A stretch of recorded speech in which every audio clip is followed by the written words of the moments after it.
Well, being young and I kind of got on the ground. I hate to admit this now, sort of in the fetal position, sort of like, what is this? And it had this beautiful almond-shaped eye, like deer eyes.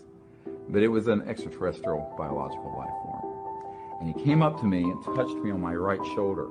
And whatever happened, the electromagnetic effect of it, all my hair, I had more hair then, stood on end completely.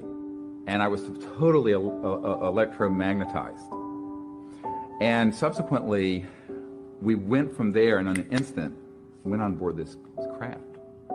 And what happened after that is sort of metaphysical, in the sense that we seemed to dematerialize and then appear out in space, and I was sitting with these other extraterrestrial beings in a meditative state. And people say, well, what were they saying? I said, it wasn't about saying, it was about being. But what we did was that I was teaching them what it was like for a young man, to be in cosmic consciousness as a human. And then that's where we met. We met in that state of cosmic consciousness. And then we created what's known as the CE5 protocols, the Close Encounters of the Fifth Kind protocols. That's where they came from. And basically I began to practice this ability with them to see them in the mind's eye and then vector them to a location and have an encounter. And they told me that at some point this would be very important to know how to teach other people.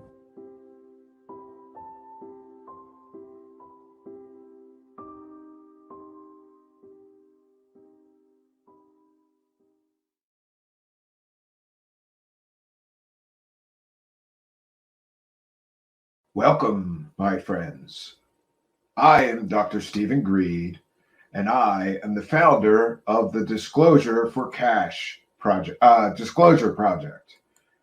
I am also the founder of the SIRIUS Free Energy Project that collected hundreds of thousands of dollars in donations.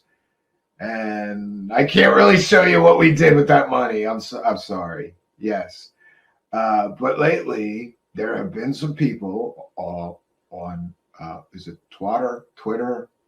Yes, the website, Twitter, who have been very critical of my latest fundraising efforts. So today I thought I would explain why I need all of that money, okay? First of all, I am the founder of the Disclosure for Cash Project. I'm not doing this for free. This has been my full-time job for decades now, okay? And it's been great for me. I've collected millions of dollars to make these films, even though a documentary film doesn't cost that much to make. I can't really explain where the money goes. I will never explain where the money goes. And who are you, Twitter warriors, to ask why I need millions of dollars, okay? I like having millions of dollars. It's probably a bunch of poor people on Twitter upset that I found a great way to praise the cash, okay? What I do is I promise people aliens, and then I sell them an app where they can talk to aliens for $10, and then they never really talk to aliens. Nobody can prove that my app works, but nobody can prove that my app doesn't work, okay? And it costs $10. Just buy the app. You bunch of cheap people, you bunch of losers, don't even have $10. Buy the app and find out if it works, okay? Somebody in the live chat calling me Dr. Stephen Moose Knuckle Greed, out of mind. Shut up. People like my Moose Knuckle, okay? Especially my wife. Now listen, okay?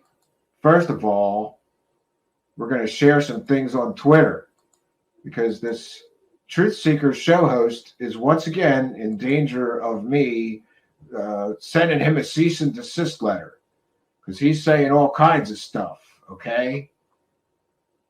All right, we're gonna share my post from Twitter, and there's some other guy named UFO Truth Digger Anthony G. He's talking a lot of trash. We're going to address the controversy about my latest fundraiser right now, okay? I'm going to show you my post. This is transformative work, and we are educating the public about Dr. Stephen Greed's fundraising efforts. Okay, this is a fundraiser. Sorry if you don't like it. Now, hold on. We're going to share this clown Stephen Cambion's Twitter, right? And this, who is this guy? Anthony Truth Digger, Anthony G, the UFO Truth Digger. And he says, anyone want to be Greer's friend? For $10,000 or more per person, event attendance, plus a dinner with other major donors and Dr. Greer at the private residence. Note, I did not add or more part. Yeah, real funny, okay?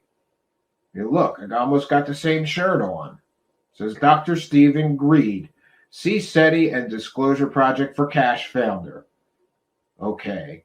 Click picture above to watch Dr. Greer. Yeah, it's an urgent message, okay? There's going to be an alien invasion, but it's going to be fake, okay? And I've been talking about this for 20 or 30 years, this fake alien invasion the government's planning. And I ran out of other things to, this alien invasion is imminent, okay? It's going to happen real soon. So I'm holding emergency fundraisers so that I can make a documentary so I can educate the public about this fake alien invasion. Just like I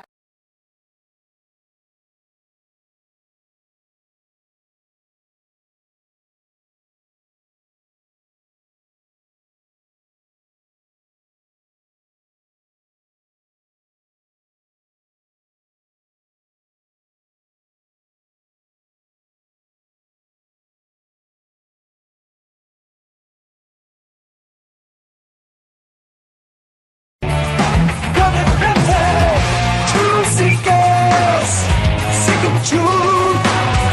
A truth so bold it's hard to hold. Truthseekers, truthseekers, yeah. Place the cash, place the cash.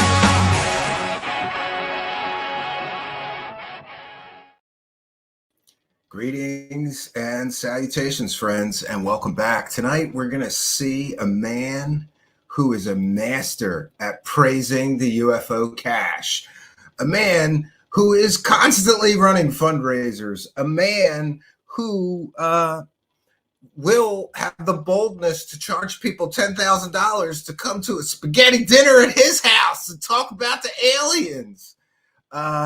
Dr. Stephen Greer, sorry, I always get those two confused, has been on my radar for quite some time. And I get a sick thrill out of watching this man because this, after all, is the man who has claimed that members of his disclosure team have been murdered.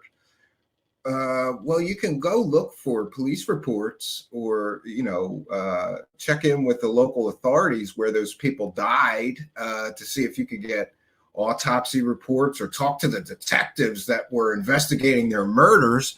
Oh, that's right. Nobody's investigating any murders from people that were on the team of disclosure advocate extraordinaire Dr. Stephen Greer.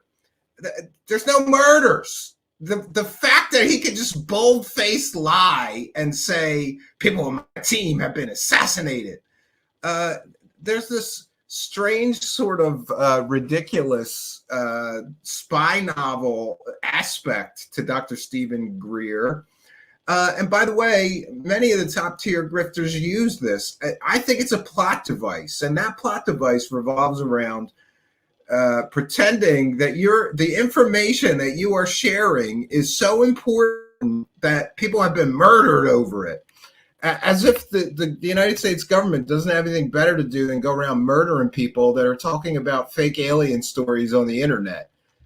It's really, that's the ridiculous nature of this. But the interesting thing is that this plot device that is often used by the top tier Grift Squad members. It's been used by David Wilcock, Emery Smith, Stephen Greer. By the way, a lot of people don't know, but Emery Smith started his grifting career working as security for Stephen Greer. And if you think that's ridiculous, welcome to the club. But this plot device of pretending that your information is so important and so dangerous that people are trying to kill you for sharing that information, it's really ridiculous. So, of course, I have a problem here. So I have a video to share about this, and let me get that. But before I do, let's talk a little bit about this fake plot device. Listen, nobody's trying to murder Emery Smith, David Wilcock, or Dr. Stephen Greer.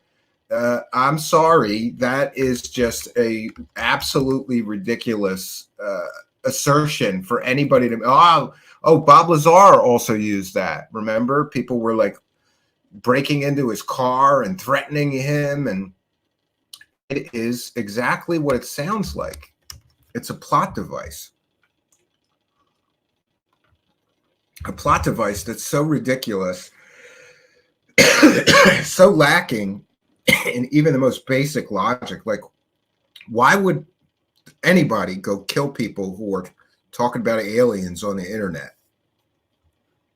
But this is the device that these people use, again, a plot device, to make stupid people think that they have really, this information is so important that people are trying to kill me over it.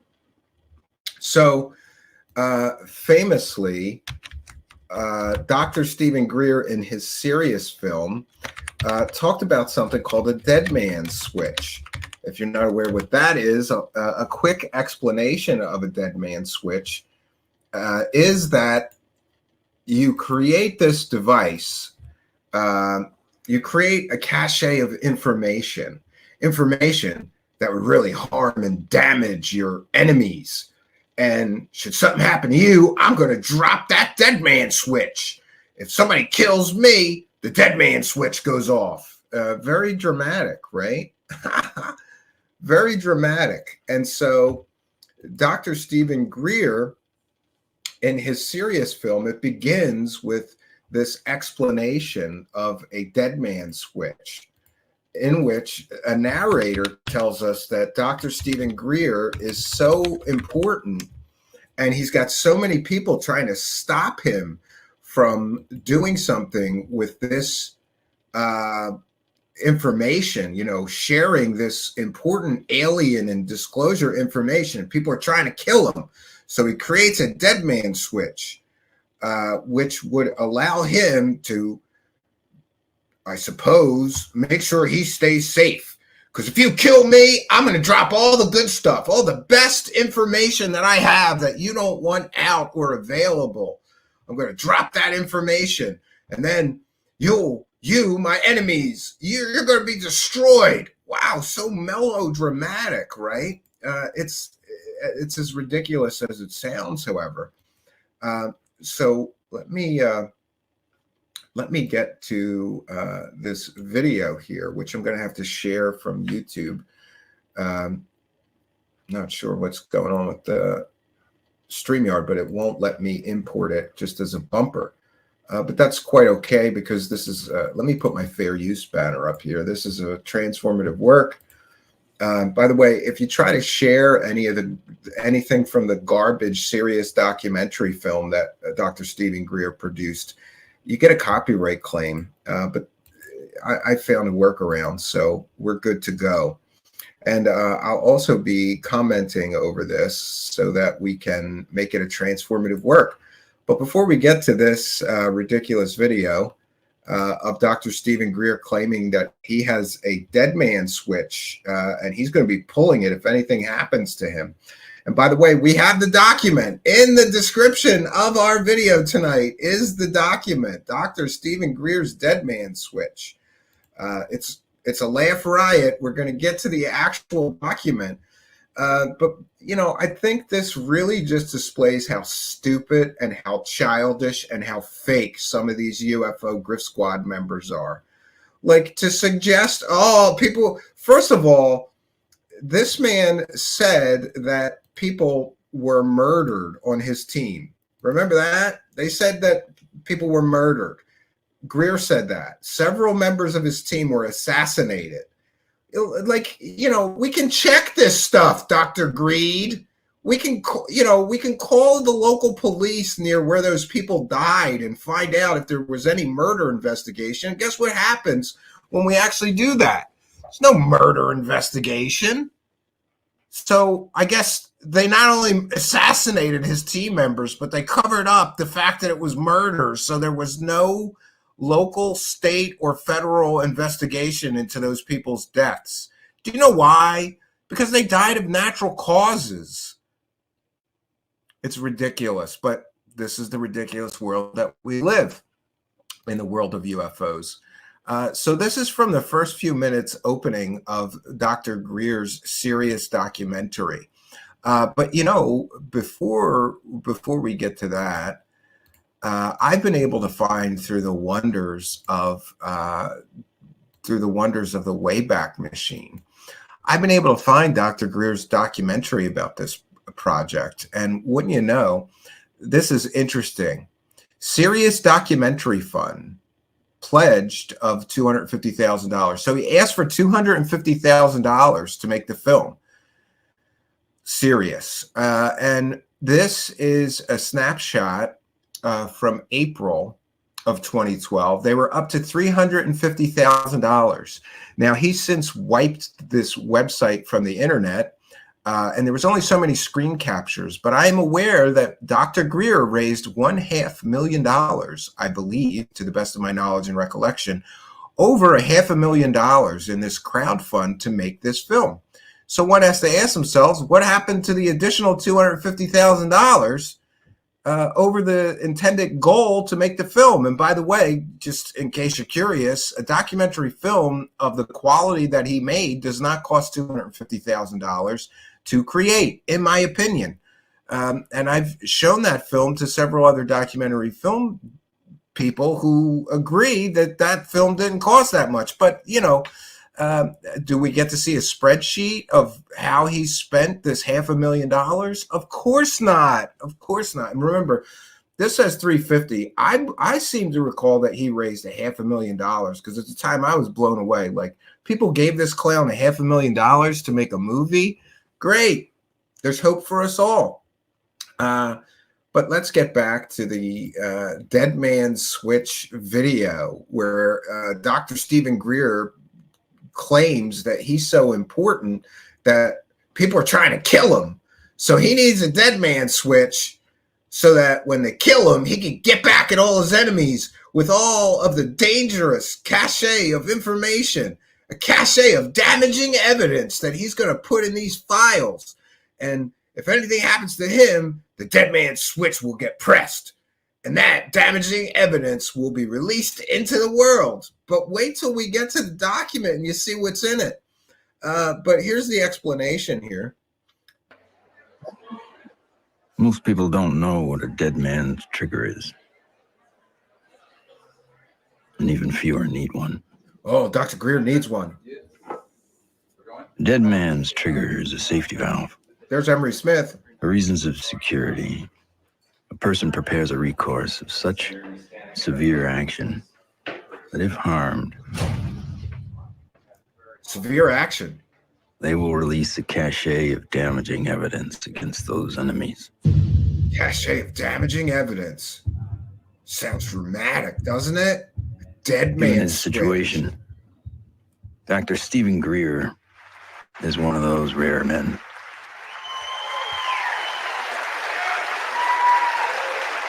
He needs a Deadman switch.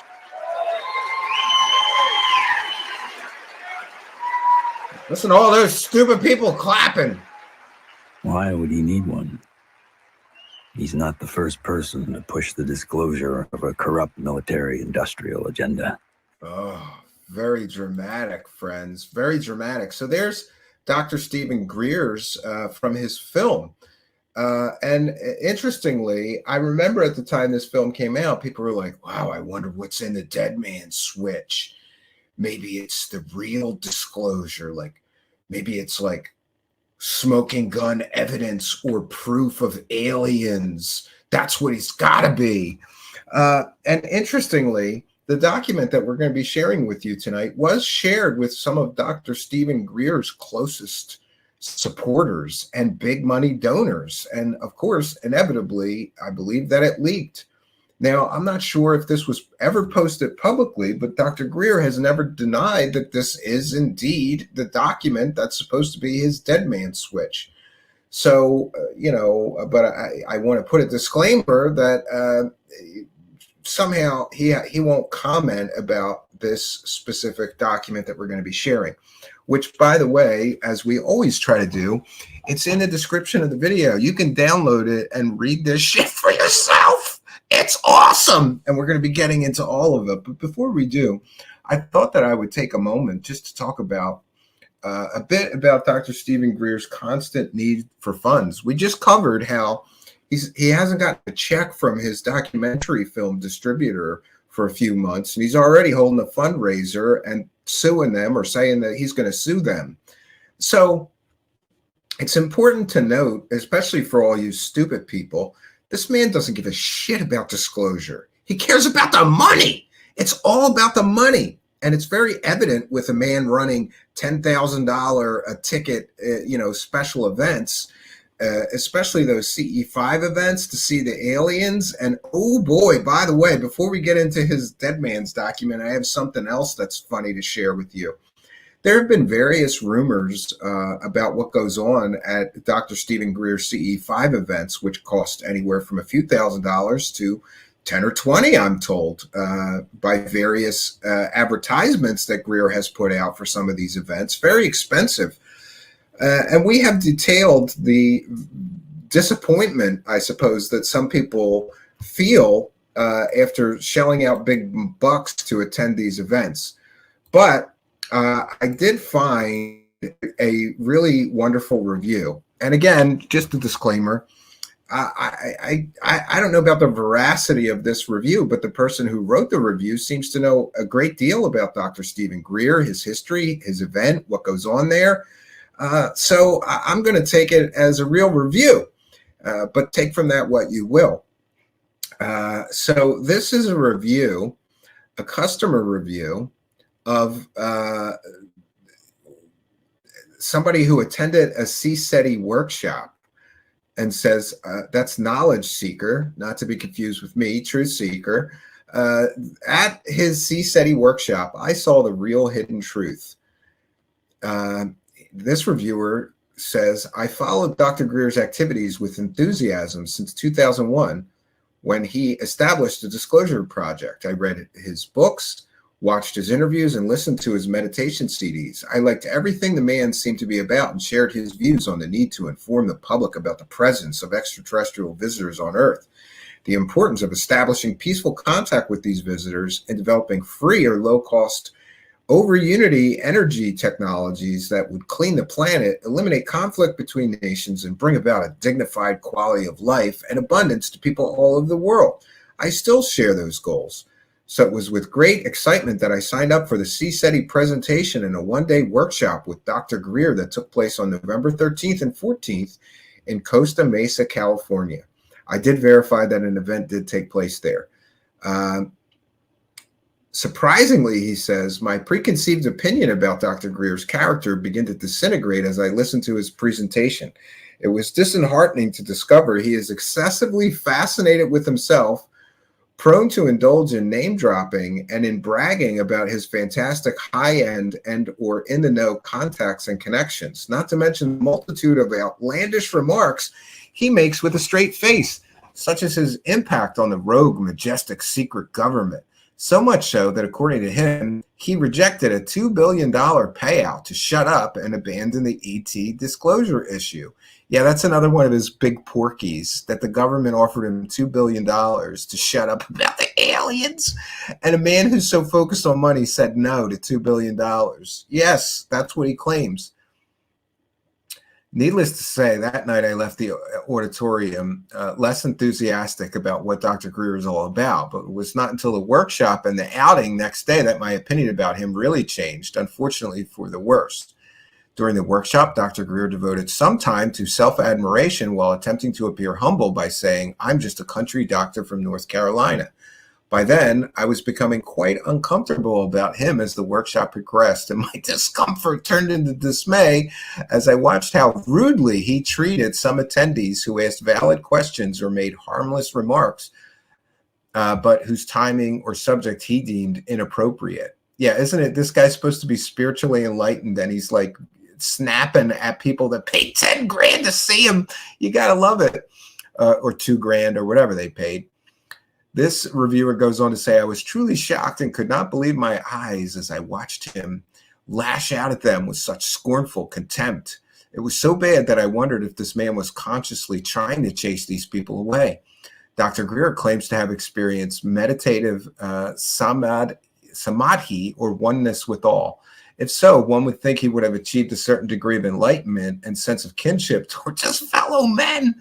Yeah, Mr. Spiritually Enlightened. Why then was he so harsh and unkind? Did he forget these people paid a significant amount of money, not only to listen, but also to ask questions as well? The most disheartening part of the experiences was witnessing the CSETI's field contact protocol. At the site, a number of devices such as a radio transmitter, magnetometer, radar detectors, infrared scope were arranged. Even though I don't doubt Dr. Greer may have had several ET experiences in the past, what I observed in the field that night is inconsistent with his hyperbolic claims suggesting he can vector ETs and make them appear. Remember, Dr. Greer is selling an app, and he claims that he can summon alien spaceships and aliens. Great. His actions and the facts demonstrated that at the very least, this is a bold exaggeration. Not surprisingly, to cover up for his assertion, Dr. Greer made sure to bring out a series of possibilities for a no-show prior to the field excursion. According to him, sometimes the ETs might not appear because there is someone in the group without good intent and a clean heart, or ETs feel threatened by the U.S. military. Even though they won't fully materialize, they will manifest in 1,000 other ways. So Greer does a setup, and he gives himself an out for when nothing happens. Conveniently, there were plenty of people at hand, mostly staff, who would come forward to state while meditating they saw this or heard that. Most amusing, though, were Dr. Greer's remarks at the beeps and sounds made by his electronic equipment. According to him, an ET named Walter communicates via one of these electronic devices. He's got an alien named Walter, people. Dr. Stephen Greer's got an alien named Walter. Dr. Greer is able to recognize which beeps he makes. Additionally, the large quantity of wow and oh my God remarks coming out of Dr. Greer's mouth over unseen or imaginary non-events was sadly hilarious.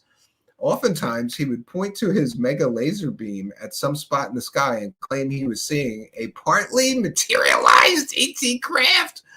Of course,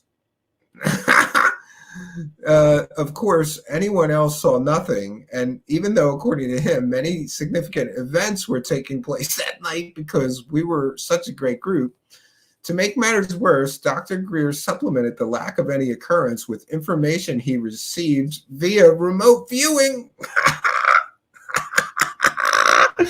Yeah, you can't see the aliens, but I'm remote viewing them right now. Give me another 10 grand. Give me another 10 grand. I'll remote view some more aliens for you. This is so stupid. How would you feel if you gave this idiot thousands of dollars to see the aliens and this is the shit you got? Anyway, this reviewer goes on to say, I found this charade insulting to my intelligence, intuitiveness, and psychic sensibilities. I know ETs were not present that night. I guess this reviewer's a wackadoo too. And I would have respected Dr. Greer if he had been forthright and acknowledged the fact that there was no activity. I would understand. It happens. Because I experienced firsthand Dr. Greer's tendency to fabricate, exaggerate, and embellish non-events at a CSETI field trip. It then follows that the accuracy and validity of everything he claims in his books is in question, since it is evident that, at the very least, he stretches the truth to the point where it becomes short of being an outright lie.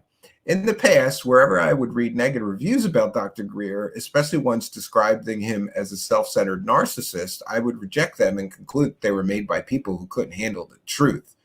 But based on what I saw and experienced firsthand, says the reviewer, it appears that Dr. Greer is in love with himself, and because he sees himself above others, he dislikes most people. However, he desperately craves attention, so he created this ET disclosure platform to attract as large an audience as possible in order to obtain the recognition and adulation he sorely needs. In essence, regardless of the message, this messenger is so flawed, one must question the purity and the true nature of his motivations. His books, conferences, and CSETI outings may be more about the money they bring than the message itself. Furthermore, unless you enjoy people being mistreated by Dr. Greer and don't mind embarking on a pathetic farce, it's a farce, paying him all this money, I recommend you put your money elsewhere instead of spending it on any of his CSETI incursions. And then he talks about how Edgar Mitchell refutes claims made by Greer, and the CIA director refuted Greer claiming to have briefed him. Interesting. So that's what you get when you pay for these huge money events. And listen, here's the thing. There's got to be some activity. All these people are paying all this money to see the aliens. Of course he's going to play fast. Oh, I see them aliens. They're partially materialized.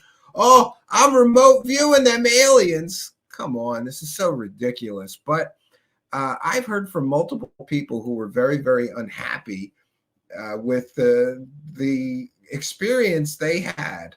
Now, we're going to get into the Deadman switch. And I don't know how much of this we can cover because this is 33 pages. And by the way, in the description of the video is a copy of this Deadman switch document. You too can get all that damaging cachet of information about Dr. Stephen Greer's enemies. And by the way, I want to thank Spooky for the thumbnail and for sending this to me again. Do you know, this is the third time's the charm, I guess. 2 other times somebody sent me this Deadman switch document, and I would read it or start reading it or read parts of it and go, I got to do a show about this, because remember, he claims that this is a document that is going to be so damaging to his opponents, MJ-12 and the secret government cabal, that they would never kill him, because if they did, they'd be screwed when he released this document. But there are some interesting parts to it. After all, we have reported that Dr. Stephen Greer has collected something like $500,000 to create a free energy device. And he has never, to my knowledge, explained where the money went. But in this document, we get an explanation where a few $100,000 went. According to him, he got scammed by a scammer. But this opens a whole list of problems for him.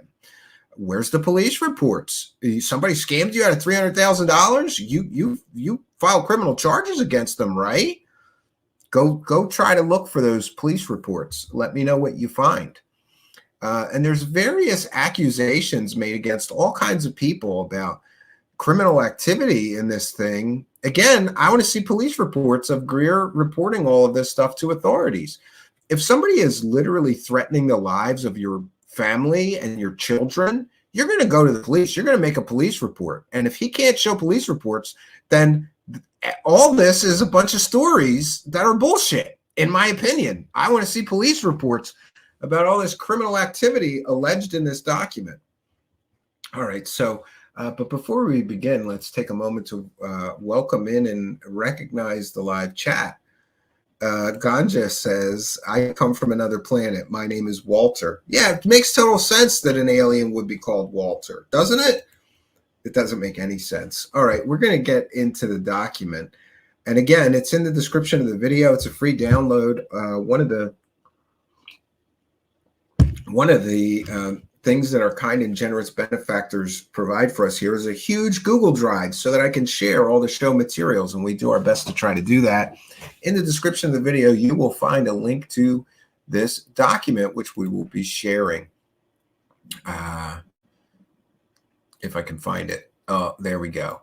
Now this is a 33-page document. I don't know how much of this I want to go to. Let me check on time. We're already at 37 minutes in.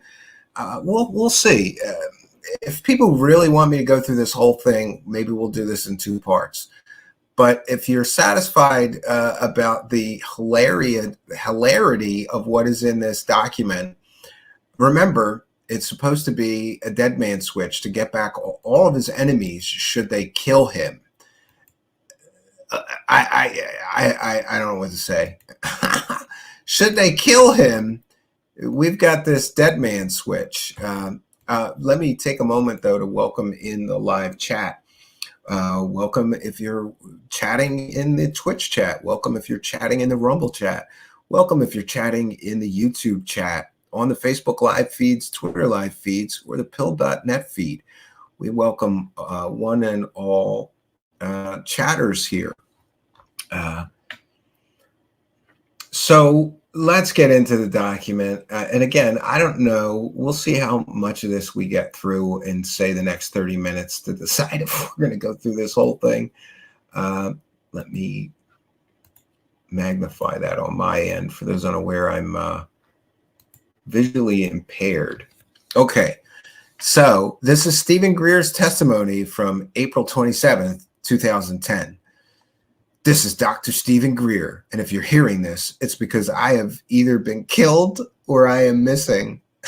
I've been killed! Or I have been illegally imprisoned on some trumped-up charges that have been confabulated by people who want to stop our work.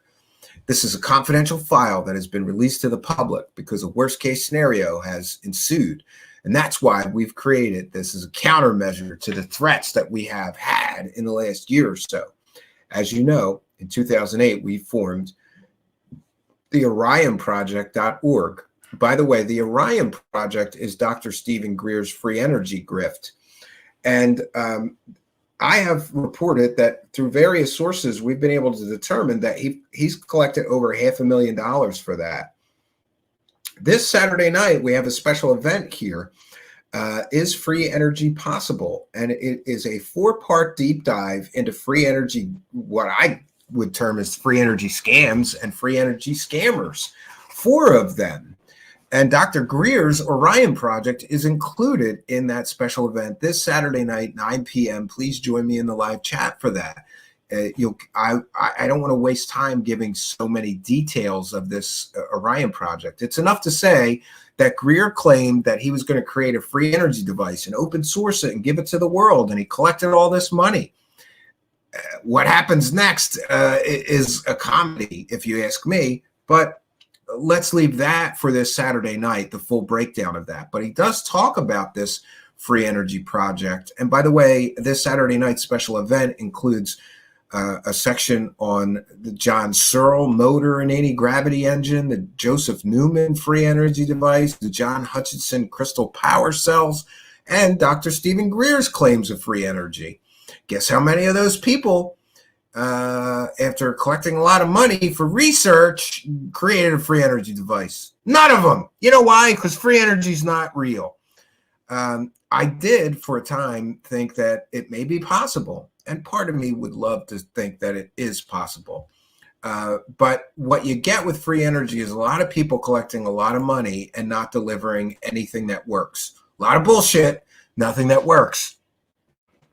Okay. And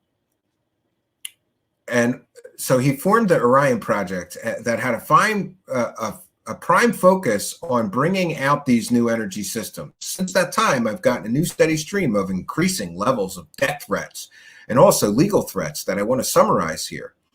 And I want to name names. Eventually, we will go all the way back to 1991 or 92, but I'm going to start with the more recent era.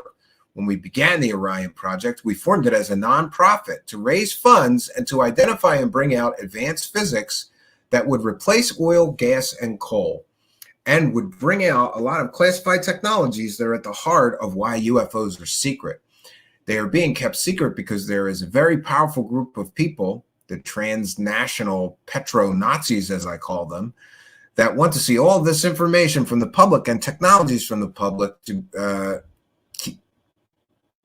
They want to keep it from the world under their control. And they want to be able to keep it in a state of keep us in a state of enslavement on a macroeconomic level.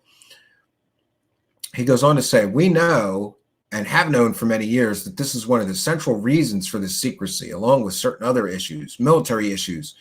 We began to make a lot of progress in identifying people and getting funding to bring these devices out. And as we did so, a number of people surfaced to try to entrap our project and take us down. One of the worst things that happened was in late 2008, when we were introduced to a military intelligence officer named Todd Hathaway, to a guy named Pete Sumaruk. And Pete Sumaruk, it turned out, who claimed to be a Navy SEAL, was actually a fraud. They set up an elaborate trick in California, in the San Francisco Bay Area, where they were able to trick a whole group of engineers into thinking that this Pete Sumaruk had an energy breakthrough, but he did not. Yeah, so the free energy world is filled with scammers. It's just like the UFO world.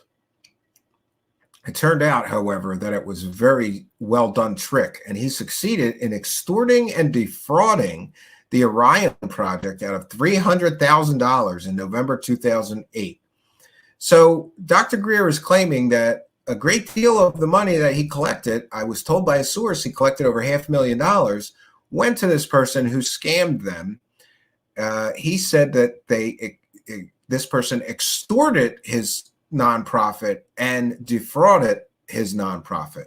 So there would be police reports of this, right? There would definitely be police reports, right? Go try to find them. Where, Dr. Stephen Greer, where's the police reports of you getting defrauded out of $300,000? And you would have to have proof that you gave this man the $300,000, right? I mean, even if you get, if you don't give him a check, you get a canceled check if you give him a check. If you get a cashier's check and give it to him, if you wire transfer the funds, there'd be proof that he gave this $300,000 to this person. And if you were extorted or defrauded out of $300,000, I'm pretty sure you would, press charges. So where's the police reports about this? Good question. Pete Sumaruk, it turned out, was someone who had worked with a lot of shadowy former military and intelligence people and special forces people.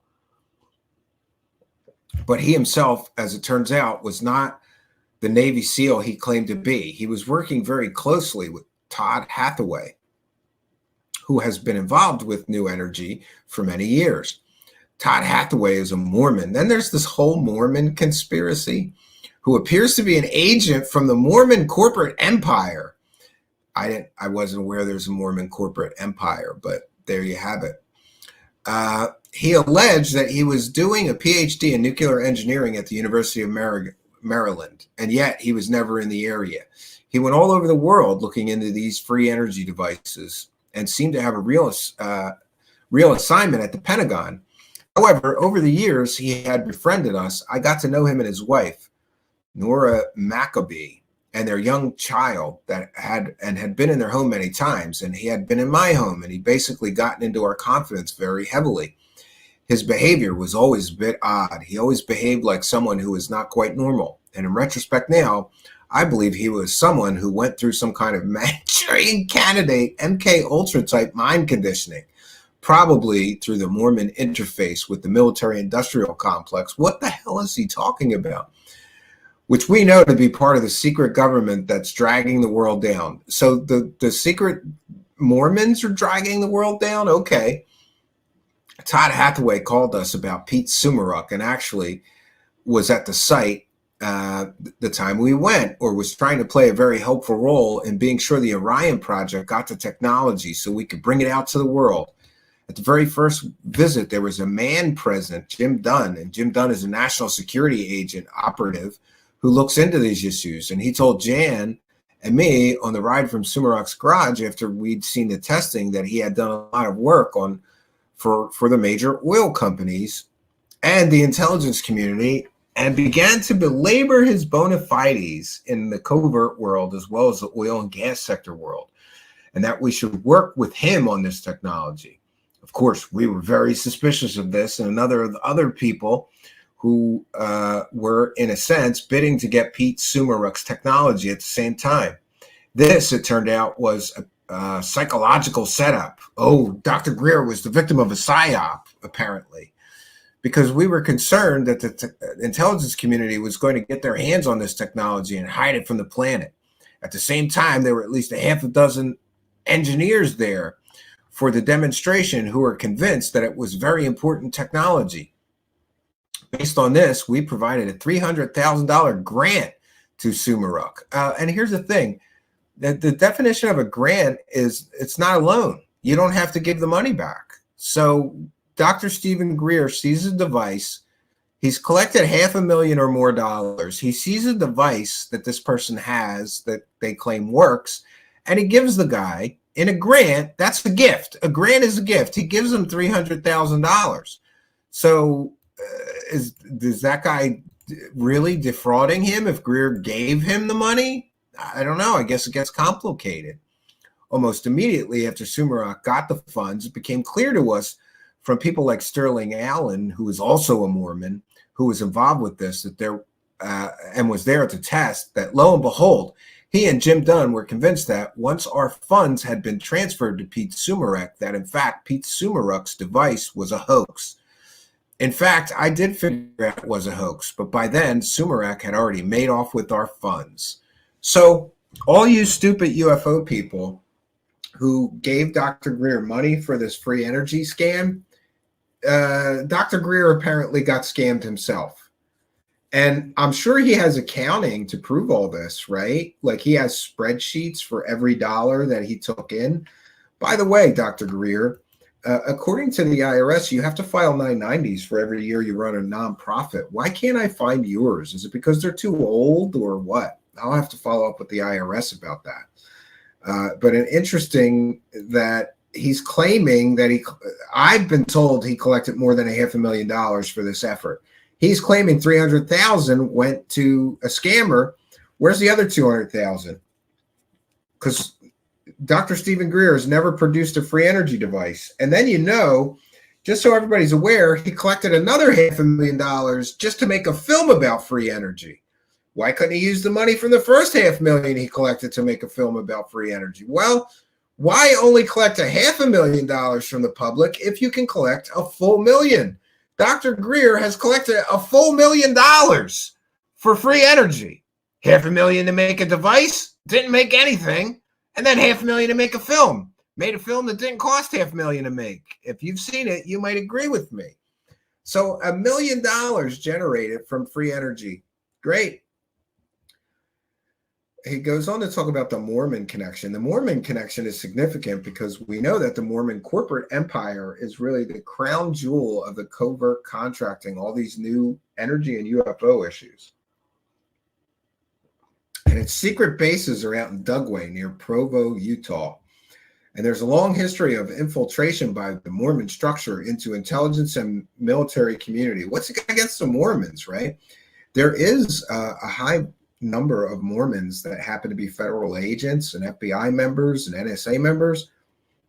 And that might have to do with Mormonism's stance on drugs and alcohol. If you want a good, clean federal agent, you get a Mormon. And that may be the cause of this conspiracy. There is a lot of Mormons in the federal government because they're good boys, right? They don't do drugs, alcohol, to my knowledge. He goes on to say, so as time went on, eventually this relationship with Sumeruk broke down because he refused to actually build anything. And it was quite clear that he was just going to continue the hoax. He also refused, of course, to return any funds. At this point, we started getting a series of threats. March 2009 from a Doug Kilpack, also a Mormon who at the time was living in Phoenix. But currently his last address was a small town in Utah. So the Mormons are threatening to kill him. I don't know about you, but you ever meet a Mormon? They tend to be very peaceful, peace-loving people. I don't see them going around threatening to murder people, but okay. We began to get a number of death threats from this person who we've confirmed is a manic depressive bipolar. And it states that these will be scanned into the file so you can read them. But it basically says, hi, Dr. Greer. You are transparent to me. What is your family worth to you? Just pay me what you owe me. He didn't say what he owed this guy money for. Plus interest, and I'll call off the hunt. Perpetual motion is mine, 100%, or you will disappear along with your business and everything connected to you. Wow, sounds threatening. And then they list the children's full names and my wife's name, and he had in our address, and he said, this is your last chance to pay what you stole from me, plus interest. And then he says, hi, evil twins. The hunted now becomes the hunter. Your time is up. That was on March 7th, 2009. On March 8th, he wrote to us, hi, evil twins. Anything you do is against the law, and you shall go to prison. I, on the other hand, have a license to kill, like James Bond, 007. Who really would send him a message like that? But okay. The NSA will be forced to release my records. Your time is up. Doug killed Pack. And then it goes on. There are many of these. Then it says, explain your terrorism, extortion, and genocide of mankind. I, on the other hand, get my satisfaction in the end when I complete the hunt.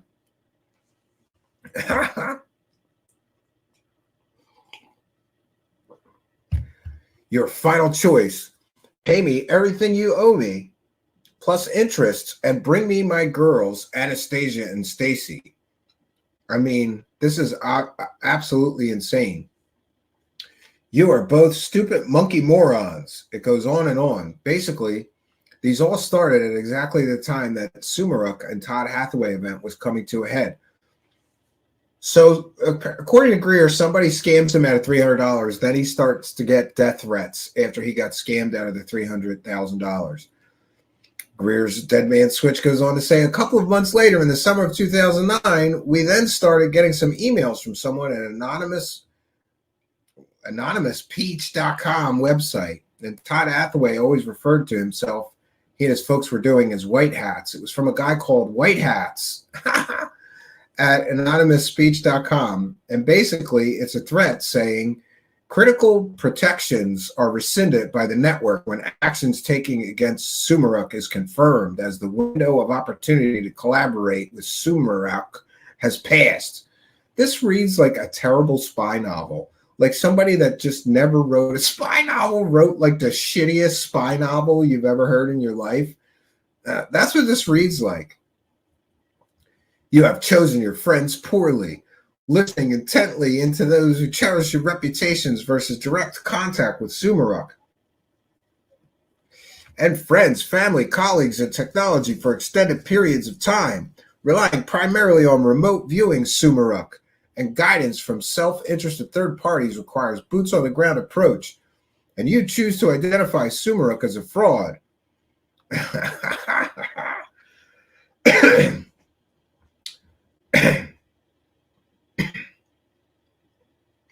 Basically, Greer goes on to say, what this was saying is that they had stood down on the order to hold their fire on me.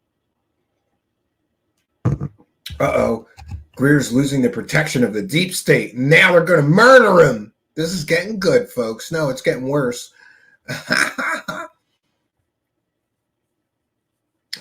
So in the summer of 2009, they concocted some ridiculous nude pictures without showing the face. Oh, remember this?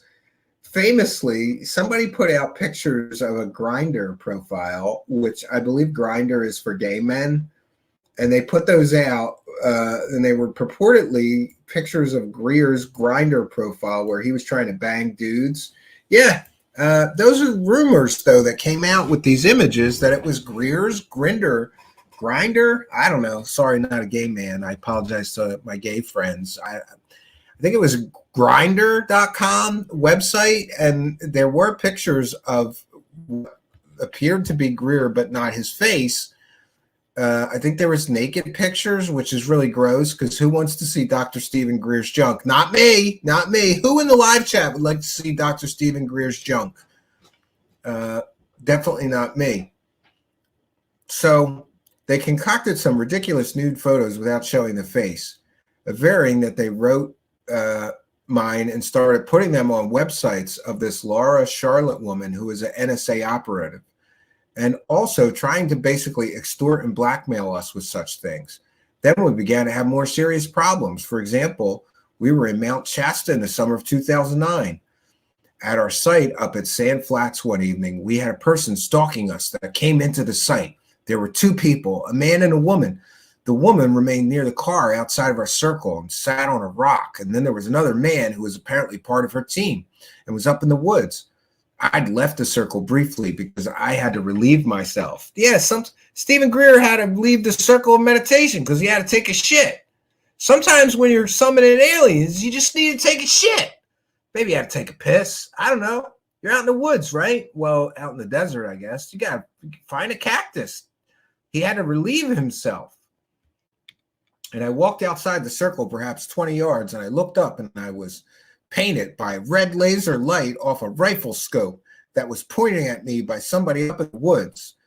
Uh-oh. So they targeted Dr. Greer.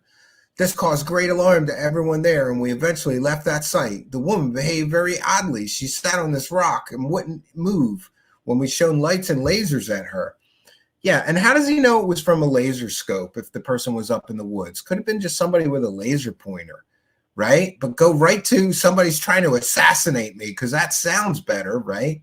The woman behaved oddly. She sat on this rock and wouldn't move when we shone lights and lasers at her and was behaving almost like an automaton, claiming that she was there to watch the stars, which made no sense whatsoever. Yeah, because nobody ever goes out into the desert in the middle of the night to watch the stars. It's a very common occurrence if you're ever out in the desert. People wander, and people do sky watches out there. It's great sky watching. But, couldn't be that. They got to be here to murder me, right? And remember, what are we up to here? We're up to page 7. This is supposed to be the most damaging information about the deep state that he has, that he would release after they murdered him. This is supposed to be such damaging information that'll bring the whole deep state down. And I guess the oil and petrogas industries and the Majestic 12. And what is it? It's stupid stories that he's telling about people threatening him and threatening to kill him. We left the site and we went on to call our secluded, and we went to what we call our secluded site at Mount Shasta, where we had some other people who, with lights off, had driven into the site. This happened in other years. They were there observing our actions, what we were doing, and while we were making contact. When we went home that night, we were driving up this mountain that was very windy. We were renting a log house outside of Mount Shasta, and a black Dodge, what looked like the M300 type vehicle with blacked out windows, must be the Men in Black, came speeding up the wrong side of the road in a blind curve and accelerated straight into us and tried to run us off the road at about 1:30 in the morning. I guess it was. Luckily, I was driving and I was able to make an evasive maneuver, and we did not wreck. We went quickly back to our house and secured the house and locked it up. That was in late August 2009, about 9 months ago from today's date. Now, the other thing that happened that I should mention around this time period is that we were getting these threatening emails that we know came from Todd Hathaway and his cell of NSA and energy intelligence spooks and operatives. We have a groundskeeper here in our house, our farm in Virginia, and she was cutting the front part of the lawn on a riding tractor. That's nice. So Greer's got a woman that works for him that cuts his grass. Must be nice having those millions of UFO dollars. You could pay a woman to do your man chores for you. Anyway, and she looked down at the base of the driveway. It was almost identical vehicle to what ran us off the road at Mount Shasta. It was white, unmarked sedan with totally blackened out windows. That's nothing like the other one, but plot holes here, Dr. Greer. Come on. A very long telephoto lens came out that proceeded to photograph the entire property and all the windows in the house. And then she said it was very, very strange. When she noticed them and stopped to look, they sped off rather suspiciously. So all this kind of harassment, threatening emails, stalking, bizarre people trying to run us off the road, and what have you started after we formed the Orion Project and got pulled into this fraud scheme to defraud that involved Jim Dunn of the National Security Agency, Todd Hathaway of the Pentagon, and other people. Clearly, it was a scheme to defraud and a setup, and it cost us $300,000, not to mention enormous stress. And again, you know, if you're a subject of a harassment campaign, aren't you going to call the police? Aren't you going to make reports? Isn't there going to be reports of threats, harassment? Are you going to give copies of the threatening emails to the police or the FBI? Where's the proof of this? Or is this all just elaborate stories given to Greer's stupid inner circle, right? Because this is not like a document, to my knowledge, that he just made public. This was what you got when you became a big donor. You got the inside scoop of what was really going on, right? No, you get a bad 33-page spy novel. I should also point out, during this time, the new president had gotten elected. And around this time, this same time period of 2009, between February and April, is also when we put together a very extensive briefing on the whole subject, not just the energy subject, but the classified projects related to UFOs and extraterrestrial intelligence. And this document was given to people like House Intelligence Committee Chairman Sylvester Reyes.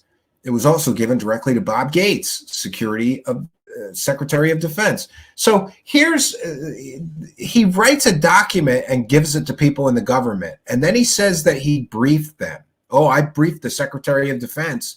Well, anybody can mail any member of the government anything that they wrote. It doesn't mean that you briefed them. And Greer famously claimed that he briefed every sitting U.S. president. Go check in with them. Go check in. There's no briefings. He claimed he briefed every sitting U.S. president since Ronald Reagan.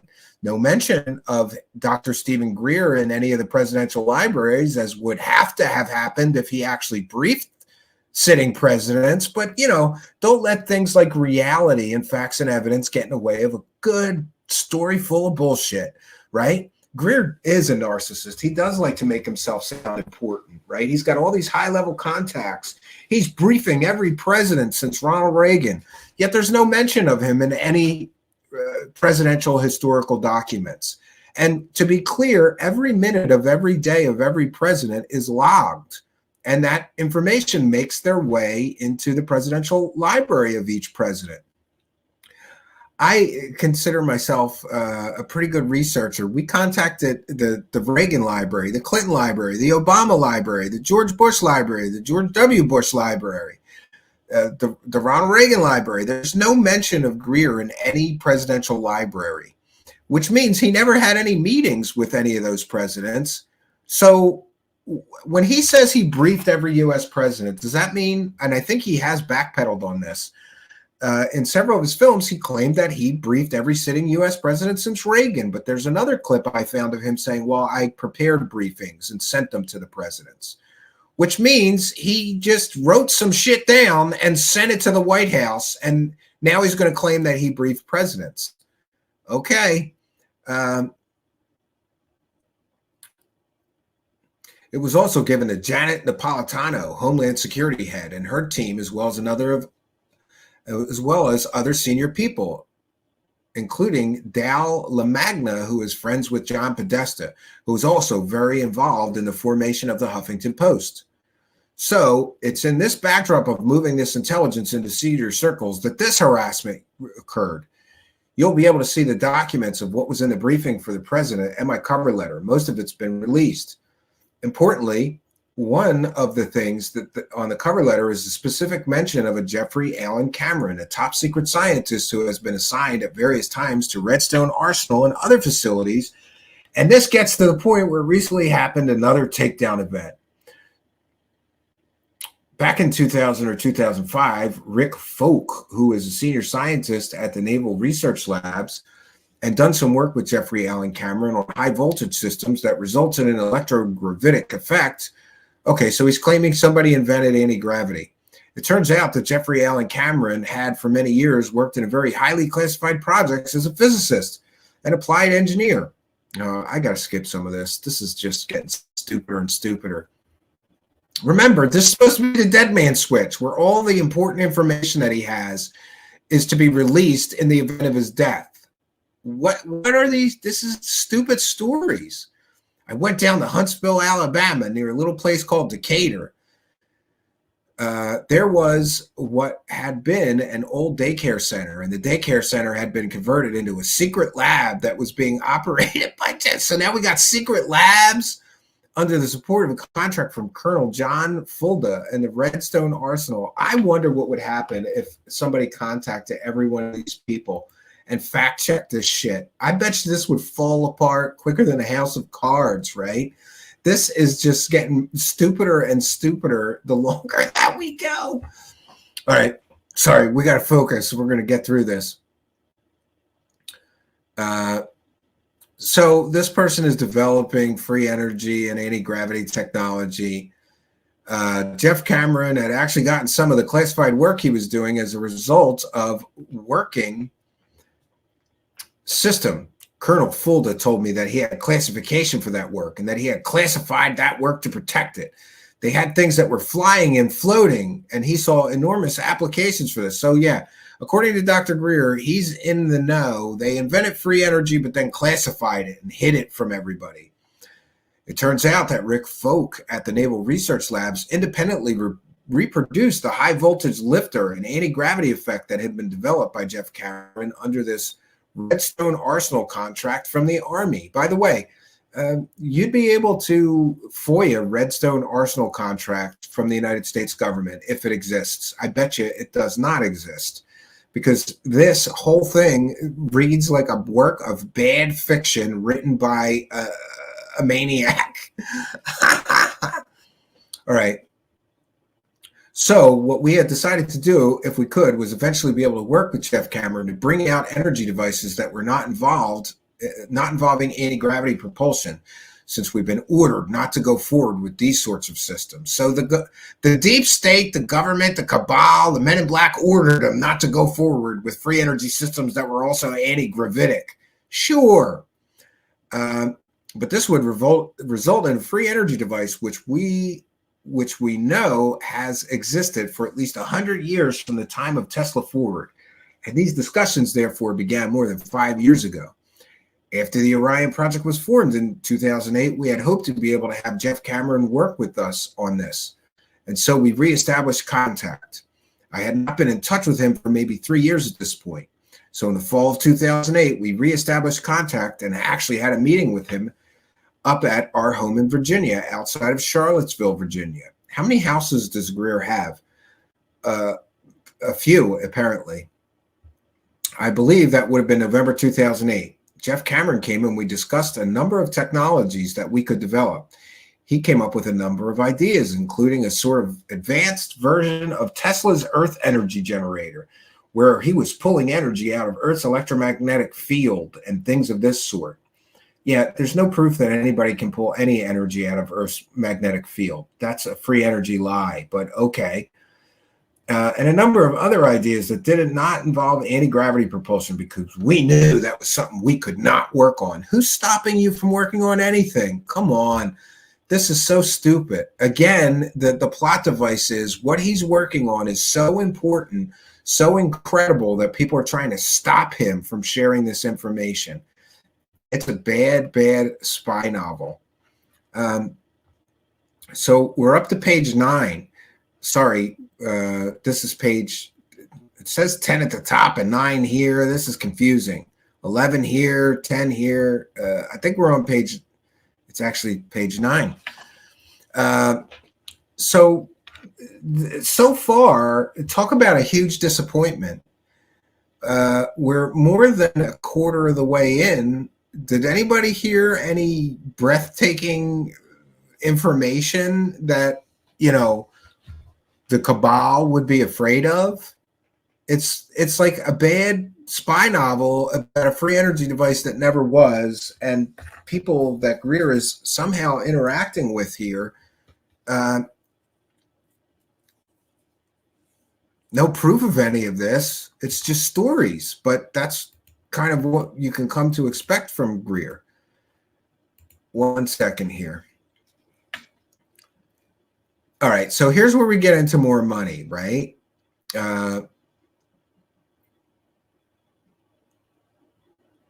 Now, everybody knew that we were stepping on the $600 trillion toes of the derivatives market and the commodities market, the Goldman Sachs of the world. Yeah, there's always this theme that he's going against the deep state, the cabal, the rich, powerful ruling class. He paints himself as some sort of modern hero, you know, like a Robin Hood. He's gonna take this technology from the rich and give it to the poor people. Even with that, but he claimed that his shepherds had cleared him to do it. So we agreed at the end of that meeting to proceed, and we were going to provide him, through the Orion Project, a substantial grant. I think it was around $250,000.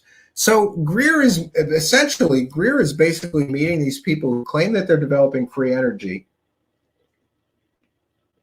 He's collecting hundreds of thousands of dollars from the UFO community, largely, to develop these free energy devices, and then he's giving out hundreds of thousands of dollars to people.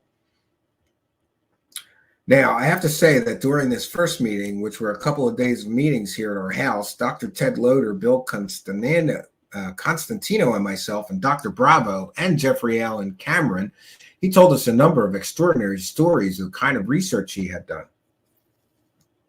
including the fact that he had done work where he had created energy fields where, say, metal objects would go into this field and would disappear and then would reappear a couple of days later, all mangled. Sounds like the Hutchinson effect. He also told stories of objects on his farm, boulders that would move, and actually Rick Folk had confirmed this, that there had been alterations in space and time where objects would just move. Huge boulders and rocks would just jump around as if they were going forward and backward in geological time. He also spoke of the fact that there was a race of extraterrestrial life forms. Now we get into the aliens that were maybe around 4.5 to 5 feet tall, blonde, and had dark navy blue suits, and he actually drew the insignia on the suits. These ETs would appear in his laboratory, his house. This idiot Greer is giving hundreds of thousands of dollars to a wackadoo who claims aliens are showing up at his lab, at his house. Okay, sounds legitimate, right? The lower level of his house was actually a classified area. And his wife, Susan, who also has security clearance for this area of the house, she is the president of Zephron Technologies and is, in fact, a security officer for Zephron Technologies. I'm going to take a moment. We're going to look that up. ZEPH, Zephron Technologies. Let's see if that even exists. No. ZEPHRON Technologies. And what is this person's name? That would be Susan. Yeah. Wouldn't you know, I'm not finding a Zephron Technologies. So did he just make up a company name? ZEPHRON Technologies. Google it yourself. We don't find any. And even if the company has long since went belly up, you would still find some mention of it. And I'm not doing a deep search here, but geez, I don't think that exists. Great. And the lower level of his house, Dr. Bravo has been at his farmhouse out in Tennessee City, but was not allowed to go to this lower level because it's a classified region. But he's actually been visited by these extraterrestrials. So aliens are visiting these people who, when he was on the wrong path of experiment, would actually move instruments or change things to make it correct. Wow, so aliens are trying to help them develop these technologies. Great.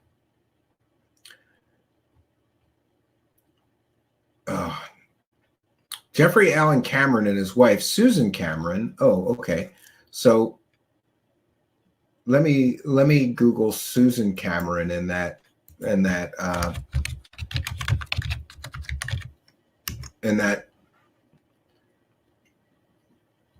well, I found a Susan Cameron, but that's a pretty common name. No Susan Cameron related to this company name that he mentions. So did he just make these people up? Because it seems like he made up a whole company that doesn't exist. This is what you get when you start fact checking, right? By the way, Jeffrey Allen Cameron and his wife Susan Cameron live at 303 Poorhouse. Oh, geez, I'm sorry, I don't want to dox people. But 1 second, I'm going to Google that.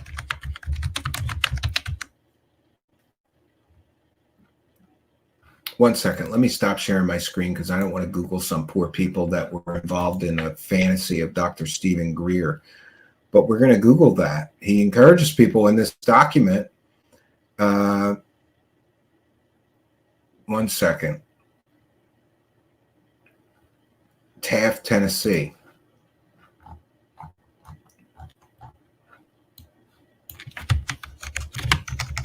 That's pretty weird that you would live at Poorhouse Road in Taft, Tennessee.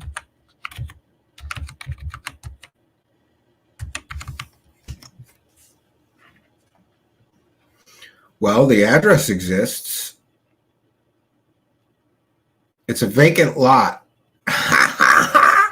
Oh, you're kidding me. Hold on. Let me check this address one more time. So we're fact checking Dr. Stephen Greer's Deadman's Trigger, and it appears that the address that he gives, 303 Poorhouse Road, Taft, Tennessee.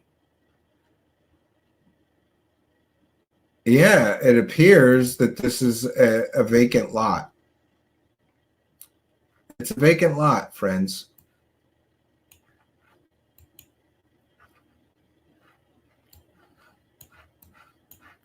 Here, I'm just going to do this. And since it's just a vacant lot, it's a farm lot. This is great. So he says they live here. This is where these people live. Is this the land of make-believe that we have entered into?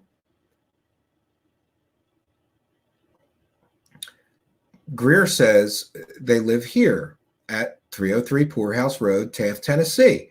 For those of you who want to Google this and see where they are, and also to protest what they have done to us, he said repeatedly, Jeff Cameron told us that the intelligence community owns my soul. And he said this very clearly, but that he really wanted to work with us to help humanity and get these technologies out to the world, the energy technologies. So in his own document, Dr. Stephen Greer says, here's where these people live. Google it. That's pretty funny. Oh, maybe I'm looking in the wrong direction. Yeah. 1 second. Yeah, there's a house on the other side of the road. Well, great. We may have docked some poor people. I apologize. Let me do a search here, though, and see if that address comes up as this name that he mentioned.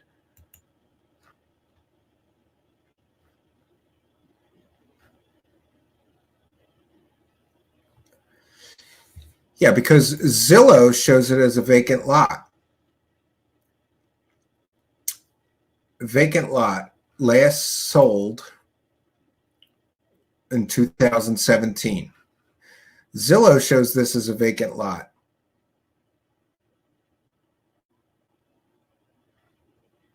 Vacant land located at that address. Well, yeah, so I guess that's a dead end. We'll just go on with our reading of this. But it would be interesting to search that address and find if these people ever lived there. Wait a minute. I've got maybe...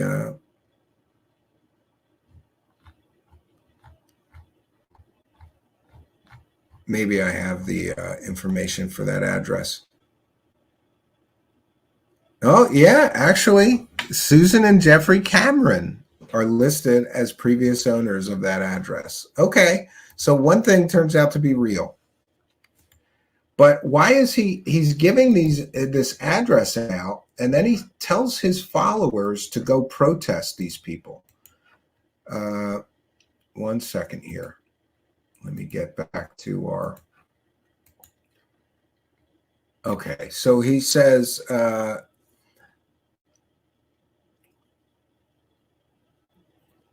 he really wanted to work with us. So after he vanished in 2008, we thought we wouldn't see him again. So this briefing I did for President Obama, he is mentioned and his resume is included in the part that has not up until now been released to the public. In it, we asked for the president to allow him and other people like him to work in a white world energy project. So here, Greer claims that he briefed President Obama. Go to the Obama Presidential Library, ask for any records related to Stephen Greer.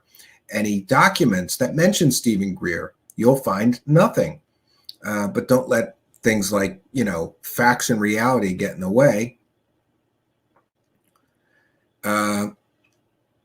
So he asked President Obama to let this person, and remember, this is a person that he claims he gave $250,000 to, but then the guy vanished. So what we've got is he gave $300,000 to one person and they threatened him and didn't create the free energy device. Then he gives $250,000 to another guy who was supposed to create the free energy device, and he vanished with, I'm assuming, with the money, right? So, all right, and now we'll continue with this. So he briefed President Obama, and again with the free energy talking points. It would eliminate poverty, get us out of the Mideast because of the oil situation, and move on with a transformed civilization.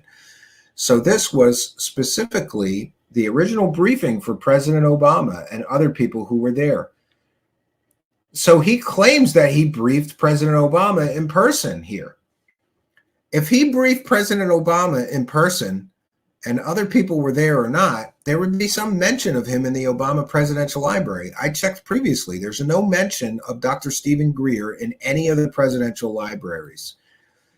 For those unaware, every meeting that the president has, every briefing, everything is documented. And the information about everything the president did or was briefed on would be in their presidential library. There's no mention of Dr. Stephen Greer. But here he claims to have briefed Obama and senior Obama administration people at the inauguration in 2009. It concluded also with us being moved into the scam with Pete Sumaruk. So this was all within a year or so. Then he goes on to talk about a Puerto Rican conference. I guess that's a UFO conference in 2009. I released a redacted version of the overview letter of the briefing for President Obama. Why wouldn't he release the whole thing publicly, Mr. Disclosure? But okay. At the time, we did not release the whole briefing that had a lot of classified documents and other information in it. So he claims that his briefing had classified documents in it. Let me ask you a question. Is Dr. Stephen Greer a member of the Senate Intelligence Committee? Is he a member of the United States military? Does he have clearance to be in possession of classified documents? No, he doesn't. And if he were actually in possession of classified documents, he'd be under investigation due to the Espionage Act. It's a felony, and it's punishable by, I think, death to be in possession of classified documents that you don't have access to. But here he is telling another porky, claiming not only that he briefed President Obama and senior President Obama administrative staff, but that there was classified information in that briefing. So he had to redact some of it when he released parts of it, right? No, that's not how any of this works. If he was in possession of classified documents, he would be under federal investigation. UFO people, let me just say this, UFO people like David Wilcock, like this clown, Stephen Greer, they love to pretend that they're in on insider secrets, that they have access to top secret stuff. If any of them did, they'd be under federal investigation. And they never were. To my knowledge, Dr. Stephen Greer has not been investigated for being in possession of classified documents. So basically, we know that he probably wasn't in possession of classified documents, and this is just bullshit for his super stupid followers. Okay, so the document, it had a lot of classified documents and other information, but it was enough that people got an idea of what was in it. Shortly after that, I asked Debbie Foch to see if we could reach out and get a hold of Jeff Cameron again to see if he was available to work for us, even though he was supposed to have been out of the country for 15 months. It turned out that he was in the country and he did want to work with us again. And so in November, when contact was reestablished, we learned he was actually working under contract with a big corporate conglomerate transnational corporation called IT&T, which is part of the Majestic complex of companies. Okay, so he's working for Majestic 12, according to Dr. Greer. He was never out of the U.S. and he had been moved around, sort of just a Manchurian candidate to try and tie us up. Oh, so the United States government moved this person. Oh, 1 second. Let me fix my camera. I don't know what's going on. Oh, glitching. That's what's going on. I don't know why, but I'm getting a lot of glitchiness from this whole setup all of a sudden. And I'm not quite sure what that's about. I think maybe we need a powered USB hub. That's close enough for right now. All right, let's get back to the document. So essentially, he's claiming that the Majestic 12, the MJ12 group, moved people around to stop him from developing free energy. So Jeff Cameron agreed to come to the meeting, this time with his wife, Susan, in early 2009, and he came here to our home. At the board of directors of Orion Project, Dr. Bravo, myself, Ted Loader, and then we were joined also by Rick Fauch, the senior scientist at the Naval Research Labs, and Debbie Fauch. At the time, we worked through a number of ideas, different kinds of technologies, that with the funds we had available, he could develop an energy system for us, and suggested that we ended up calling it the TEG, the Tesla Earth Energy Generator. It would be like the Earth battery. You can go to orionproject.org and see. This device would generate electricity from a differential between the ground potential and the air potential in the electromagnetic field of the Earth. Earth batteries are actually a real thing, but can you make really, really usable power with them? I've never seen anybody do it. Maybe you could power some LEDs or something, but not like a whole house. He felt like this could be done. And we were shooting for was 1 kilowatt or greater proof of principle prototype. They gave us a timeline of delivering this. Actually, the first one in February, sort of a smaller version of it, and the full device at the end of March 2010. So by 2010, he was supposed to deliver the device. We signed a contract with Zephron Technologies that Susan Cameron is the president of and security officer for. And now I got to find these people. What does the live chat think? Should I find Susan and Jeff Cameron and then we'll ask them for an interview about their version of these events? We gave them a grant of that which they asked for, $62,500, to buy the equipment and to take the time to build a prototype for the Orion project. We felt that he certainly had the ability to do this, given his very advanced work in physics and in propulsion and energy for the classified community. He assured us that he had a clear shot at this and that his handlers in the intelligence community had checked us out and checked out what we were doing. And we were good to go. By the way, if the government, this just gets ridiculous. Like, okay, so the government checked out Stephen Greer and told the guy who works on classified projects, okay, you can develop a free energy device. Greer goes on to say, now, one of the last things he told us during the meeting in December 2009 is that he also is working with the intelligence community on evaluating 25,000-year-old technologies that have been found in the Mideast. Oh, this ties into the Baghdad Stargates. By the way, I think it's this Friday night. We're doing a special event on the Baghdad Stargates, right? People say that we invaded Iraq to get Stargates. It wasn't about the oil or So he's tying that in. That was popular when the time that conspiracy theory was very popular at the time that this document was written. So 5,000-year-old technologies have been found in the Mideast in Afghan and Iraq wars, and that actually some of these technologies are apparently, there you have it. Some of these technologies are of extraterrestrial origin and are brought to him to figure out how they work. And that's part of his work with the intelligence community. So he says he provides this kind of support for the military and intelligence communities through his contact with IT&T, who actually pays his paycheck and has his pension. But he also told us that he would be ready to retire from his work in September 2010, and he wanted to be the chief scientist of the Orion Project, or some startup company that we would start as a result of the prototype he would build, and that he'd be willing to move up to Charlottesville, Virginia to work full-time to get these beneficial technologies out to the world.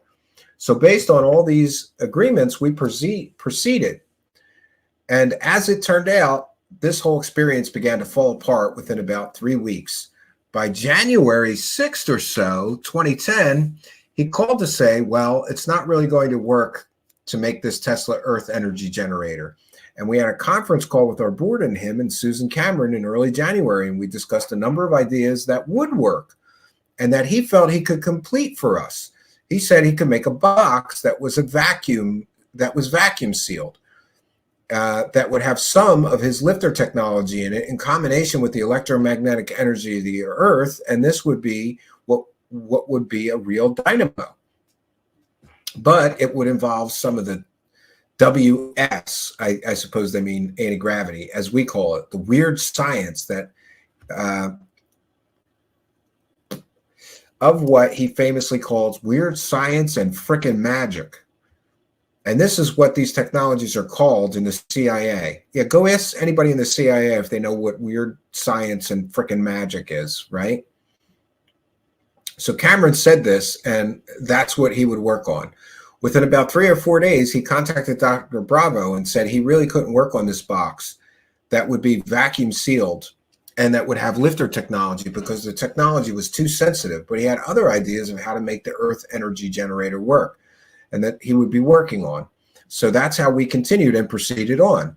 Cameron was very committed and was almost in daily contact of every few days in contact with Dr. Bravo until March 15th. And then an interesting thing happened. He went through a sudden change. Apparently, he was taken into a skiff. Skiffs. These guys love to tell stories about skiffs. An electronic eaves-proof place. And he went to a briefing where a lot of oppo research, as they say in the political circles, opposition research, which is basically nasty disinformation, was presented to him about me and about the Orion Project and about CSETI and about the Disclosure Project. He went through a complete Dr. Jekyll and Mr. Hyde change. This coincided with when we were having meetings with a group called JJ&B, which is a big group of lobbying and hedge fund and investment people in Washington. They basically claimed to be the rivals of the Carlyle Group. And basically, we were going to move a grant proposal through to form a new company to get funding so that Cameron, being the chief scientist, and a whole group of other scientists we have identified, would work together and would have the ability to really bring out within a year and a half several generations of advanced energy devices. It was when we started meeting with this group, which includes Bart Fisher and Jim and Jack Albertine, who are considered top lobbyists in Washington, for example, is personal friends with Senator Mark Warner of Virginia and a number of other powerful people, that a group of people went to meet with Jeff Cameron. This group included former CI, he brings in CI Director James Woolsey. Dr. Stephen Greer loves to lie about James Woolsey. He lied about briefing him, and James Woolsey was so pissed that he issued a statement saying this man never briefed. I sat next to him at a social function. He did not give me a briefing. Now he's claiming James Woolsey is involved. This is because James Woolsey called him a liar, basically. Cameron claims, along with other people presented, a lot of information that was very damaging, and damaging to me personally, and also to our other projects. He began to cite all kinds of bizarre things that were just completely insane. For example, he cited the fact that we used higher states of consciousness in our CE5 work to make contact with extraterrestrials, and that this has been picked up by rogue terrorist cells. We're using this to detonate weapons of mass destruction with their minds. Oh, man. So according to Dr. Stephen Greer, the CIA is aware that Greer is using these CE5 techniques, and somehow terrorist cells got a hold of the CE5 app, and they're using it to detonate bombs, man. They're detonating bombs with mind powers because of Dr. Stephen Greer's CE5 initiative. Boy, sounds juicy, right? Super juicy.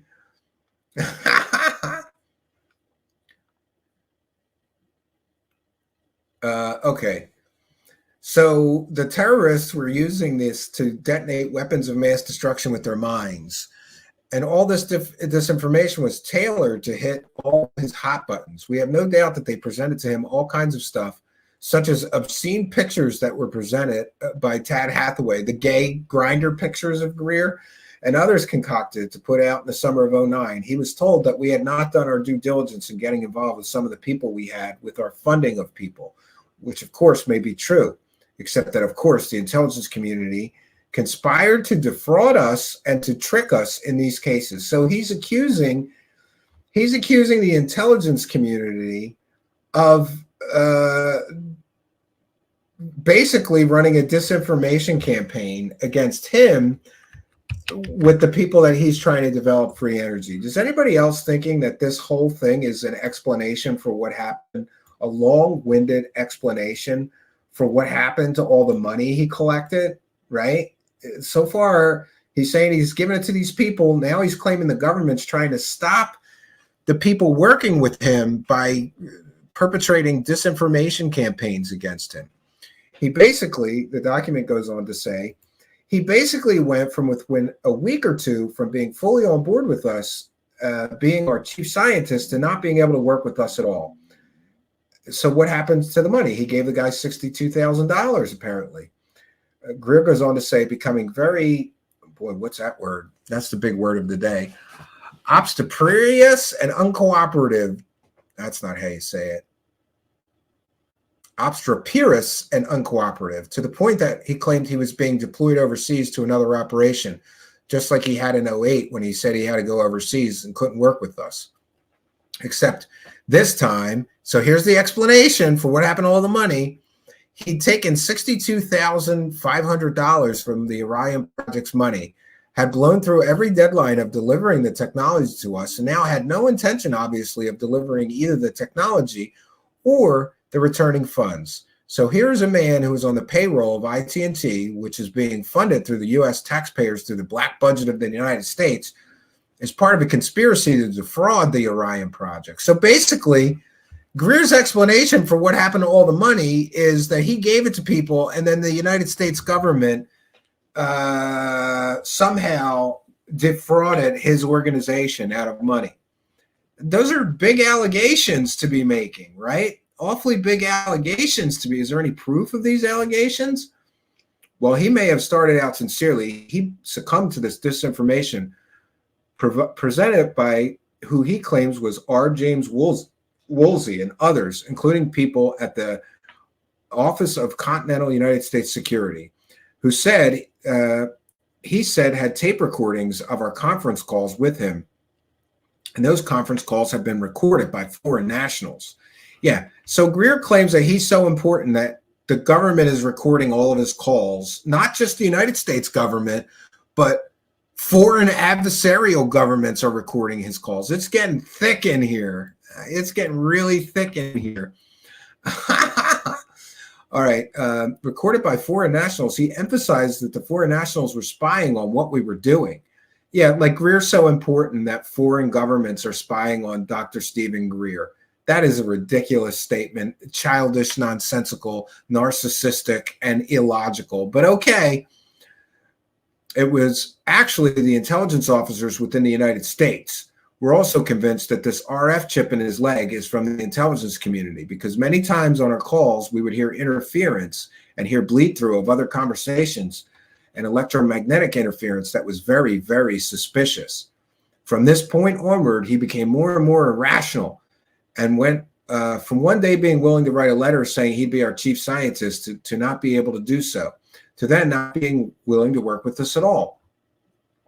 This all happened within a 2-week period. The disinformation that he was provided was so absurd as to be laughable, but he was vulnerable to it. He completely bought it. And I think that started out really wanting to work with us sincerely, but ended up succumbing to the machinations of the intelligence community, which knew he was working with us. So apparently Greer's explanation for why this is great. Greer's explanation for why he collected, I think it was over $500,000 from the UFO community and never produced anything, is that the government got involved and screwed up his efforts to create this free energy device. Sure. Or something else happened to that $500,000, right? And at what point does it become criminal that he's accusing government officials of defrauding him and his organization out of money? If those claims are not true, that's very problematic, I would think. So on the 19th of April, I got a call from Rick Foch, who was at the Naval Research Lab when this happened. Letter had been sent from Dr. Ted Loder on behalf of the Orion Project, asking Jeff and Susan Cameron to proceed with the work and saying that they develop a prototype, which we now know he is capable of doing because other work he's done has been confirmed to us. Great. Look, we did not pay for a feasibility study. We paid to have a technology developed, and we still expect this to be developed. And these documents are in PDF file, which is attached to this recording. Jeff Cameron became unglued by this letter, and he called Rick Foch at the Naval Research Labs around midday and was on a rant, and he threatened to get the Criminal Investigation Division of the Army to turn on us and to attack us. Basically, he made these statements to Rick Foch, who under oath would have to testify this was the case. Where under oath? Rick Foch immediately called me and said Jeff was very upset and that he wanted him to proceed. Obviously, he had been ordered by someone not to proceed and claimed it was people like R. James Woolsey, the CIA director, who I will get to in a moment. But Rick Foch, said that something wasn't right and that Rick said that Jeff didn't know it, but the Naval Research Labs, he had the ability to see exactly where Jeff Cameron was calling from. Now, Jeff Cameron called and claimed he was calling from Saudi Arabia, and that was early morning there, when in reality, it would have been about 8:30 at night. Immediately, Rick Foch thought this was very odd. So this thing is a rambling mess to explain what happened to all the money he collected. Greer goes on to say, we have suspected that since at least January, he was confabulated much of what he's been doing and lying, and that he became embedded in this as a scheme to defraud us as a trap set by the intelligence community. And what I call majestic, magi or cosmic clearance level people who are trying to keep all these energy technologies secret. So that's why Dr. Stephen Greer collected $500,000 and never produced anything. Because the members of MJ12 defrauded his organization out of all the money. Yeah, MJ12. Yeah. They let him move in late last year as a takedown of the Orion project, as a sequela to our having been taken down by Todd Hathaway and Pete Sumaruk in late 2008 and 2009. This is a repeat of that in 2009 and 2010. With this have come a number of threats of imprisonment, threats of death, stalking, all kinds of bizarre sexual innuendos and attempts to blackmail.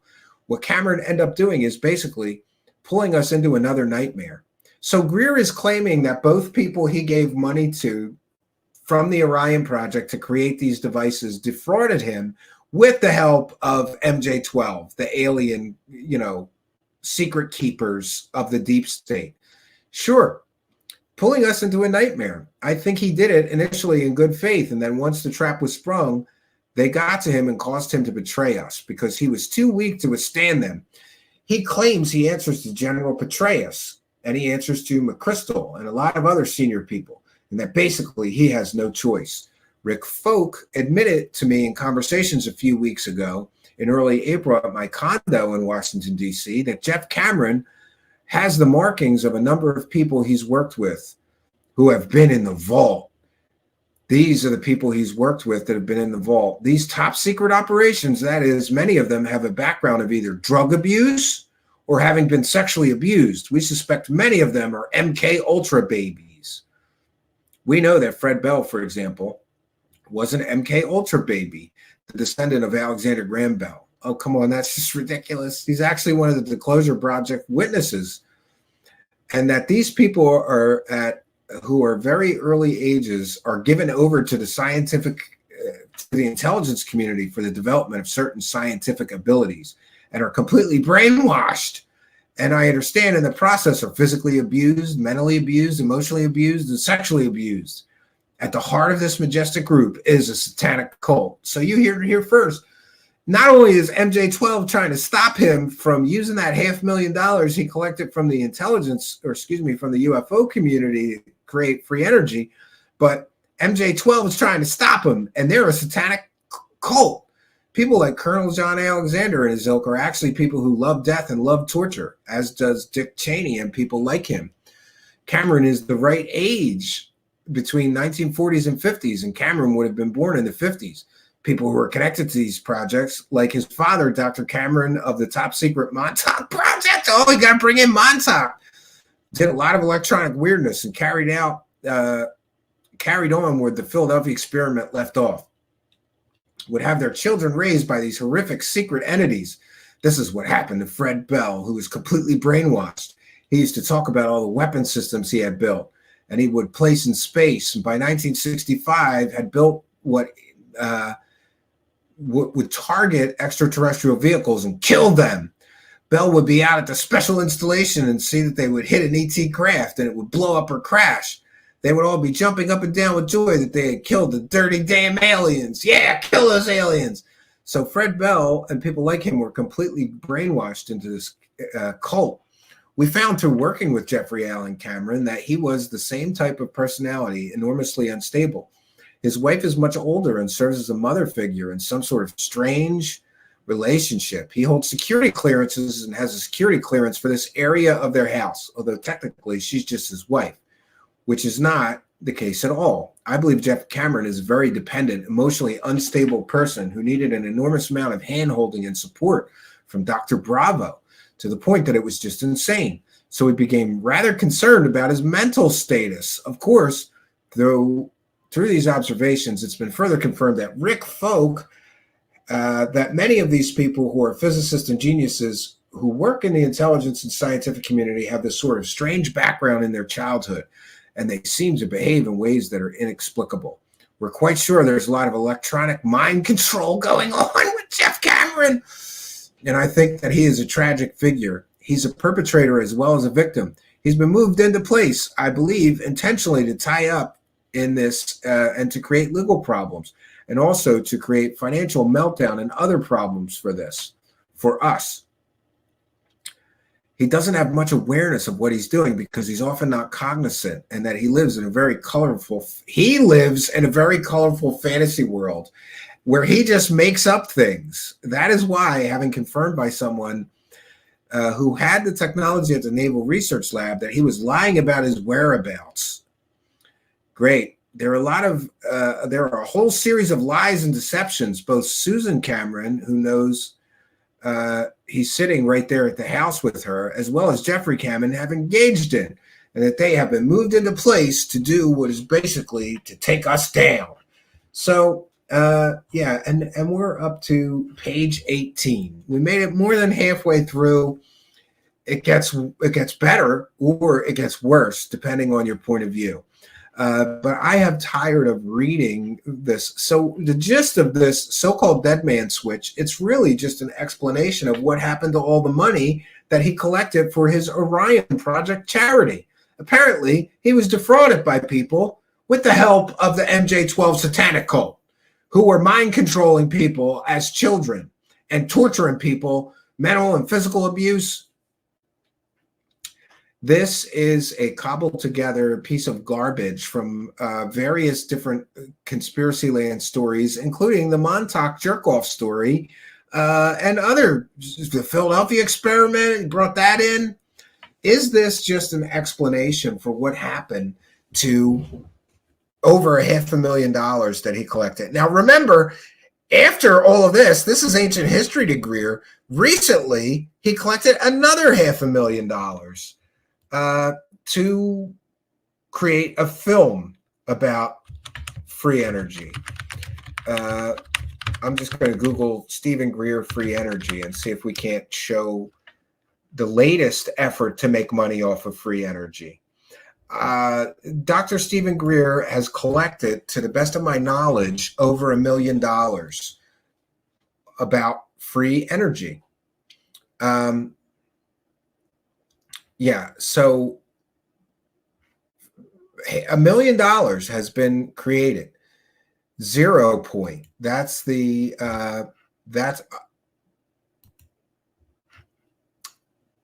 no, that's not it. Let me find the latest film.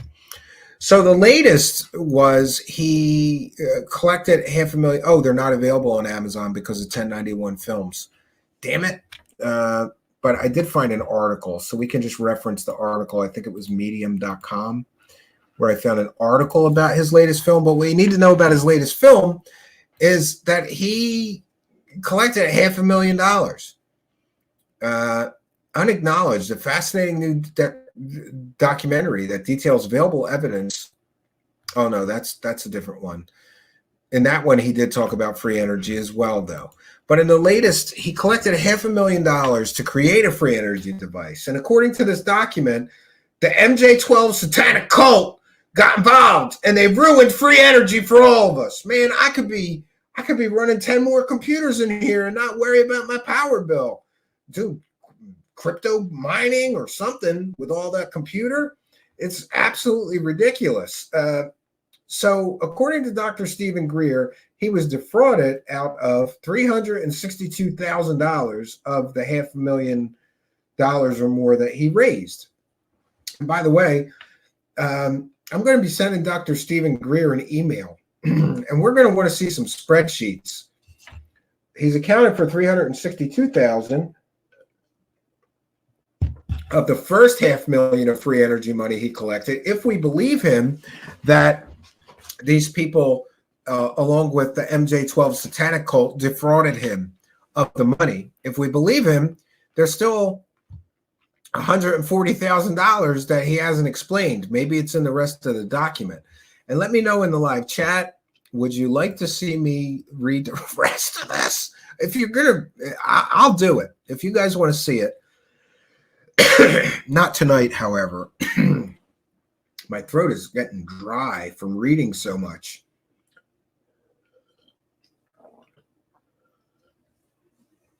But isn't it interesting? This is supposed to be a Deadman switch. This is supposed to be all this damaging information against the deep state, against Majestic 12, against the Men in Black, against the dark cabal that's stopping alien disclosure and free energy from being released to the world so none of us have to work anymore. It's a great story, but there's no evidence to support any of this. And this reads like a bad spy novel written by somebody that's never written a spy novel before. Yikes there, Simon Fly.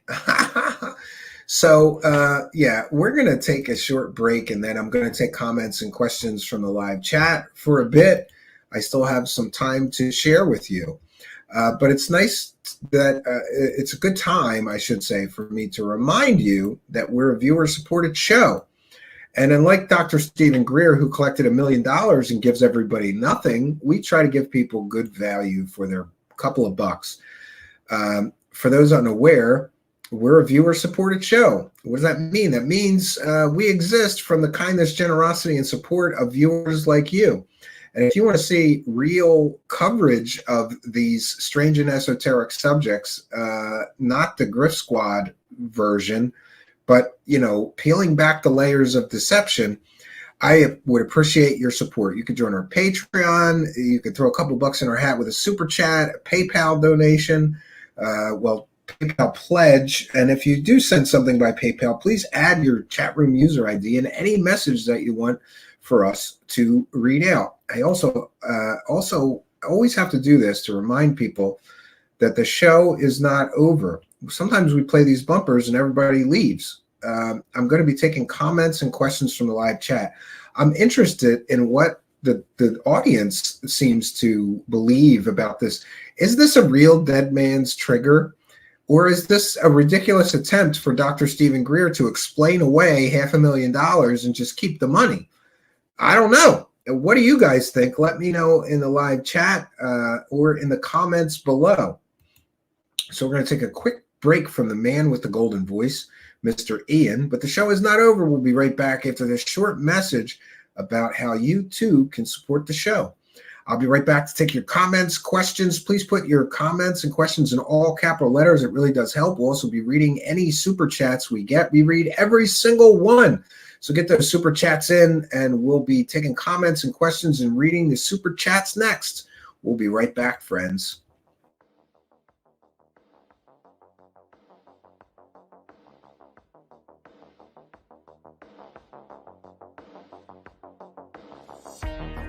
Truthseekers is a viewer-supported show. Wonderful people like you who enjoy this show send pledges in the form of super chats, super stickers, super thanks, PayPal, or Cash App. Instructions for how to help are in the description. You can also join our Patreon, and for as little as $1 a month you can get extra content. Patreon supporters get a backstage pass, early access to all our production videos before they are distributed publicly, Stephen Campion's music, private writings, a monthly show journal, and more. You can also become a YouTube channel member for $5 a month. A YouTube membership includes all of the Patreon benefits, plus a special members badge, priority reply to video comments, and the live chat, plus a monthly members only video. We thank you all, kind and generous benefactors, for supporting Truthseekers. Thank you for your generosity and support.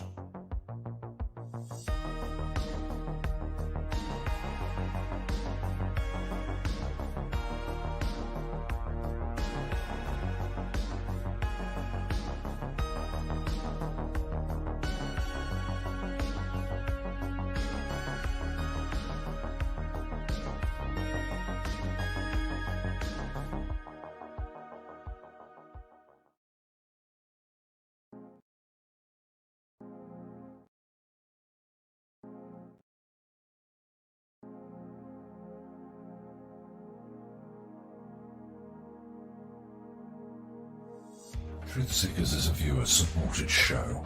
Now there's a great way to support these broadcasts and show your support.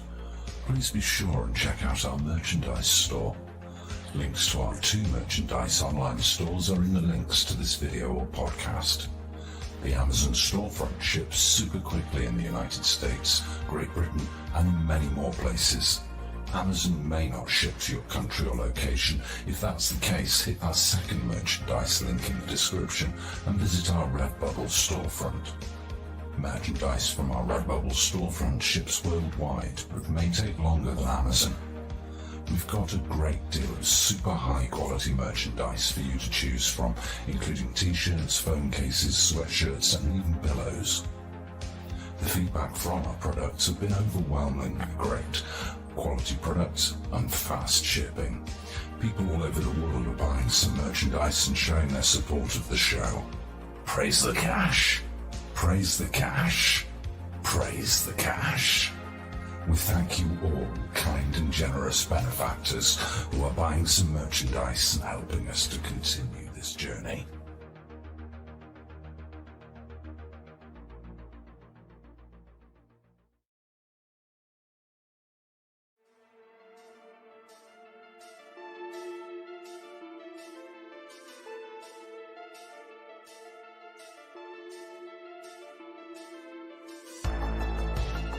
Thanks for being here. This is Truthseekers with your host, Stephen Campion.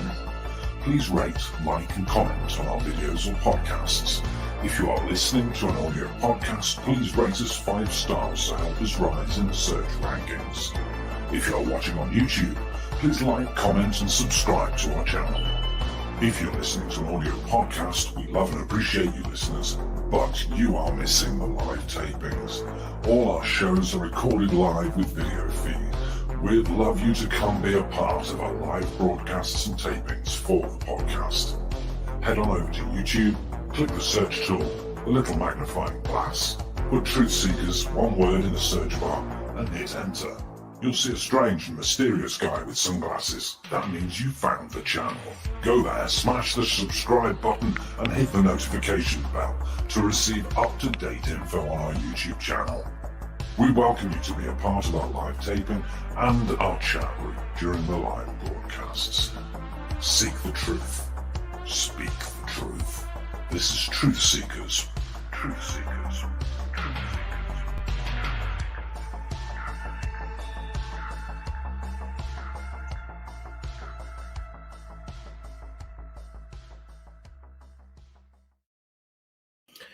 Greetings and salutations. So we're back. I'll be taking comments and questions from the live chat, starting with the super chats. We've got one from Spooky for £2.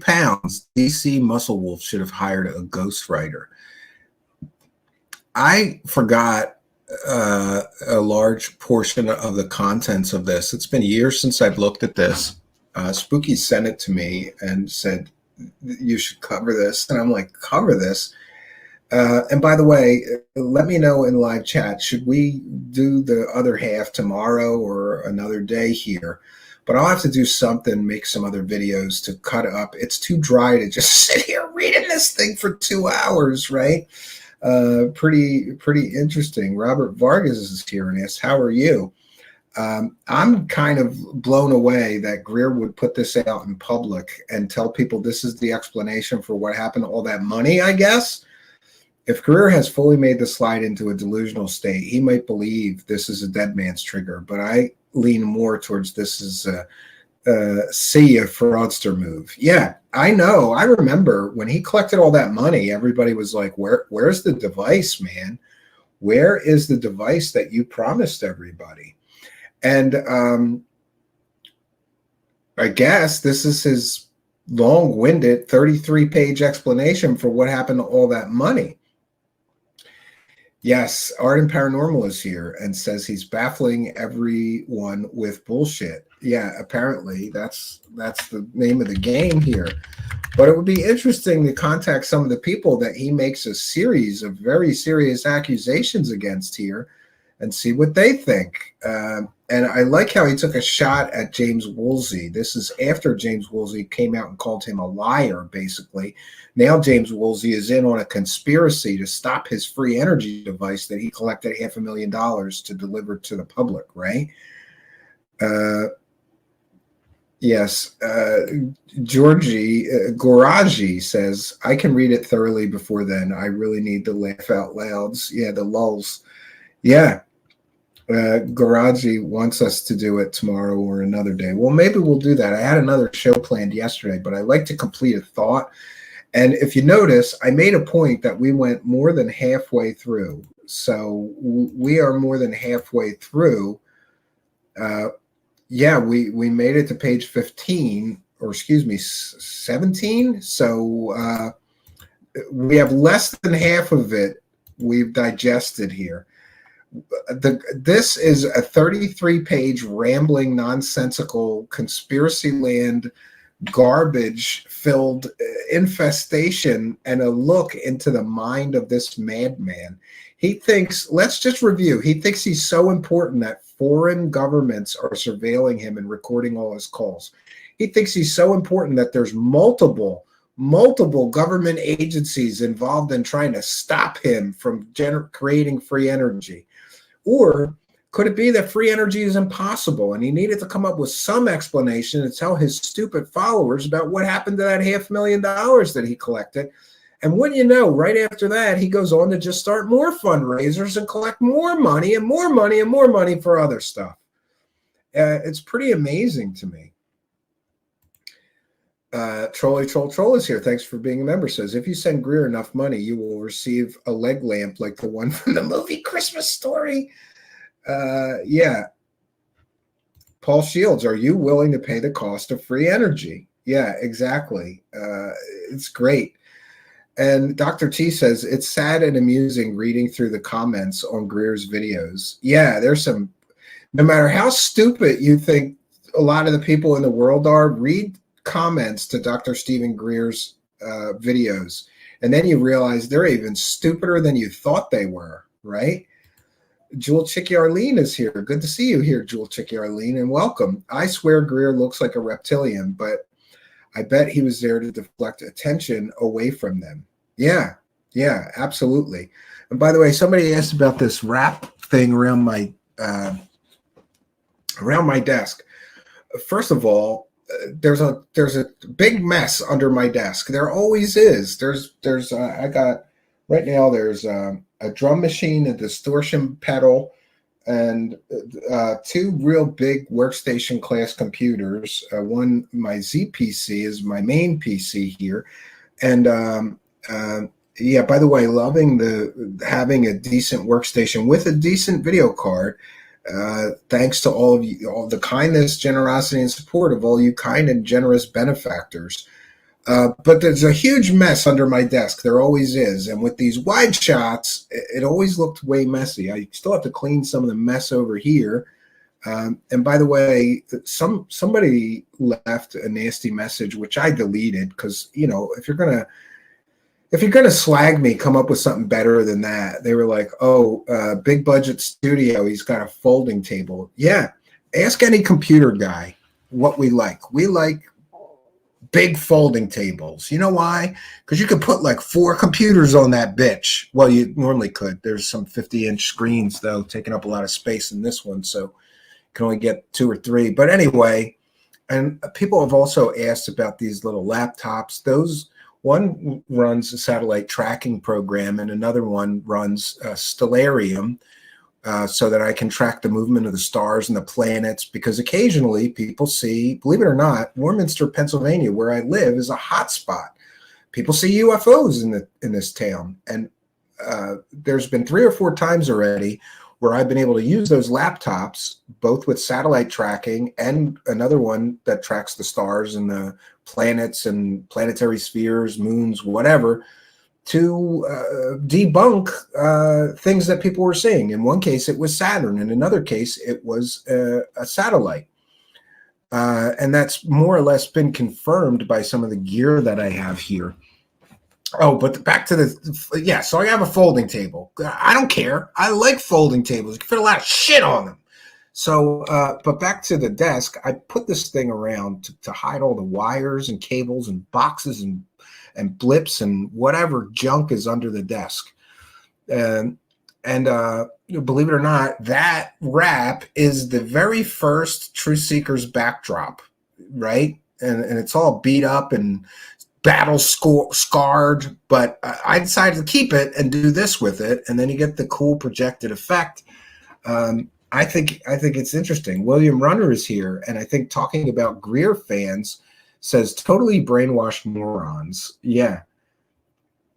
And Algaray wants to know, wait, is the David Wilcox box of dildos buried under the desk? Definitely not under the desk. Yes, and Randy says, under the desk is where all the towers and wires and other goblins live. Yeah.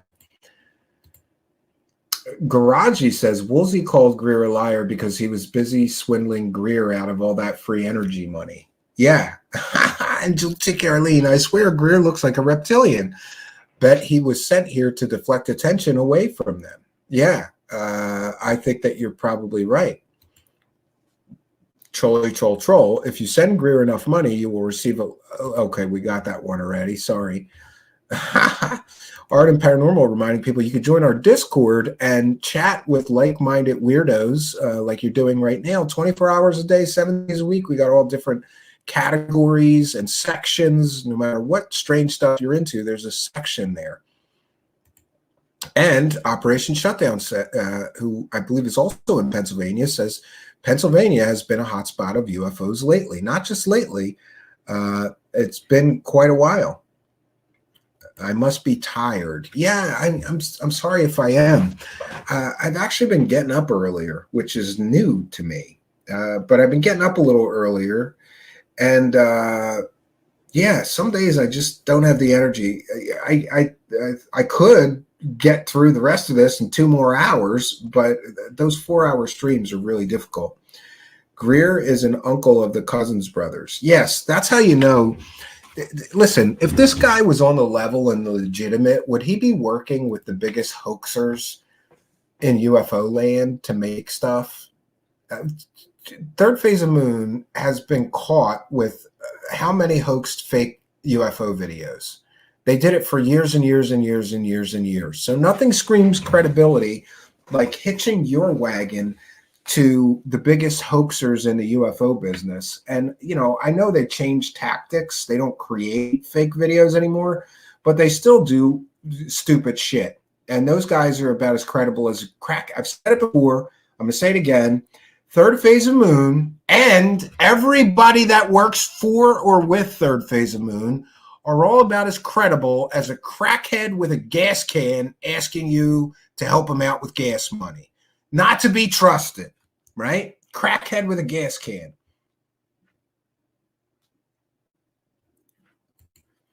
Jewel Chick Arlene says, one of the times I listened to Cheryl Costa, there was lots of data for PA sightings. Yeah, I have to check in with Cheryl. There's supposed to be a book with all the Pennsylvania UFO sightings. Cheryl did a book for each state, I believe, which is interesting. Greer is on Vlad TV the second time. Now, I wasn't aware of that. Choli Chol Chol says, I like fold-up tables that have lots of holiday food on them. Yeah, that's another thing. You know, you got an extra folding table around. We're going to have a Christmas party here, I think, this year. I think every year I thought we should have a Christmas party because we got a nice fireplace and a huge basement, and the fireplace is in the huge basement, and real nice and cozy, and it just seems like Christmas in there when that fire is going. Haven't had a fire here at the house yet. Had plenty of fires at the cabin. I got plenty of firewood for here. I just haven't gotten around to it. But we're going to have a Christmas party here, and I've got extra folding tables in my garage for Christmas parties, right?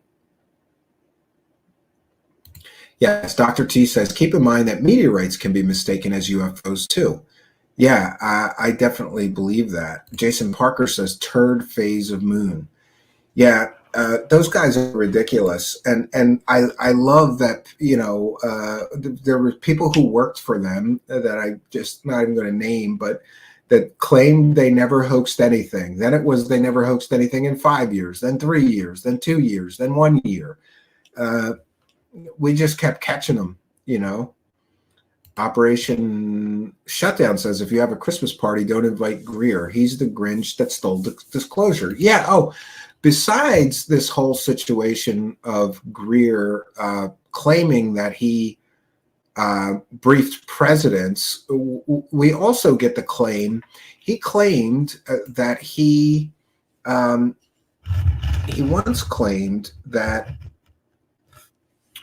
geez, I totally lost my train of thought. He claimed, besides briefing the presidents, he also claimed that he knew the location of the giant spaceship, and he did that before Ross Coulthard.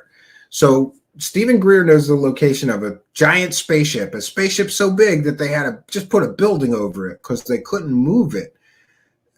So the guy who's running the disclosure project won't name where the spaceship is. So he is the literal gatekeeper of disclosure. Totally ridiculous. Yeah, third phase hasn't faked anything for like 2 weeks now, says Al Garay. Yeah, what about James Gillian? Think he's a fraud? Yeah, we covered him in the past. I don't think he's a credible source of information. He's about as credible as a crackhead with a gas can too. And anybody that would knowingly, willingly, and deliberately work with somebody like Corey Goode is not somebody that I think I want to listen to about anything. And by the way, I just want to take a moment to recognize something. Never missing an opportunity to take a shot at somebody who I truly believe has taken a shot at me through his ragtag group of doxing attack dog losers. That would be Mr. Lou Elizondo. And what I'm about to say is my personal belief. For those unaware, I once hosted a filmmaker here, and that filmmaker made a not at all flattering film about Lou Elizondo. What you need to know is that all the information in that film was entirely accurate. I think there was one thing that was wrong, and he did a retraction. But the rest of the information in the film was entirely accurate. So for the sin of hosting a filmmaker and talking about that film, I was attacked by the Zondo Goon Squad. That's what I call them. You know, the Fister jerk-off and Rob Heatherly, who likes to watch videos of little girls on YouTube, right? Yeah, little young girls. He had a playlist, Rob Heatherly. That was one of the Zondo Goon Squad attack dogs. So they said they didn't dox me, but they put out my legal name and the street that I live on. And if you Google those two things, you find my home address. And I just want to take a moment to remind people that anybody coming here intending to do myself, or especially my family, harm would be a really stupid idea, considering my stance on self-defense and you know, having the tools available. I'm just going to leave it at that. But that's not what the Zondo Goon Squad do. They just harass people on the internet because they're pussies. And so that's what they did to me, including threatening my children, threatening my wife, coming into the live chat and threatening my family on, of course, on sock accounts. And this was all in response to me telling the truth about Zondo, Lou Elizondo, lying. One second. Let me get what is going on with these cameras today? It's counterintelligence. Counterintelligence people are getting to they must have hacked me. No. So the Goon Squad comes after me and does all these things, threatens me. I got all these threatening emails and all this nonsense. And again, my sin was that I hosted a filmmaker. So these people said they were doing it to get those people who were, quote, going after Lou. I wasn't going after anybody. I was talking about a film that was made, a film which, by the way, was mostly or largely or almost entirely factually correct in the points that it put forth about Mr. Lou Elizondo. So there's long been all these rumors and everything that Lou Elizondo, oh, come on, I'm going to give up on that camera.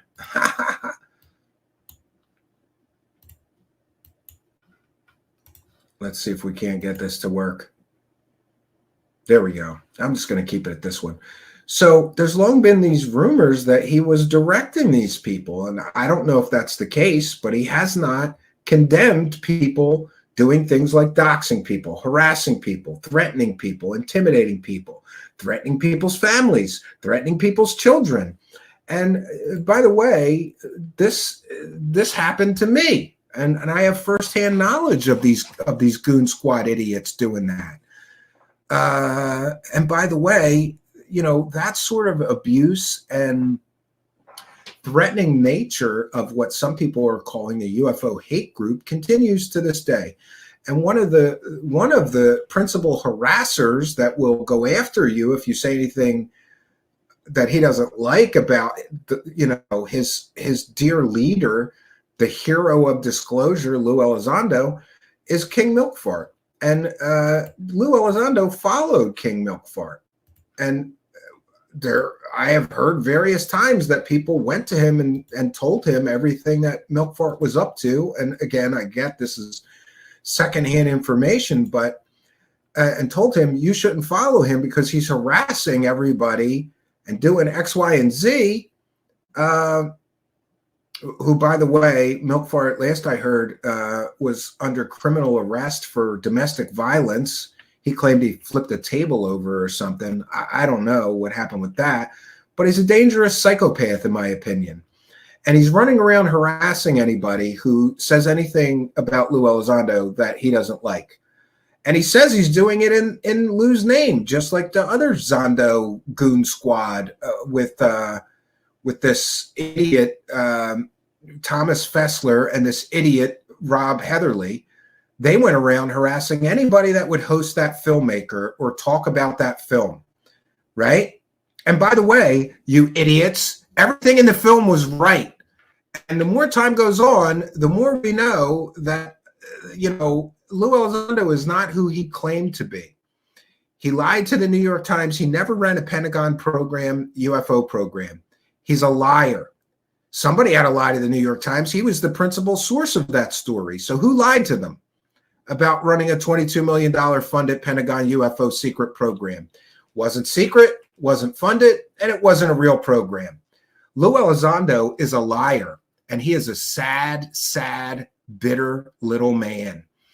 And despite all the controversy of him following, and in the case of the people who harassed me, he rewarded them. I tweeted at him what these people were doing in his name to me and to my family.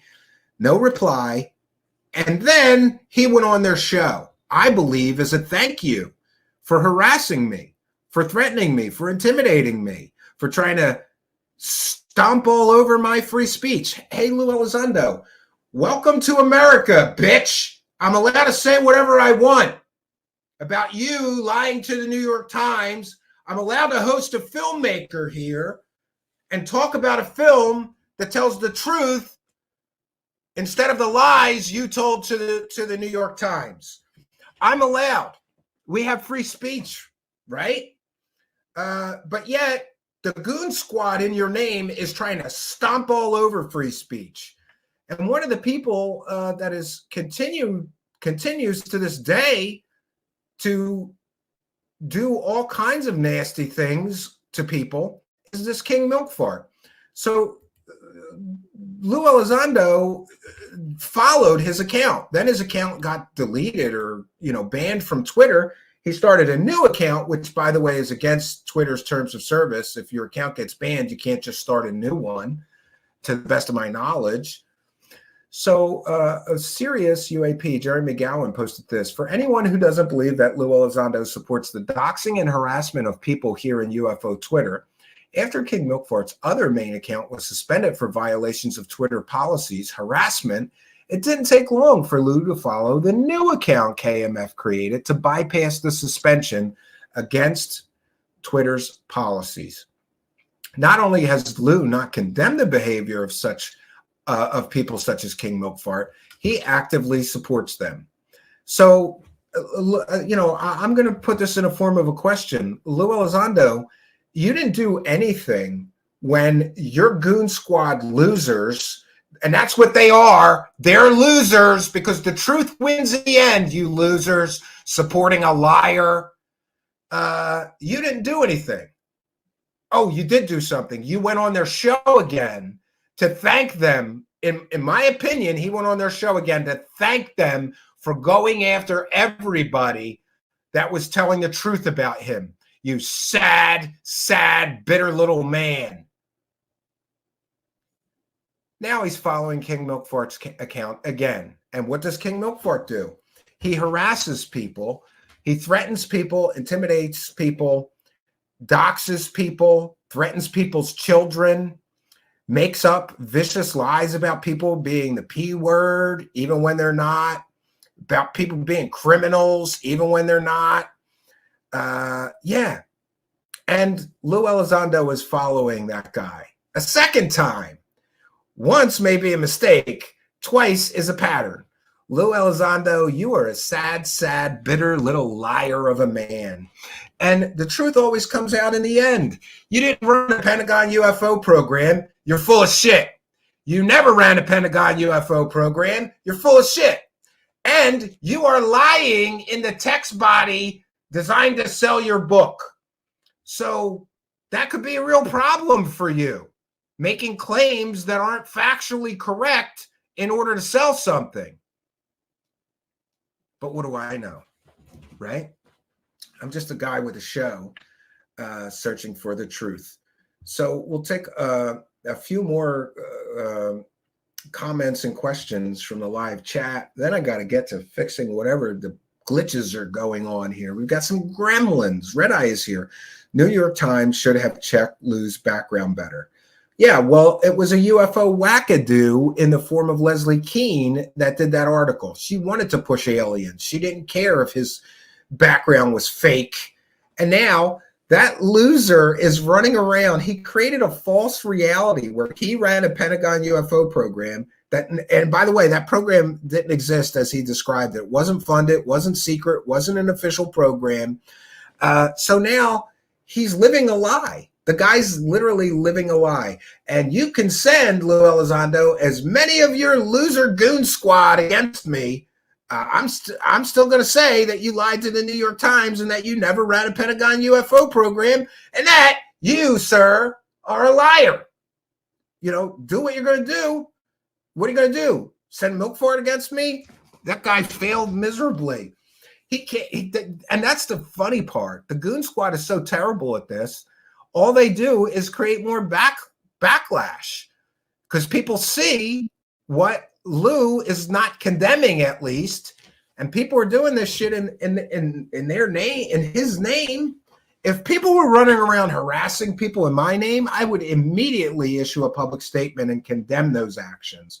By the way, I do encourage people to aggressively ask questions, but I would never encourage anybody, regardless of what anybody does to me, I would never encourage somebody to threaten, intimidate, bully, harass, step all over the free speech of, attempt to intimidate, threaten people's children, threaten people's family. I would never condone that. I condemn those kind of things strongly, having been the victim of that myself. It's not fun.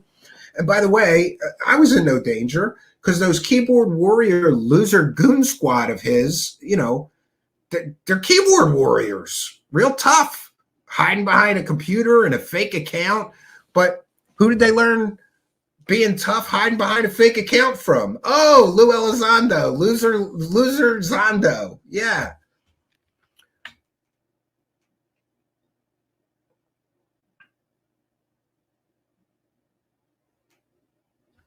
Exterior knowledge is here. Man, he says, what I find the problem with Stephen Greer is he does lie a lot about things he mentions. Because of Truthseekers, I understand him, that he never briefed anyone or anything. But I think the most. Yeah, it's interesting. And exterior knowledge also goes on to say, at the same time, I believe what's more important is the contact itself, because I learned this through self and never through Stephen Greer, but I believe anything is possible. Yeah, the man selling an app where he claims you can talk to aliens for $10. That is what kind of person we're dealing with. So it is what it is.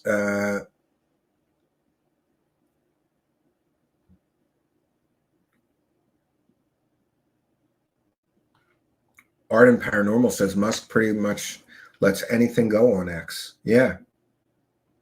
Yeah.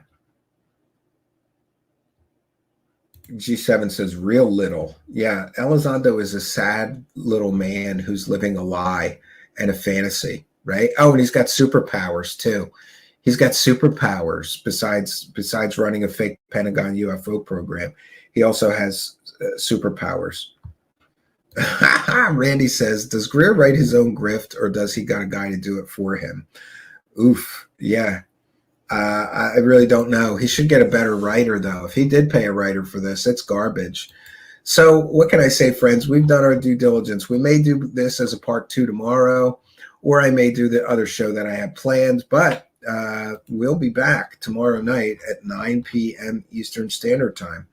So we've got another show for you at 9 p.m. Eastern Standard Time. And also, We have 3 best of episodes this week. Friday, Saturday. Saturday is really going to be good, and it includes a whole explanation of Dr. Stephen Greer's Orion project. So we're going to get our fill of Dr. Stephen Greer this week here, right? So next show is 11/16/2023 at 9 p.m. Eastern. That'll be tomorrow night. I'll be here, and I hope you'll be here in the live chat as well. We have done our due diligence for today. By the way, speaking of doing due diligence, I did some checking on the account that was, I love it when people with sock accounts little bitches come here, put a mask on to take a shot at me. Be a man, take off the mask, you little bitch, and say it with your name, like a man, right? Well, I mean, I don't know. I grew up on the mean streets of Philadelphia. And if you got a problem with a man, you go to him like a man, and you figure it out. You don't wear a mask and throw rocks at his house in the middle of the night like a scared crybaby little bitch.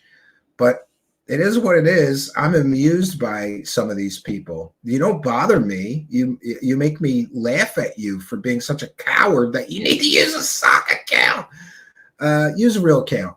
Be a man. Be a man about it.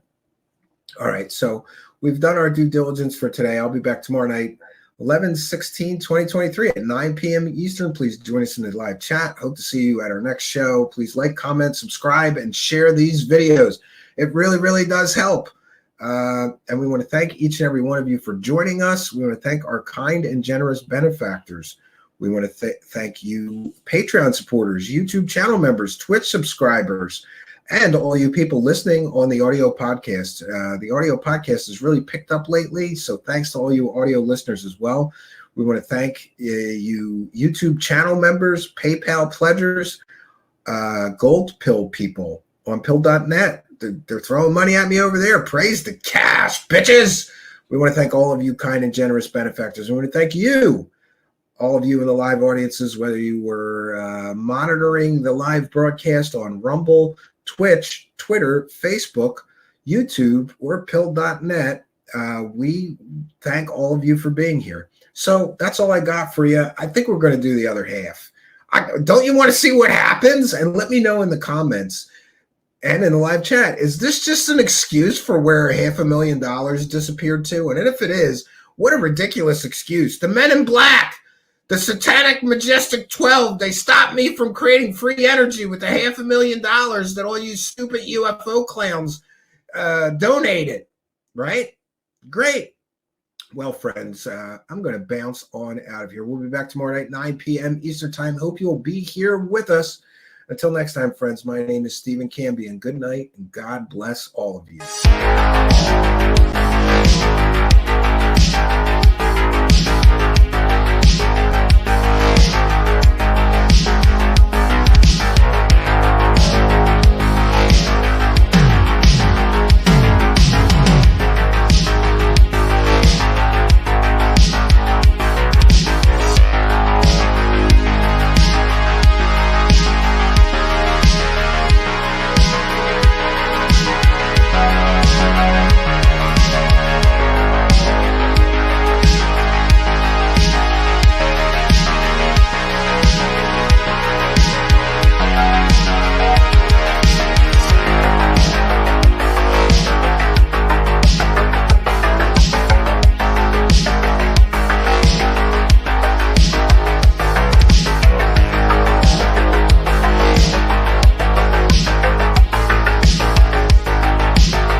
Well, being young and I kind of got on the ground. I hate to admit this now, sort of in the fetal position, sort of like, what is this? And it had this beautiful almond-shaped eye, like deer eyes. But it was an extraterrestrial biological life form. And he came up to me and touched me on my right shoulder. And whatever happened, the electromagnetic effect of it, all my hair, I had more hair then, stood on end completely. And I was totally electromagnetized. And subsequently, we went from there, and in an instant, went on board this craft. And what happened after that is sort of metaphysical, in the sense that we seem to dematerialize and then appear out in space. And I was sitting with these other extraterrestrial beings in a meditative state. And people say, well, what were they saying? I said, it wasn't about saying, it was about being. But what we did was that I was teaching them what it was like for a young man, to be in cosmic consciousness as a human. And then that's where we met. We met in that state of cosmic consciousness.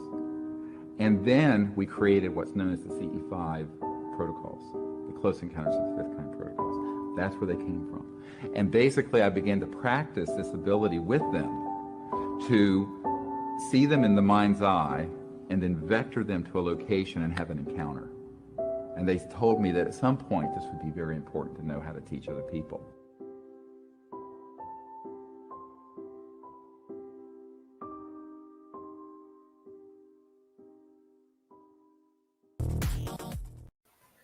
Well, good evening, ladies and gentlemen.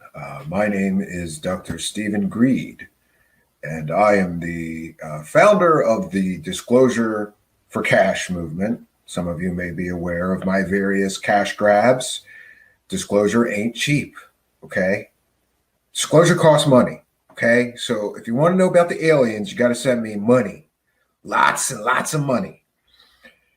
I have been here this past week tutoring and mentoring young Stephen Cambion in the art of the cash grab and how to praise the cash properly. So I offered to do this be a guest host for him so that I can address some of the recent controversies. And I will also be reading mean emails that I get from people complaining about all of the money that I have been making with my Disclosure for Cash scam. I mean, business. It's a business, okay? And I love my business, okay?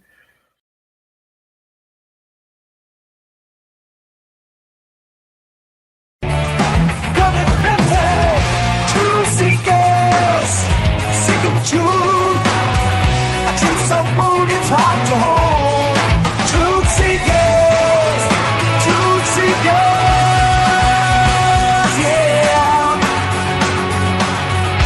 Praise the cash, praise the cash.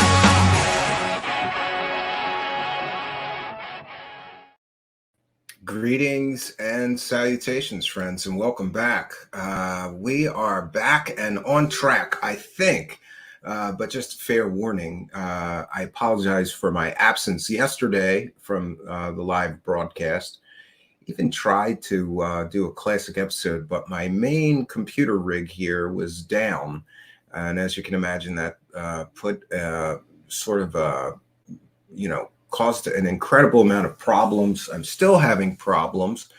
Apparently, my main most powerful workstation and rig here has decided to take a dump, and it turned out to be a bad boot drive after hours and hours of trying to troubleshoot what the issues were. But interestingly, Windows will not install, though Linux installs fine. Now, it's been some time. Most people know I'm a big advocate for the free software movement and Linux. We've tried to run our stream here on Linux, but StreamYard, up until I guess now, hasn't really liked running on Linux, but I did some tests. It seems to be working. I'm going to try to get the Windows issues resolved as soon as possible. But in the meantime, should we have any catastrophic failures, technical issues, I've got Studio B standing by. I just got to run all the way downstairs. I'll play a bumper for a minute or two and get down there. And that's a whole nother issue. So tonight we will be exploring Dr. Stephen Greer, or Greer. I'm sorry, I get those two confused a lot. Dr. Stephen Greer's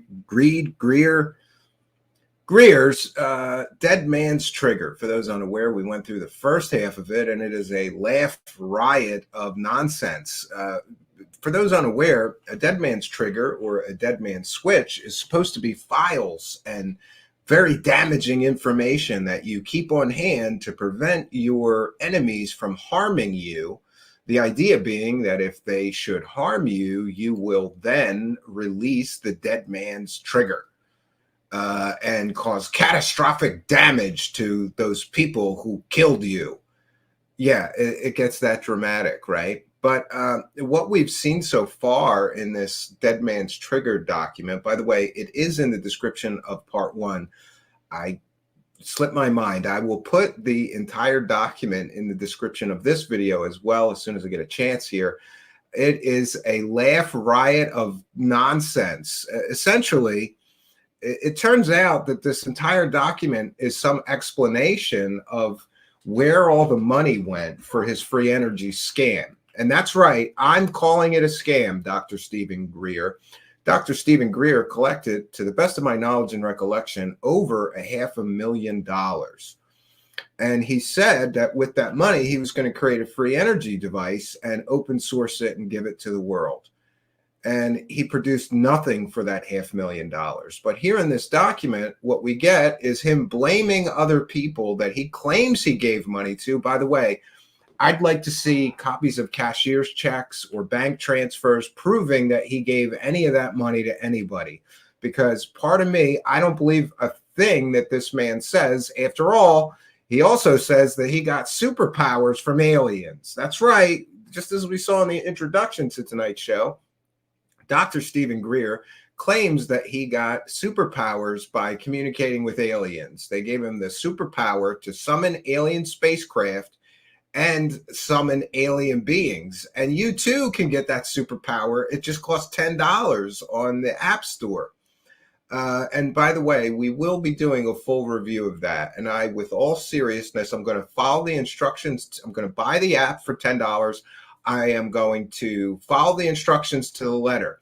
And I'm here to tell you, if I don't see aliens, then I have already decided that I will drive to wherever Dr. Stephen Greer lives, whatever I have to do. I'm going to sue him in small claims court to get my money back, because that app is a complete and total ripoff, in my opinion. I've already done some tests, didn't see any aliens. I'm going to do several more tests and film them. You'll get to see me meditating on a goddamn rock in the mountains trying to summon aliens and alien spaceships. And if it doesn't work, then what he does is false advertising, and I want my money back. And that will be a whole journey, and I'll take you all along with me. I don't believe that somebody should be able to sell an app in which he claims that you can summon alien spaceships and alien beings and communicate with them if it doesn't actually do anything. And then we're going to need on the record comments from Apple and from the Google Play Store and everybody else that's selling that app, because, you know, I don't understand how you can sell an app. He's literally selling an app claiming that you too can summon spaceships and aliens for just $10. Sounds like a good deal to me. So I'm going to put my money where my mouth is. We're going to take some of the kind and generous donations here, or pledges here, and we're going to buy the app, and we're going to film a whole series of me trying to communicate with aliens and summon alien spaceships. Hey, I want my superpowers. Superpowers only cost $10. But back to the free energy scam, Mr. Greer collected $500,000 in, I believe he had a 501c3 at the time, in charitable donations. And in this Deadman's Trigger thing, he claims that he gave a whole bunch of money to some people who scammed him. So do we forgive him for scamming the UFO community out of $500,000 because that money was then scammed out of him, away from him somehow? According to this Deadman's Trigger, which again, this is supposed to be like absolutely damaging evidence that will prevent your enemies from killing you. All it is so far is an explanation of what happened so far to a lot of the money, several $100,000 from his free energy scam. And let's not forget that besides the CE5 contact app scam, allegedly a scam, I think it's a scam, I'm entitled to my opinion, and the collecting $500,000 to create a free energy device and then creating nothing and just keeping all the money, never explaining where most of it went or a portion of it went. In this document, he explains, oh, these people stole it. Did you get police reports? When people defraud you for hundreds of thousands of dollars, you don't just move on, you contact the police. Is there police reports? Is there proof that he gave any of that money that he collected for the free energy thing? It was called the Orion Project. We covered it extensively here in the past. Is there proof that he actually gave any of the money to anybody? And then if he's claiming that somebody defrauded him for hundreds of thousands of dollars or even tens of thousands of dollars, where's the police reports that you filed? Where are they? I haven't been able to find them so far, but in fairness to Dr. Greer, I'm still looking because Dr. Greer has a lot of houses, so I have to check every jurisdiction that he lived near or around to make sure before I am confident to say that he didn't report any of this fraud of these fraudsters to the police. And by the way, if you own a charity and you're collecting hundreds of thousands of dollars, then you're giving away hundreds of thousands of dollars, and then you claim you were defrauded out of that hundreds of thousands of dollars, it's your responsibility as the person that runs the charity to file the appropriate paperwork with law enforcement. If he didn't do that, then again, I'm going to ask where the $500,000 went.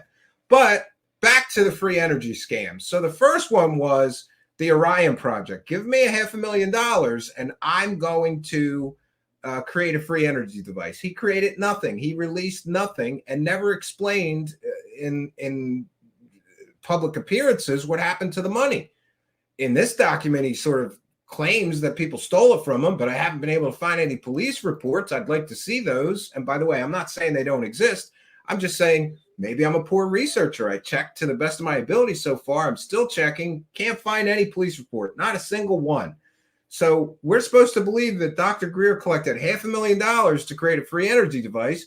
Then people took hundreds of thousands from him or tens of thousands from him and then kept all the money, didn't deliver on their promises, and then he just let them go. He didn't contact the police. That may be the story so far. But the second part of the story is the second free energy money grab, in which Dr. Stephen Greer collected, I think, to the best of my knowledge, was another $500,000. But this time, he didn't promise a device, a working device, even though years prior he promised that he knew all the secrets of free energy and they were going to create a free energy device and all of this is real. It's not fantasy or, you know. So the second go around, he collected another $500,000 for free energy, but this time saying that he would create a film. Go watch the film. Tell me if you think that that film cost $500,000 to create. I'd like to see the accounting on that, especially because he's publicly, begging for money. Oh, I need $500,000 to create this film, or I need whatever, hundreds of thousands of dollars. I'm sure he collected hundreds of thousands of dollars for that last free energy film. Where is all this money going? That means that Dr. Stephen Greer has collected about $1 million, to the best of my recollection here, for free energy. Now, he did produce a film, good for him, but what happened to the other $500,000? Well, we're going to get into it tonight. And if you haven't checked out part one, I will also add part one to the description of this video. So we have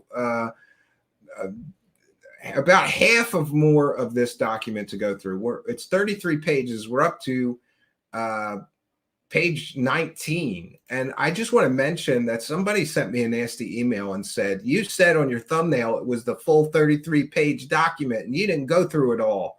So, okay, I'm sorry. Here tonight, we will finish going through it and we will make it through, I hope, all 33 pages of that. But before we do, I just want to take a moment to recognize and welcome in the live chat, whether you're chatting on our Rumble chat, the not pill.net. We're not broadcasting tonight because I may play some music videos from a certain somebody that doesn't like that platform. That's another story. If you're chatting on the Rumble chat, the Twitch chat, the Twitter live feed, or the Facebook live feed, welcome one and all. We'll be checking in with the Rumble live chat since those don't aggregate here, so I'm not automatically seeing what you're saying, but we'll check in with you guys. Welcome one and all. And of course, our YouTube chat, our main hub. And if you're listening somewhere else, we still encourage you, go on over to YouTube, put Truthseekers, one word in the search bar. Look for me, the strange guy with sunglasses. Smash the subscribe button, hit that notification bell, and you'll know when we're doing future live shows. So yeah, I apologize. We didn't get through it before. We were here for a couple hours last time. I'm assuming everybody is hearing me and the video quality is okay. So what do you know? We're back to the light side, running the show on Linux. And by the way, I would love to just run everything on Linux, but because of video editing software and things like that, I'm forced to still deal with Windows. And by the way, Bill Gates or somebody owes me a couple of days' pay because I've been 2 days trying to get this workstation to accept a Windows install. So far, no luck. I don't know if the workstation just said, I can't deal with this corporate monopolistic crap operating system anymore. Put Linux on me. I put Linux on it. It booted right up. I don't know what's going on. And by the way, someone suggested that that was a CIA attack because right after our last live broadcast on Monday night, the whole system locked up, wouldn't restart, all kinds of problems for days. It might have been a Men in Black attack for all I know, because we're getting a little close to the truth about the false disclosure CIA op that's taking place in the United States and other medias right now. But that's a story for another time, friends. I won't get into that. So grab yourself a beverage, get ready to laugh, because right out of the gate, it gets ridiculous with this document. And again, I will, you know what? I'm going to do it right now before I forget. I'm going to add the document to the live, to the description of this video, because I am apt to, I often say I'm going to do it, and then people will email me when I forget, and why is it not letting me? Oh, there we go. Share. Then anybody with this link can download this. So, we're going to go over to YouTube. Welcome one and all to the live chat. I apologize for not being here yesterday, and it really kind of pisses me off because I just, there's a lot of reasons, but I just couldn't do a live broadcast, even with a backup computer for various reasons. We'll get these tech issues worked out, and hopefully we'll be back and back to stay. All right, I'm going to put download the document. And for all you nitpickers, yes, there was something misspelled earlier as well, but we've since fixed that. So I apologize for that. All right, it is now in the description of the video. So if you want to download this and play along. Oh, and look, we've already got a kind and generous benefactor with kind and generous £4.99. How is it possible, given the obvious fraud that has been perpetrated over the decades, that none of these UFO grifters have been sent to prison? Well, I believe, and by the way, thank you, I'm not here, this isn't happening. I believe that is because, law enforcement, you ever know any law enforcement people? My father's best friend was a cop. He worked in sex crimes his entire career for Philadelphia. Those guys are very busy with real criminals. Police are very busy with real violent crimes, sexual assaults, murders, robberies, armed robberies. I think that they let this go because they just don't have time. It is, in my opinion, a lot of what these grifters do is a form of consumer fraud. If they're telling you you can contact aliens for $10 and you can't, to me, that's a form of consumer fraud. Every single person that buys that app should be able to contact aliens and communicate with them and summon spaceships. And if every single person can't do it, don't give me excuses. That's consumer fraud. And why is Apple allowing that app? Why is the Google Play Store allowing that app? if it's a form of consumer fraud. We're going to ask both those people or representatives from those companies for on the record comments when we do our series on this CE5 app. Thank you for your kindness, generosity, and support. We appreciate you. I'm not here. This isn't happening. And thank you for appreciating us, and most especially helping us to praise the cash. For those unaware, we read every single super chat. So praise the cash. Praise the cash, praise the cash, praise the cash. Yeah, if Dr. Stephen Greer can get paid so much for lying to everybody, then, you know, we can get paid for bringing you the truth behind the lies. I think that's fair. Thank you. I'm not here. This isn't happening. I appreciate your support and everyone's support. CE5 was an ingenious business move. Yeah, I mean, it's like, here, you want to pretend to talk to aliens? Pay me $10. Patty says white collar crime. I'm not here says this isn't happening, says all hail the cash. And Deb from SAC says Greer is a cash clown. Yeah, well, we got a better one for you. So praise the cash, Deb from SAC. Thanks for being a member, and thank you for your support. Praise the cash, Deb from SAC. Praise the cash, praise the cash, praise the cash.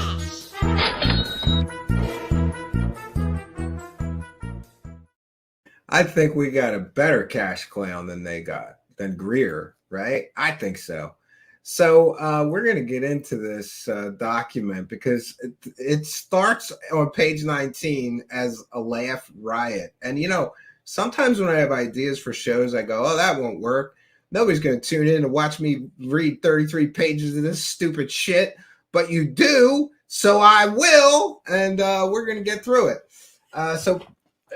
It's very confusing because he has the pages marked twice. And it says 19 at the top, but it's 18 here. I don't know what it is, but this is where we left off.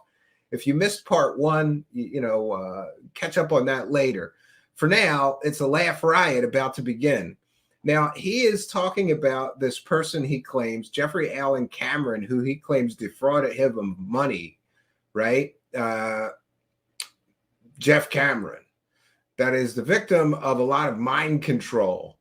And we'll begin our journey tonight here on page 18 or 19, depending on who labeled this thing. Somebody that doesn't know how to write page numbers? I don't know. All right, he says, Greer writes, he's talking about Jeff Cameron, one of the people he says stole money from him from the Orion Project. He says, I think at the same time, he doesn't have much awareness of what he's doing because he's often not cognizant. And he lives in a very colorful fantasy world where he just makes up things. That's right. Dr. Stephen Greer, the guy who said, he said he got superpowers from aliens. He's saying that this guy lives in a very colorful fantasy world. The man who claims he briefed every sitting U.S. president since Ronald Reagan, by the way, there's no record of that, says that this other guy lives in a very colorful fantasy world where he just makes up things. He goes on to say, this is why, having confirmed by someone who had the technology at the Naval Research Labs, that he was lying about his whereabouts on April 19th. As of about a week ago, when we started getting these threats about the Criminal Investigative Division of the Army moving in, I'd shared the earlier death threats from this, Doug Kilpack, as well as AnonymousSpeech.com, White Hat at AnonymousSpeech.com, which we know now is Todd Hathaway, a military intelligence operative at the Pentagon. You know, all of these things can be fact-checked. And I guarantee you that if you go fact-check this, none of this happened, but okay. Greer goes on to say, we have a whole team of people who we know are stalking me. Where's the police reports? If you're being stalked, where's the police reports? We know that there are all kinds of attempts to set us up in legal and other problems. So if you're hearing this interview, it's because they tried to throw me in jail or I'm disappeared. Oh, no. Greer goes on to say, the rule is that if I've disappeared for more than 3 days, this will be released. This rambling 33-page bunch of nonsense, this is a dead man's trigger. If I'm dead, this will be released. And if there's any attempt by any entity on Earth to try to arrest us, this will be released. So what is he saying here? Like, if you try to arrest me for stealing $500,000 from my own charity and never explaining where all the money went, I'm going to release this rambling 33-page document of nonsense. This is so stupid. Okay. He goes on to say, I got to get serious now. This is a dead man's trigger. This is serious shit. I should mention also that through the technologies that he has developed, Jeff Cameron has said that he's also time traveled into the future and done other strange things, which we know are possible given the technologies that he and his cell are working with. So listen, if you were trying to hire somebody to create a free energy device and they started telling you that they've also time traveled, wouldn't that be a red flag that you might not want to give that person tens of thousands or maybe hundreds of thousands of dollars? Not Greer. He says, this is very possible. Yeah, time travel is very possible, you wackadoo. Many years ago, when he finished his education with William S. Bender, Jeffrey Cameron started a company called Transdimensional Technologies. And he started doing some of this experimental work with the intelligence community surfaced and basically seized everything he was doing and said, you now work for us. He has told us repeatedly that my soul is owned by the intelligence community. Wow, sounds dramatic. And this is a diatribe or, a talking point or a plot device that we have heard various times by Stephen Greer. If you create a free energy device or really cool technology, the government just comes and takes it. No proof of that, but, it's a great story. Greer goes on to say, now I have to say that in the process of this, we were forming a new company to try to bring some funding in place and have Jeff Cameron as the chief scientist. And the company is called SIRIUS, like the star system, technology and research star. We have formed in March of this year, March and April 2010. And what has he done so far with that company? Has he created any technology? No. All he's done is taken money from stupid people in the UFO community. And in the process of that, we've had 3 people clawed back, as I call it, by the monster, the beast. And I want to explain what I mean by this. So essentially, he's saying the Men in Black took away team members of his. Sounds dramatic. First, we had Jeff Cameron, who was going to be the chief scientist. As soon as we formed this company, and we're moving a proposal with Terry Crome, who's worked with a lot of high-tech companies in the D.C. area and the Defense Department, with his JJ&B group in Washington, and the Albertine brothers and Bart Fisher, we saw that the intelligence community immediately sent people down to dissuade Jeff Cameron from working any further with us, and we were left standing high and dry. Rick Fauch then agreed that he would be our chief scientist, and he was then very quickly visited by the Assistant Secretary of the Navy, who called into question his pension, and I think some veiled threats were made as well, so he could no longer be identified with it. But Rick Fauch had mentored a man named Dr. Jay Gutlock. Rick Fauch had actually sat on Jay Gutlock's PhD committee at Virginia Tech and had mentored him. And Jay Gutlock had proceeded to work for a lot of 3-letter agencies.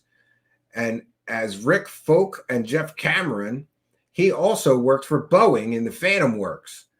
At one point, wanted to leave Boeing. Boeing then offered him a huge amount of money in the upper hundreds of thousands of dollars in stock in order for him to stay. But Jay Gutlock had told Rick Fauch that when he heard about the Orion project, that this is where he'd really like to work, or what he'd really like to do with his career and work on this. So he wanted to work with us and agreed to do so. We thought, well, we've lost Jeff Cameron. Rick Fauch isn't allowed to move forward with us because he's going to have his pension threatened for the next couple of years. So Jay Gutlock could, well, we had a meeting set up for this past Sunday, which is Sunday, the 25th of April. And that Saturday night on the 24th, Rick Fauch, having just spoken on Friday, the 23rd, with Jay Gutlock, who was very excited about what we were doing, got a phone call from Jay Gutlock saying that he could not work with us, that he was concerned about the drastic things that have been done to suppress these technologies and about the safety and security of him and his family. Rick Fauch told me very directly Saturday night at around 10 o'clock that in fact he was concerned that someone had approached Jay Guntlock and threatened him, or made it clear that you don't go into these areas or technologies without paying a consequence. So we've lost Jay Guntlock as well. So these are 3 people, senior top secret scientists who worked for 3-letter agencies and know about these types of technologies. And by the way, I'd love to fact check, find these people. Did they work for Boeing? Did they work for 3-letter agencies? Do they even know that they're mentioned in this document, or is this just more fantasies from Greer? Okay, when people wonder why we're still using oil and gas and coal, and here we go with the free energy talking points, and have centralized utilities and are destroying the biosphere and have 80% of the world living in some form of poverty with 1 billion or 2 billion people without potable water, with the rainforest being destroyed, with our future being completely mortgaged to the transnational petrodollar Nazis. This is why. And these are all talking points that we've heard before. He never proves any of this. Never can he, and he can't prove that free energy is real or exists. He collected $500,000 and he couldn't do it. But I'd love to know what he did do with that $500,000. In this document, Greer goes on to say, because we have gone the distance on this now for nearly a decade. And what we have found is that every time we've gotten close to the people who can bring out new energy technology, something happens that stops it. Or they're scammers just like you're a scammer, Greer, and free energy is not real. And so they couldn't do what they promised, and they made something up, like they're getting threatened. And where are the police reports? All these people are getting their lives threatened, their livelihoods threatened, and nobody filed a police report. Where's the proof of the claims being made in this stupid, ridiculous, childish document you wrote? Greer goes on to say, I'm the founder of the Disclosure Project and CSETI.org. The beginning in the early 90s, when we first started this world-encompassing journey. What have you done other than collected money and told bullshit stories, right? Boy, does he have a grandiose image of himself as somebody important. You're not somebody important, Greer. You're a grifter that tells fake alien stories for cash. Let's be clear. That's what you do, right? And you lie constantly. I briefed every U.S. president since Ronald Reagan. Well, every briefing a president gets is in their presidential library, at least mentioned it. Why is there no proof you briefed anybody, right? Then he backpedaled and said he sent briefings. Well, I can send shit to the White House too. Doesn't mean I'm briefing presidents, you pathological liar. All right. I was approached by people in the intelligence community to try to stop me. Which people? Name them. Let me interview them and talk to them. Let me go vet your claims of these men in black trying to intimidate you. In a sense, there's nothing new under the sun. In March 1992, I have convened just a weekend retreat with some people down in Florida near Gulf Breeze. Yeah, that's where at this thing is where he lied and told people that flares were alien spaceship. Remember, Greer, I suppose, or I'm speculating that he found out about some military exercises that would be happening in Gulf Breeze. And then he claimed that flares being dropped from military vehicles were alien spaceships. So in this document, he lies again. We established contact and vectored in 4 extraterrestrial vehicles. Those were flares. Those were flares in Gulf Breeze, you liar. Those were flares. Proven 100% that he lied. And he took money from people claiming that he could summon spaceships, and what he showed them was flares being dropped during military exercises. But in this document, he's going to say, those weren't flares. I vectored in 4 extraterrestrial vehicles, which ended up being filmed by about 6 people and was on the front page of the Pensacola paper the next day and got the attention of former head of Army intelligence, Albert Stubberbein III, NSA operative and remote viewer Ed Dames, and Colonel John Alexander. John Alexander is a UFO wackadoo. I don't know about the rest of them. Who's known as Dr. Death. John Alexander is known as Dr. Death? Since when? Anyway, he says because his PhD is in death? That's weird. They invited me to a conference in Atlanta in April 1992. I thought I was just going to attend it. I wasn't speaking at it. They sat me at the table between General Stubblebine and Ed Dames. And that evening, we went up afterwards to my hotel room, and they basically grilled me about what we were doing with contact, because they realized that we have uncovered the Rosetta Stone of contact with ETs, and that is non-locality in consciousness and coherent thought sequencing. Everything we teach in the C-SETI protocols, by the way, everything he teaches in the C-SETI protocols, I believe he stole from transcendental meditation. It's almost exact. And except with transcendental meditation, I think that the point is communicating with higher entities. With Greer, it's communicating with aliens. Same thing, different labels for what you're actually communicating with. And by the way, as a Christian, and I grew up Catholic, so it's even worse for us, it's just a bad idea. Go ask any minister, any rabbi, if you should be inviting entities in and how dangerous that could be. But that's a story for another time. And that they were taking this outside of the control of the intelligence community. So his CE5 is taking contact out of the control of the intelligence community. This is recounted in my book, Hidden Truth, Forbidden Knowledge. He ought to call that Hidden Lies, Stupid Knowledge, because that book is a joke, but that's, again, a story for another time. Goes on to say, however, the names are not given, and these are the names of the people who were in the hotel room meeting. Oh, so he spilled the beans about who was in the hotel room. I wonder what would happen if we fact-checked them. I convened with Dr. Brian O'Leary, who is an Apollo astronaut trained to be one of the first men to go to Mars. He was not an Apollo astronaut. He was supposed to be on a mission to Mars, but he's a complete and total UFO wackadoo. Look him up, Brian O'Leary. He's also a free energy wackadoo, never proves anything. He's just one of Greer's wackadoo friends, if you ask me. As well as talk about name dropping, right? Maury Albertson, who was one of the 3 co-founders of the Peace Corps. We had a conference at the St. Malo Retreat Center near Estes Park, Colorado, where I convened all the top people in the UFO research community. Yeah, people like Linda Moulton Howe and other liars and grifters. Yeah, with the top grifters. Anyway,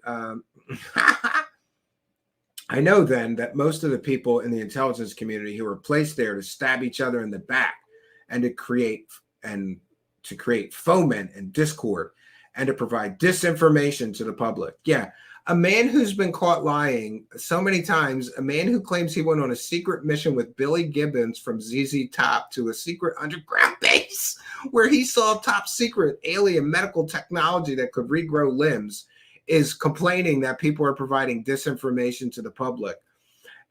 Yeah, and one of the other things I love is Greer says every alien abductee isn't being abducted by aliens. It's fake aliens that the government made. They made fake aliens but he's pissed because those people were there to put disinformation into the public. But during that retreat, General Stubbenbein, along with a sidekick, a psychiatrist named Rima Labo, approached me and offered me a board seat on a covert group they were involved with, where I was told I would have access to billions of dollars. Here we go. This is how many times so far has he claimed that he has access or he's been offered billions of dollars? This is the second time. And, you know, one thing you'll find about pathological liars is if they get away with one lie, they tell that lie again, or they reuse that lie because they figure, well, it'll work the first time, I guess. I don't know. He was offered at least $2 billion if I could merge what CSETI was doing with their group. I told him no, that I wanted to remain independent. So again, this is the second time that he claims that he turned down billions of dollars. I'm just going to say that one more time. This is the second time he claims he turned down billions of dollars. The other time he claimed that the Men in Black or some shadowy government organization offered him billions of dollars to stop talking about aliens. And he said, no, it's too important. And the mission is too important. So Stephen Greer has turned down at least $2 billion at least 2 times in his life. Sure. Sounds completely plausible. They then approached my wife, Emily, and General Stubbenbein engaged in all kinds of flattery and chicanery to try to get her to convince me to join their group, up to including that he knew we were Bahilis, Baha is, and that our holy number is 9. And so he said there were 9 shields or crests, and there was one that was available on this board, and that the 9th one was for me. So they'd done, boy, this guy can't even write, right? They'd done, maybe I can't even see. I'm sorry. I am half blind in my defense. They'd done all their deep background psychological research. And Emily thought, oh, how nice. I told her this is a devil who's trying to co-opt what we were doing. So finally, I made it very clear to him that I'm not going to merge CSETI with their operation, which is what MUFON has done. Mutual UFO Network has always been an offshoot of the intelligence community. One thing you'll notice about Dr. Stephen Greer that he does frequently is anybody who competes with him in the same space is a bad person and disinformation agent. This is just him taking out his competition so that the UFO wackadoos listen to him and buy his crap and not his competitors' crap. That's my opinion, and I'm entitled to it. Okay, so MUFON is an offshoot of the intelligence community. I was told that by Walt Andrus at a board meeting back in 1991. So the public has no idea how extensive the intelligence community's reach into UFO civilian groups. Within about 30 days or so of me refusing to do this, Sun Microsystems, which is a majestic corporation. Oh, come on. I have a friend that works for Sun Microsystems. I'm going to call him up and tell him he works for MJ12. Anyway, Sun Microsystems, which is a majestic corporation, dumped a bunch of disinformation on the internet, including things that were traced back to Linda Moulton Howe, who had become, here's where it gets interesting, paramour and lover with billionaire Robert Bigelow of Las Vegas, who now has Bigelow Aerospace with this Colonel John Alexander, who has been our nemesis for 18 years. They were alleging that I wasn't a doctor and I didn't have an actual medical degree, etc. And so on. Boy. So if you've ever heard rumors that Linda Moulton Howe was banging Bob Bigelow, this is where it came from. Well, this is one of the sources. I don't know. And by the way, you know, I don't want to impugn that old lady's reputation, but she looks like she would bang a few dudes. And I heard from, I don't know, at least one person, but he did happen to be an admitted government disinformation agent, that Linda Moulton Howe used to let dudes bareback bang her at UFO conventions. I don't really want to think about Linda Moulton Howe getting bareback banged at UFO conventions. But according to this document, she had become the paramour or mistress of Bob Bigelow. You may recall that name. He's involved with Skinwalker Ranch, wasted $22 million chasing werewolves and shit. Yeah, that guy. So from 1992 until now, April 2010, 18 years, there's been a nonstop psychological warfare and disinformation campaign. And Linda Moulton Howe is a part of it, right? Sure. It began after I refused to cooperate with the military intelligence community that Stubblebine was heading up and Colonel John Alexander was heading up, and has continued to the present hour as within the last few minutes. What are we up to? Christ, how much more of this?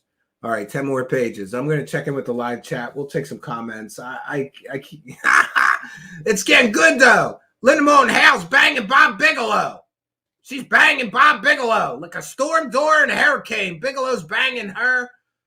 All right. Bareback Hal. Yeah, it's Bareback Hal. Hal? Bareback. That's Hal. Simon Fly. By the way, I'm going to curse at you, Simon Fly, because I'm not broadcasting on one of our distribution points so I could play a stupid music video. Yeah. Anyway. Linda Moulton Howe was howling, all right. People like this idea of Bob Bigelow banging the hell. I wonder if Bob Bigelow, like you know, bareback banged her, or was it like, is she 3 input? Why am I worrying about this stuff? Why am I even thinking about 3 input women that old? I don't know. But Dr. Stephen Greer says that Bob Bigelow was banging Linda Moulton Howe. So we got to, oh, come on. Let's stop thinking about Linda. I'm going to throw up because I'm starting to think about Linda Moulton Howe getting bareback banged. It's gross. All right. So by and large, this 18-year journey, which has been wonderful at times, but a nightmare at times, has without a doubt proven that very few people are going to withstand the pressures. As Gordon Creighton said in an interview with me during the Disclosure Project, the guy who published Flying Saucer Review and used to deliver it to Prince Philip and Prince Charles and the royal family, he told me as I sat in his home, if you look at the Disclosure Project interview, he says, people who have become too much trouble disappear or they're killed. And so I think I've become too much trouble. As everyone knows, I got a metastatic cancer back in 96 and 97. Here's where we get into claims. Stephen Greer claims that the Men in Black murdered several people on his team and tried to murder him. And for those unaware, people get cancer. There's little or no proof of weaponized cancer being employed by the intelligence community, but don't let facts and evidence get in the way of a good bullshit story. And by the way, that's the prover maneuver. These people like David Wilcox, Stephen Greer, Dave Grush, they all pretend that they have such important information that they're under attack by the deep state or the Men in Black. They never prove it, but they all claim it. All right, so he says, I got a metastatic cancer in 96 and 97. Shari Admiak got metastatic cancer, and Congressman Schiff in New Mexico, who was pressing to get the truth out on Roswell, all of us at the same time got metastatic cancer. In a meeting I had in December 2008 with Ron Pandolfi, ooh, that's interesting, of the CIA at the he met Ron Pandolfi of the CIA at the Pizza Hut near Langley. Oh, we gotta check on that.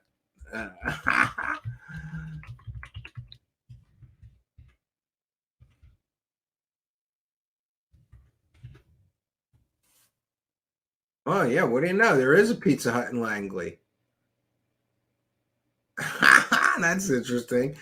Anyway, Dr. Stephen Greer met with a CIA guy at the Pizza Hut, because that's where you have meetings with CIA members, at the Pizza Hut, where they all like to meet. Gordon Novell and I and Paul Murad of the Defense Intelligence Agency and Ron Pandolfi were talking. And I turned to Dr. Pandolfi, who is in charge of WSFM, Weird Science and Friggin' Magic at the CIA. By the way, there's no proof that term exists. He could have very well made this shit up. I've never heard any member of any three-letter agency or intelligence agency use the term WSFM when referring to free energy or advanced propulsion. I think Dr. Stephen Greer just made that up. But anyway, at the CIA, in answers to the Director of National Intelligence, Admiral Blair, and others, I turned to him and said, these cancers can be remotely transmitted to people through so-called radionics and psychotronics. He said, yeah, sure, we have that. He absolutely admitted to me in a room full of people, a table of people that included a defense intelligence operative, Paul Murad, and Gordon Novell. Now, I have, through all this research, found a lot of tragic things. For example, that this Colonel John Alexander was involved in the assassination of Jack Kennedy in his youth when he was a young officer, as was Gordon Novell. There's no question that James Jesus Angleton at the CIA back in that period was involved in plotting that. And it was executed through shadowy figures in the mafia and in the intelligence community interface with the mafia. So, yeah, Stephen Greer is saying you can give people cancer with psychotropic weapons, and he knows who killed JFK. And according to this, he's at a meeting with Pizza Hut with one of the guys that killed Kennedy. Okay, it's getting deep in here. I'm going to need waiters, right? In addition, we know that Marilyn Monroe was killed because we have a top secret document that was given to me, someone who took it out of the vault. NSA vault. No, that document is on the Black Vault, you liar. Somebody took it out of the vault, the NSA vault. It has the Project Moondust and Project 46 on us, discussing the fact that Marilyn Monroe was going to have a press conference to tell the world that Jack Kennedy had told her about the objects from outer space that were recovered in New Mexico in the 1940s, a clear reference to Roswell. This is a top secret document that we have and that we've put out and published. So over the years, we put out an enormous amount of intelligence on this. So they tried to ridicule me, marginalize me, threaten me, kill us with cancer. And now it's reached a point where they're stopping the usual dirty tricks that J. Edgar Hoover engaged in when they killed Martin Luther King. Now, yeah, and he's comparing himself to Martin Luther King here, right? Like he's as an important historical figure as Martin Luther King. What a delusional dumbass. Anyway, but I will tell you, in the year leading up to Martin Luther King's death, all the things that happened to us in the last year happened to Martin Luther King. The attempts to conduct wild sexual stories, the attempts to blackmail. They sent some tapes of apparently Martin Luther King having affairs to his wife. The death threats, there were letters, and even the wording in some of these materials that were sent to Martin Luther King is almost identical to the wording from Todd Hathaway, who was pretending to be white hats at anonymousspeech.com and others. It's very ominous, and that's why I'm making this tape. It was only a year or two after that Martin Luther King was shot. Oh, God. He's like, yeah, they're going to murder me just like they murdered Martin Luther King, right? In fact, Ira Rosen at 60 Minutes, the chief investigator for Mike Wallace for years, who's won Emmys, sat at my dining room table and told me absolutely that it was a conspiracy that did involve the FBI that killed Martin Luther King. And military intelligence were there in the area when it happened, and they can prove that. But they never ran with that story. Well, I'd be interested in talking to Ira Rosen and seeing if he ever indeed said that shit. He always attributes out of this world stuff to real people. And I wonder what would happen if you got to that real person and said, here's what he said. Did you say that? I'm betting no. But I haven't done that. So we'll table that for now. Greer goes on to say, so there are all kinds of things that have happened to me as a crescendo of dirty tricks. Right into the same tricks that J. Edgar Hoover and the military intelligence played before Martin Luther King's deaths and the Kennedy's deaths. Now he's as important as Martin Luther King. According to him, the government thinks Greer is just as important as Martin Luther King and just as important as Kennedy, right? We're dealing with a very, very dangerous situation. I've got stalkers. I've got all kinds of things that they can concoct. Obviously, they can invent all kinds of evidence to put someone in prison, and they can invent all kinds of evidence to entrap someone. Yeah, like a Tinder profile that looks suspiciously like you, trying to have gay sex, right? But hey, what do I know? And hey, not that there's anything wrong with, it's a Grindr profile where the gay sex is. I'm sorry, I don't know. I met my wife before dating apps, thank God. All right, so I think at this point, we have to put all this information together. And if I'm dead, or if I've been arrested, or if I'm missing, people need to know the truth about what's happening. You know, it could be that there's some paranoia going on, because at this point, he knew that he took $500,000 from the UFO community, and suddenly he can't account for what happened to all that money. Now he's saying, if I'm arrested, it's the deep state. Sure. Maybe he was getting ahead of this. Who knows? Part of the truth, and this has been confirmed by a man I will not name because I have respect for him and his family, and this was conveyed to us at a meeting in December 2009. Dr. Bravo was there, and Dr. Loader and others, and it became known that Dick Cheney, who's a member of the cabal, was very involved in the planning and execution of 9/11. And the man who said this said that he, his wife, and his children and grandchildren would be killed if he came forward with this information. And he's seen proof that this is the case, but Greer can't show you any of the proof. So people like Van Jones, who was the Green Czar nominee by Obama, who had looked into the 9/11 truth issues and then got blacklisted for having done so, was blacklisted because he was really onto something. The truth of the matter is that there is a transnational group. It is not just the U.S. that has a plan to drag this world into a catastrophe. And Jeff Cameron recently, before all this blew up, told Dr. Bravo, notice it's all hearsay. This person told this person this, and this person told this person this. It's ridiculous amount of hearsay here. Anyway, we're going to skip ahead of this part. So here's where he claims he briefed President Obama.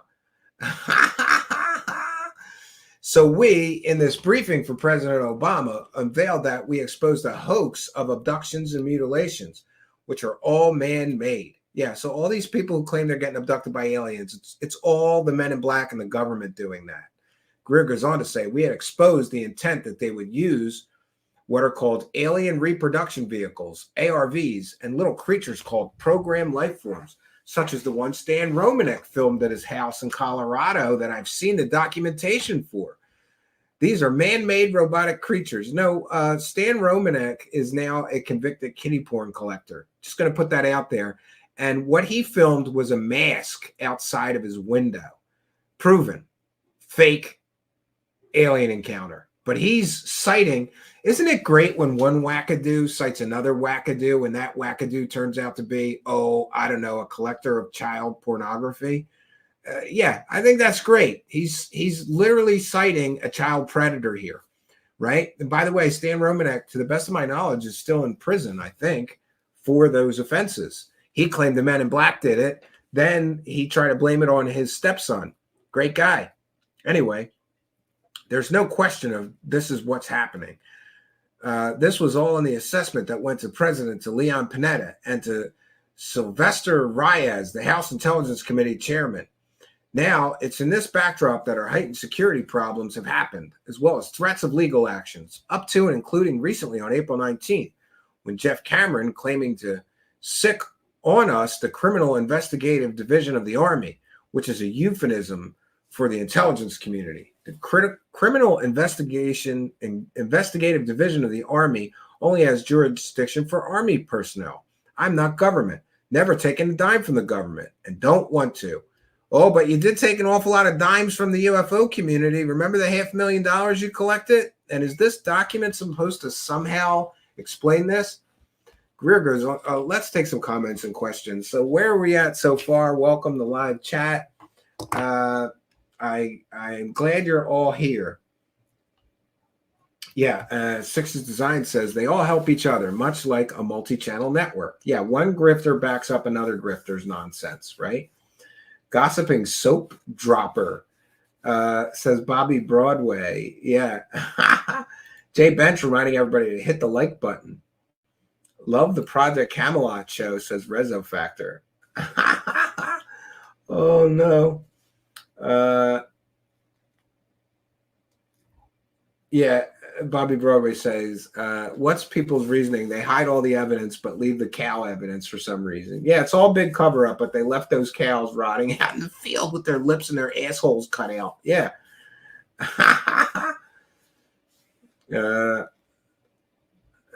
Josh says, I like to answer Craigslist jobs with Greer stories, but I tell them as my own. Oh, my God. Stiff Richard is here and says, hey, Steve, what's shaking, man? Well, Stiff Richard. That's a great user ID. Rezo Factor keeps saying DP. I think he's talking about Linda Moulton Howe. I don't know. That's gross to think about, though. Miss Therese is here and says, just listening tonight. Well, we're glad you're here, and thanks for being a member, Miss Therese. Oh, Kissinger finally died, huh? I didn't know that. Henry Kissinger, dead at 100. Well, that's interesting. Interesting, Garagey, and thanks for letting us know. He's often been the subject of conspiracy theories. Let's continue with our journey through this document. All right, so we're dealing with a group of people who are folks who have inherited the Third Reich and created a Fourth Reich. And that is a transnational fascist group. And Dick Cheney is involved. Dick Cheney's a Nazi. Admiral Bobby Inman, who is the head of the National Security Agency, and went on the board of Science Applications International Corporation, is heavily involved. Admiral Harry Train, you know what would be fun to do? If we could get to all these people and say, are you part of the Fourth Reich? Because Dr. Stephen Greer said that you were. Okay, so these people are involved, and he was trying to move forward and try to escape and retire from the DIA to work on these energy projects. Basically, they then concocted an espionage case against him of last year in 2009. These are the kind of dirty tricks and traps they spring on anyone that gets in their way. Speaking of SAIC, I should mention that Jeff Cameron has told us directly that in his work with the Marines and the Special Forces in Afghanistan and Iraq, that they have found that Science Applications International Corporation has been training the insurgents to modify microwave ovens so that they could become a type of scalar, WSFM, weird science and freaking magic attack system to remotely detonate IEDs and to do other things and to actually create an energy beam that would kill our soldiers. Oh no, friends. They're trying to turn microwaves into death rays. Dr. Stephen Greer is saying they're trying to turn microwaves into death rays. Oh no. They're going to turn Wait, does that mean I could turn my microwave into a death ray? I could use a death ray. There's a lot of people. Well, I don't know about death ray. How about harm ray? I would like to harm ray a bunch of people I don't like. But anyway, so they're turning microwaves into death rays. So there's a very tangled web that has become woven, and neither the president nor the Congress controls this group.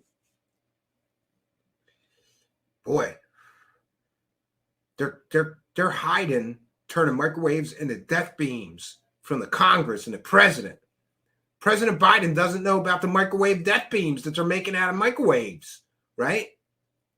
Unfortunately, most of the people in the national security traditional structure, Greer goes on to say, have no idea what they're dealing with. We do. We've known this, and I've known since the early 90s because R. James Woolsey was the CIA director I briefed in 1993. R. James Woolsey claims that Greer lied and he was never briefed by Dr. Stephen Greer. He sat near him at a social function, like a wedding or something, and Greer just started talking to him about aliens and UFOs and shit, and he said, I was just listening and being polite. I wasn't being briefed. This wasn't an official briefing. He's lying when he says he briefed me. And he felt so strongly about it, R. James Woolsey did, that he wrote a letter and published it, that no, this UFO wackadoo never briefed me. But Greer has still been claiming, despite R. James Woolsey's claim to the contrary, that he briefed him for decades now. He's been claiming that. False claim. He subsequently couldn't make any headway with President Clinton. And I learned that actually Ron Pandolfi and Dr. Kit Green, who are members of Majestic, ooh, you heard it here first, Ron Pandolfi and Dr. Kit Green, two UFO wackadoo names that we're all familiar with, they're members of Majestic. They did go in and talk to Clinton about this issue. After I had my briefing that never happened with Director Woolsey. But when Woolsey left the office, he, of course, was offered a lot of money as a consultant. He stayed on the CIA policy board. We learned that recently when he, according to Jeff Cameron, came down to provide all this disinformation and attack me and the group and what we were doing, that he has become chief counsel to Booz Allen Hamilton. Booz Allen Hamilton being one on the Beltway bandit contractors that even offered Rick Folk a very lucrative job, tripling his current salary up to nearly $500,000 a year. And that, in fact, Woolsey, is also in the committees with George Shultz. So remember what I said about when one lie works, pathological liars make the lie bigger? So now he didn't just brief Woolsey. Woolsey's telling him about all this inside baseball of intelligence community, secret projects. And, because a CIA director is always going to tell a random UFO wackadoo about top secret projects. That makes total sense, right?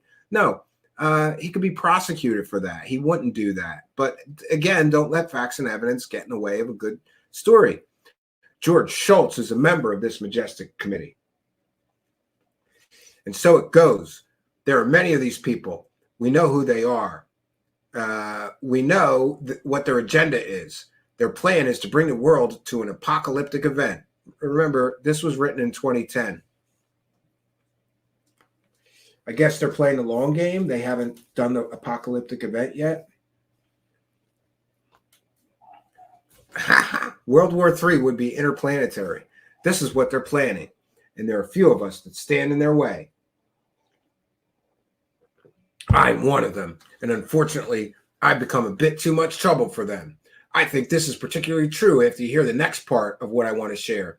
And that is that in the fall of 2009, some other people came into our network over the previous year who had very good connections with senior administration people. You have to understand that all of these things are happening together. The Orion Project work, the Orion Project did nothing. The Orion Project collected $500,000. What did they work on with that $500,000? I'd love to know, Dr. Stephen Greer, what happened to all the money? the things we were doing with Jeff Cameron, Todd Hathaway getting us involved with Sumerek event, the Obama briefing materials, all of this. This was all in less than a year and a half. Obama took office literally 15 months ago. There was a man named Brian Murescu, and he is a man who is a Georgetown trained attorney. And he's a wonderful young man, about 29, I believe. And he's in the program at Georgetown with John Podesta. And he had brought this issue up to John Podesta, who, of course, was the head of the transition team for President Obama and put together the Obama White House. Well, that's true, but the rest of it's not. Murescu mentioned that these issues to John Podesta. And, of course, John Podesta knew who we were. He had publicly come out in favor of ending all this UFO secrecy and of disclosure and wanting more transparency. In fact, the Obama administration statements about transparency and ending excessive secrets were authored by John Podesta. So Brian Murescu offered to get the entire briefing with an update on what we were doing with Cameron to John Podesta. And I said, that's great. So we put together a special packet, and we did confirm, I don't have the dates here with me, that in the last couple of months, Podesta did receive this packet in February or March of 2010. Yeah, I can mail crap to John Podesta too. Doesn't mean I briefed him. Oh, he's briefing John Podesta. No, you're not. You're sending wackadoo crap in the mail. Oh, he got it. Why? Because did you send it like signature required? It included the updated materials about the energy work we were doing, including work with Jeff Cameron. Now it turns out we have another person named Jonah Whitcamper. Mr. Whitcamper works with a group of international reconciliation. He's connected to a lot of very wealthiest families in the world, and the Warren Buffett family, the Aga Khan's family, the Bush family, and he's very, very supportive of what we're doing. One of the people that he knows is Van Jones, and Van Jones, as I mentioned previously, was going to be the Green Job Czar for Obama before he came out that he had gone to some 9/11 truth conferences, and he got blacklisted and run out of town. But he's very, very close to the Obama White House and the First Lady and the President. We learned from Brian Murescu that after he got this briefing material to John Podesta, that in fact the material had been taken into the White House and that is being discussed, and that John Podesta is bringing this issue up in very, very high circles. Sure. So Dr. Stephen Greer sends a bunch of UFO stories to John Podesta, and then they all talk about it in the White House. This is so stupid. And this man has such a bloated sense of self-importance that he thinks he sends a letter off to a government official and that he takes it to the president because it's just so important. I mean, prove that. He can't, and he never will. This is just more bullshit stories. The other interesting thing is that the people that Whitcamper knows, Whitcamper doesn't know Brian Murescu, at least as of this moment, and doesn't know how Podesta got this document. So it's independent verification that we've received in the last few weeks that, in fact, all these briefing materials have been received, and there's actionable intelligence in it. There's not only the names of the corporations, the project code numbers. Oh, and where have we heard this before? Greer says that he named the corporations, the project code numbers, code names, everything in this briefing material. Grush said that he would be naming all the same things. Isn't that interesting? This is 13 years ago. 13 years ago, Dr. Stephen Greer claimed to know all the secrets, and he gave them to John Podesta, who did apparently nothing with them because nothing happened for the past 13 years to make this groundbreaking, important, totally secret information public. Or this is a big load of bullshit. I know what I think. Let me know what you think in the comments or in live chat. Is this real or is this a load of bullshit? All right.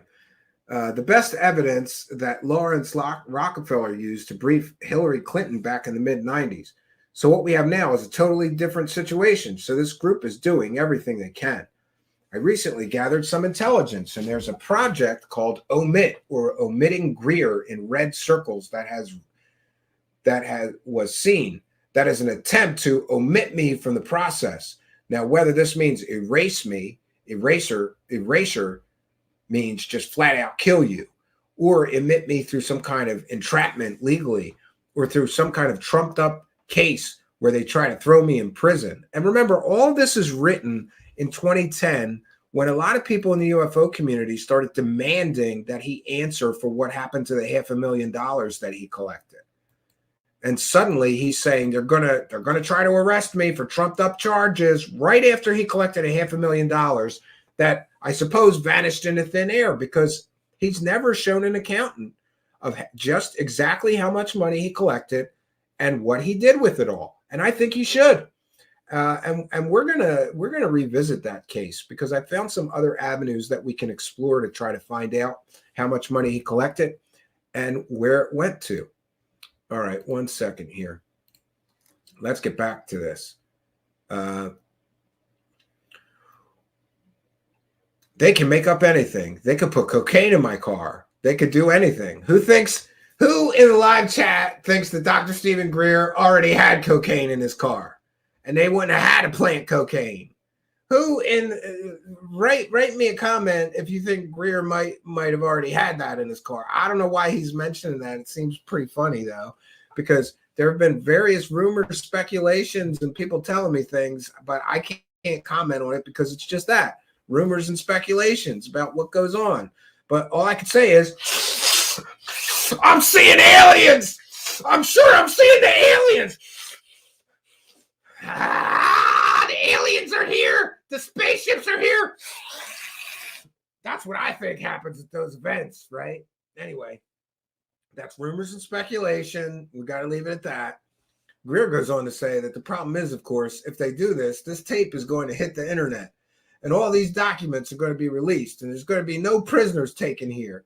So far, this whole document, Jesus Christ, we're at page 29, is just a whole bunch of bullshit stories. He thinks this document's going to change everything, right? The first President Bush is a member of the Majestic Committee, and Admiral Bobby Ray Inman, and Todd Hathaway, and the Mormon corporate empire, and so on.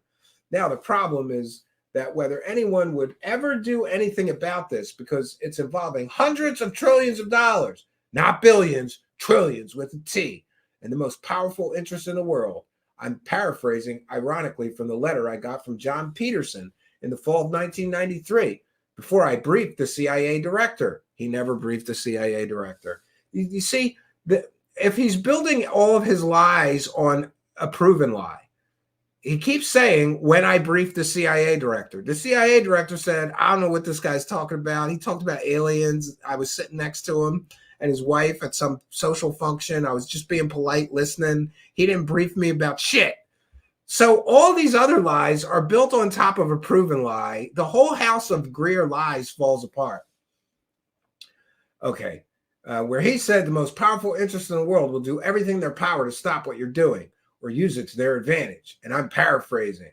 But this letter is in this packet. John Peterson's letter to me is in this packet, as are the letters I received from Prince Hans Adam von Liechtenstein.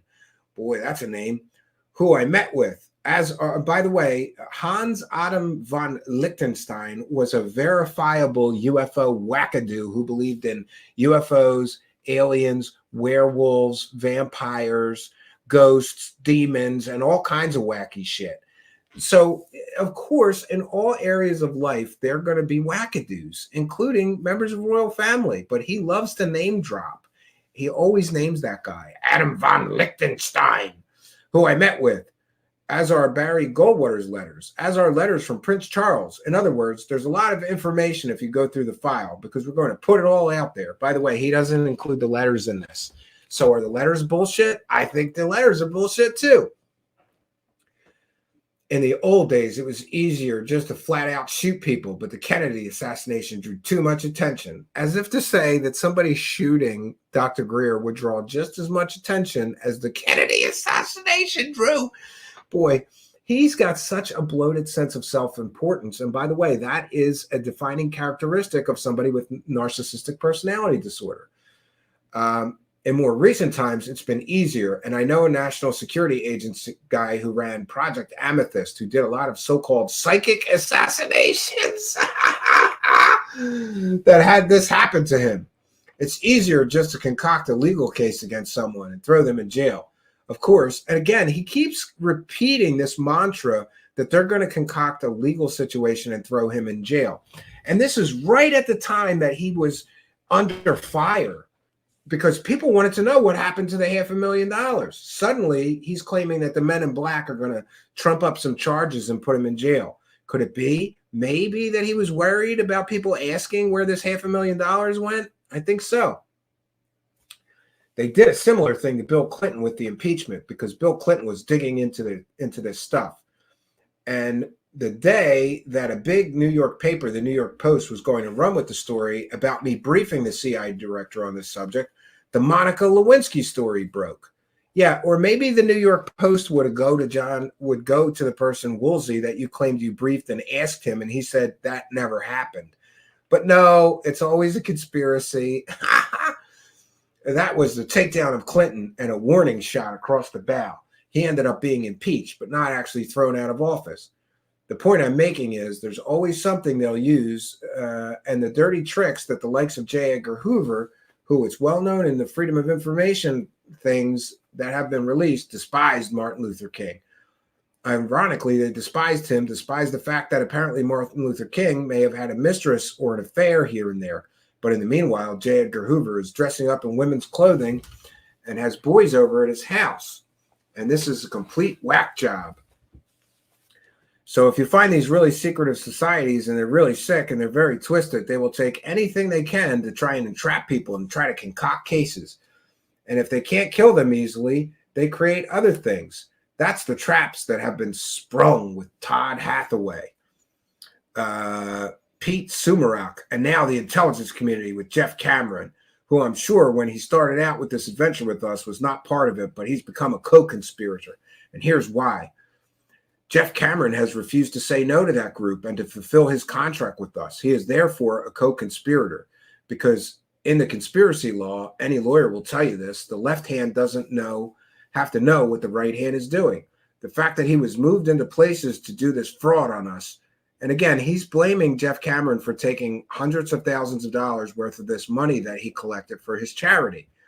Is there police reports? Did you file criminal complaint against him for stealing hundreds of thousands, tens of thousands, hundreds of thousands of dollars against you? I haven't been able to find any public records of Dr. Stephen Greer filing any criminal charges against this Jeff Cameron. If they exist, somebody should send them to me, truthseekershow@gmail.com. I'm not saying they don't exist, but I'm saying I sure looked for them, couldn't find shit. All right. He and Susan Cameron, Jeff Cameron and Susan Cameron, are part of the conspiracy to defraud now because they have refused to return our funds or to deliver an energy device that they contracted with us to provide. It doesn't matter what they got into.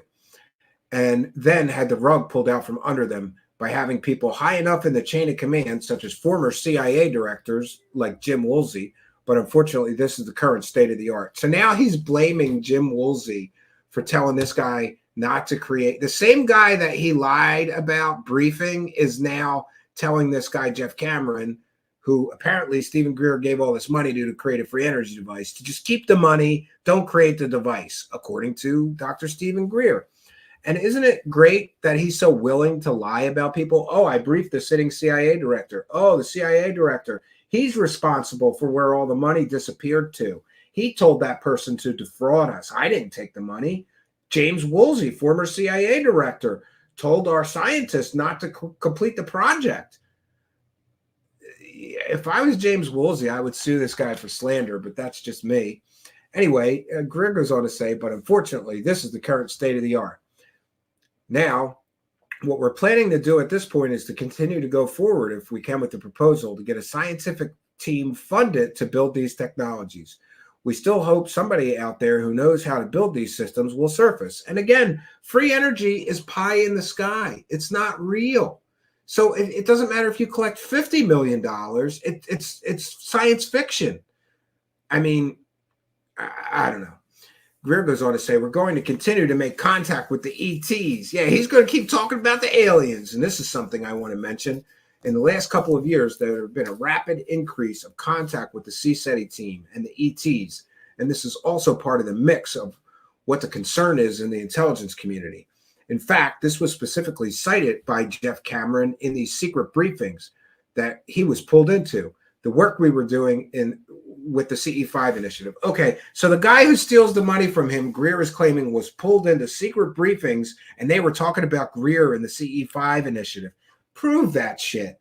Again, with the bloated sense of self-importance, presidents are talking about Greer. He's briefing former CIA directors or sitting CIA directors. He's briefing Ronald Reagan, George Bush, George H.W. Bush, Bill Clinton, Barack Obama, Donald Trump, and Joe Biden. He briefed all those presidents. No, you didn't. You're a pathological lying scumbag who can't prove any of your bullshit stories. All right. He goes on to say, as all of you know, there is a picture of an ET that was taken at Joshua Tree National Park in November 2009. That's up on our website at CSETI. It is not a hoax. It is not a Photoshop. It is an actual trans-dimensional electronic projection of an ET being that is visiting us in diplomatic peaceful contact event. No, that's been debunked. The alien at the Joshua Tree event, do you know what it was? It was a cactus. We've covered it here before. Dr. Stephen Greer took a picture of a cactus off in the distance. And what did he say? It was a goddamn cactus, Dr. Stephen Greer, you scumbag liar. But what did you say it was? It was not a hoax. It is not Photoshop. It is an actual trans-dimensional electronic projection of an ET being that is visiting us in diplomatic peaceful contact event. 1 second here. Let me see if I can find a reference to that, because that shit is funny.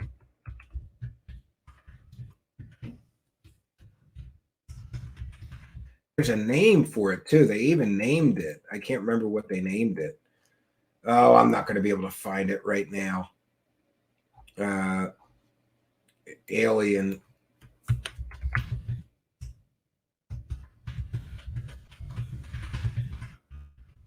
It's been a while since that has been around, I guess, right? Yeah, I'm not going to be able to find it. If anybody can find a link to it, please email it to me at truthseekershow@gmail.com. But then there was also a complete and total debunking of it by Lions Ground.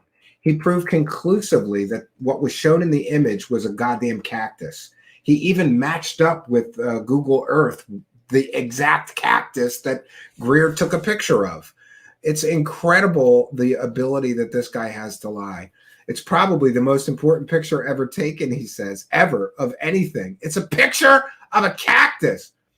Of course, it's been ridiculed and defamed, but the intelligence community knows it's real. They also know that recently on the Outer Banks a couple of weeks ago, we had trans-dimensional craft fully materialized right over the beach, and we filmed them. Yeah, that was probably flares too.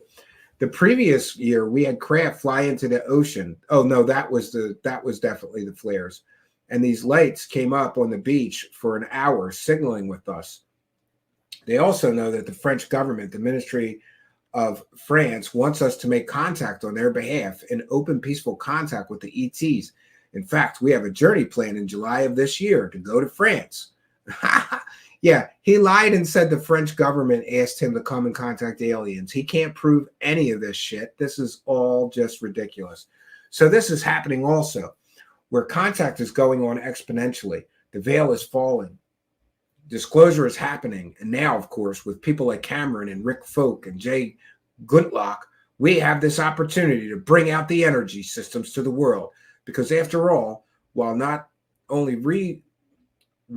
only reason, one of the central reasons they, Majestic, don't want this out, the truth about ETs and about UFOs, is that everyone is going to know these civilizations are getting here, are using very, very trans-dimensional physics and have been studied for 60 or 70 years at least in the classified world. And if that comes out, it's the end of oil, it's the end of coal, it's the end of central utilities, it's the end of petrodollars, it's the end of current macroeconomic system, which is basically tantamount to global economic slavery. So these are the free energy talking points. Oh, if we develop free energy or they let these secrets out, you won't need to work anymore. We'll stop destroying the environment. We'll all live in a free energy utopia. Sounds too good to be true. It probably is, because it is. Free energy is not real. Okay. That's what I said in my letter to Obama. In fact, it is time for a new Emancipation Proclamation. I said declaration. I didn't want to call it the same thing, where we're basically declaring that we're going to be emancipated from these slaveholders. But these people don't take kindly to this, and the threats have increased. We hope and pray that nothing terrible will happen to me. By the way, remember, just a few paragraphs ago, he said that he had all the scientists he needed in place with his group, and they were going to create free energy still. That was 13 years ago. Did you pay your electric bill last month? Because I did. Where's the free energy, Stephen Greer? You promised it 13 years ago. You collected $500,000 for it. Then he collected another $500,000 for it, but you just made a film that didn't, in my view, in opinion, didn't cost $500,000 to make, but it is what it is. We're very, very vulnerable. And my sense is that whenever they want to pull the trigger, they can pull it. I guess this was originally an audio tape and somebody transcribed it. So this is interesting. This audio tape and all the documents that go with it are a countermeasure. And the intelligence community and the Majestic Group need to know that if I so much as step off a curb in Washington and get hit by a bus accidentally, we're going to assume it was a hit. And all this information hits the internet. None of this information is damaging to anybody. None of this information comes with any form of actual evidence or proof. It's literally sounds like a raving lunatic who believes in free energy and aliens talking about all the powers that be trying to stop him, but proving nothing. So this document is worthless. Greer goes on to say, I would ask that everyone who's followed me in this work do everything in their power to see that justice is done and that these fascist, world-destroying, truly evil people are not allowed to continue to destroy the earth and dominate humanity because we deserve better. And isn't it interesting that all of these narcissistic grifter UFO people always make themselves the hero?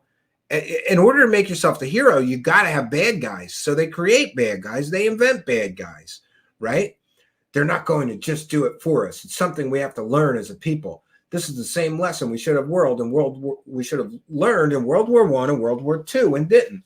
I lived in Israel for 3 years, and I lived in an apartment building with many people who survived the Holocaust. And basically, it's the banality of evil that I want to talk about. There are people who worked at Bayer, and the people who made the Xylon gas that gassed the Jews in the chambers. The people were just soldiers who went out and snatched people up and threw them in Mercedes and took them off to concentration camps. The people who were just doing their jobs.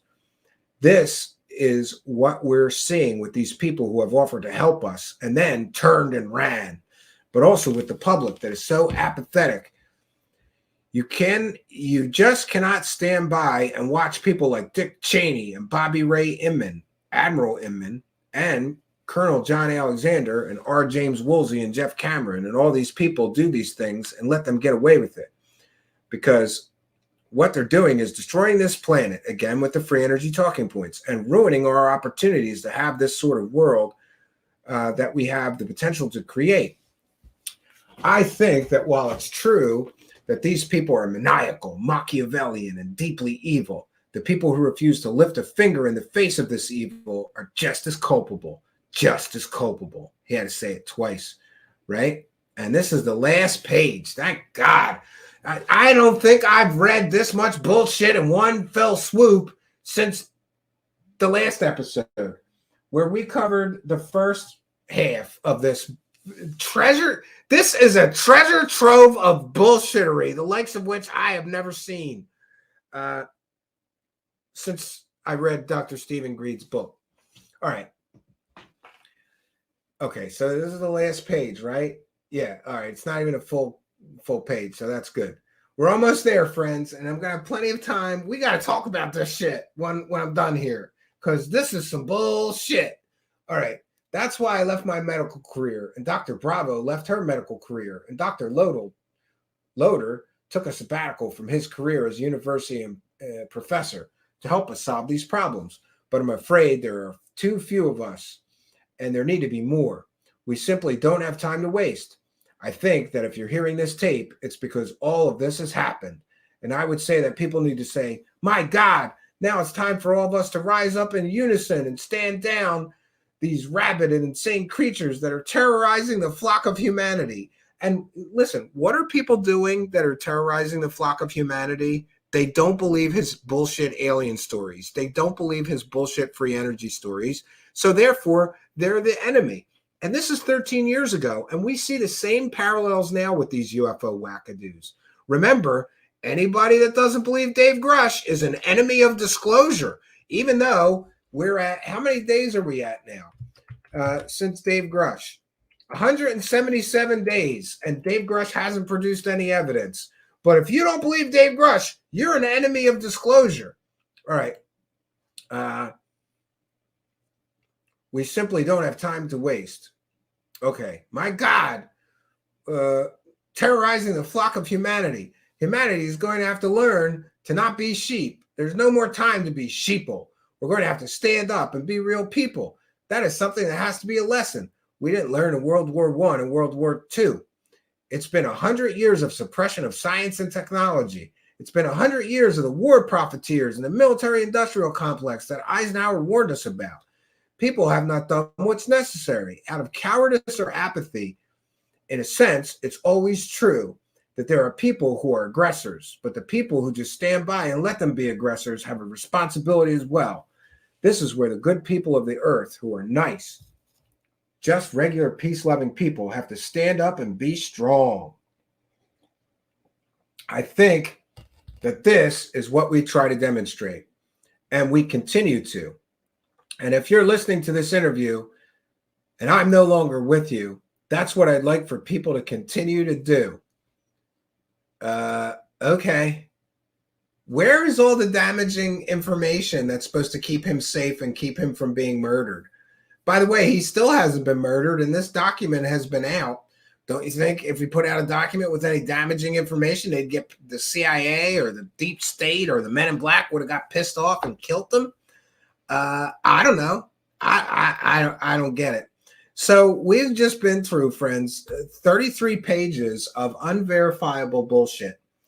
Unverifiable bullshit, just like his unverifiable bullshit that he can summon spaceships, just like his unverifiable BS that he can summon alien extraterrestrial beings and communicate with them, just like his unverifiable BS that he had some sort of astral communication with an extraterrestrial alien who gave him superpowers and showed him how to teach other people how to have superpowers.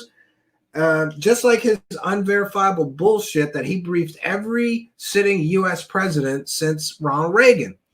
And, you know, we checked with all the presidential libraries. No mention of Stephen Greer, right? And I would just like to say, oh, by the way, I want to say to Falcon Space Idiot. That's right, you, Falcon Space Idiot. This guy was attacking me in the comments, and he's supposed to be a scientist. Read this 33 pages of ridiculousness, you idiot. Read this bullshit and then come and attack me for saying, essentially, that Stephen Greer is a pathological liar who never proves anything. Nothing in this document can be proven. Almost nothing, right? He did name the names of some real people, though.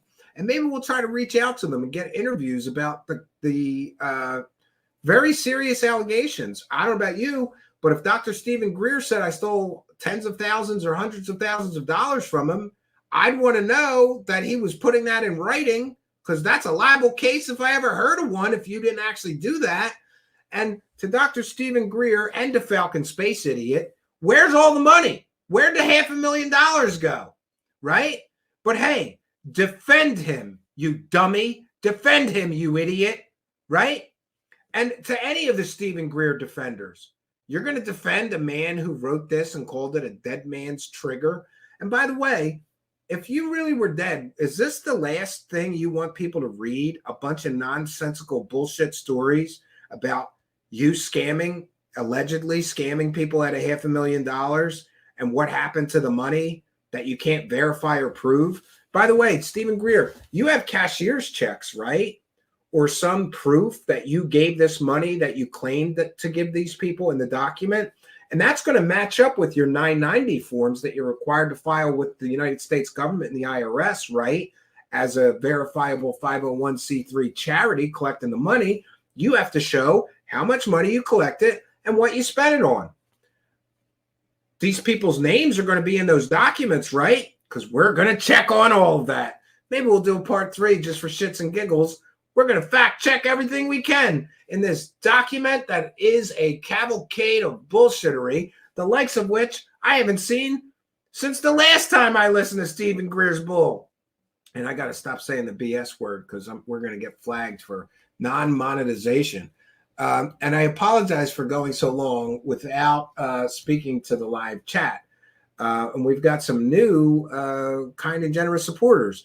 And I've got time. We'll take some comments and questions from the live chat. Boy, I got through that bullshit and I'm getting better at getting through bull.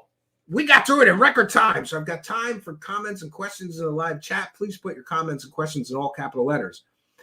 Dr. T with a kind of generous $5 says, after investigating CE5 and later changing my opinion about it, I realized it's easy to misidentify visuals and extrapolate incorrect information. Well, thank you, Dr. T. And by the way, that's the Unknown Comic. I love the Unknown Comic. And I appreciate your kindness, generosity, and support. And one of the ways this thing works is through the power of suggestion. If he's playing tones and, telling you to meditate and you think you're going to make contact with aliens or summon or vector in spaceships and you're looking up in the sky, that's a form of suggestion. And you may see something up in the sky and you relate it like, oh, maybe that's the alien mothership up there.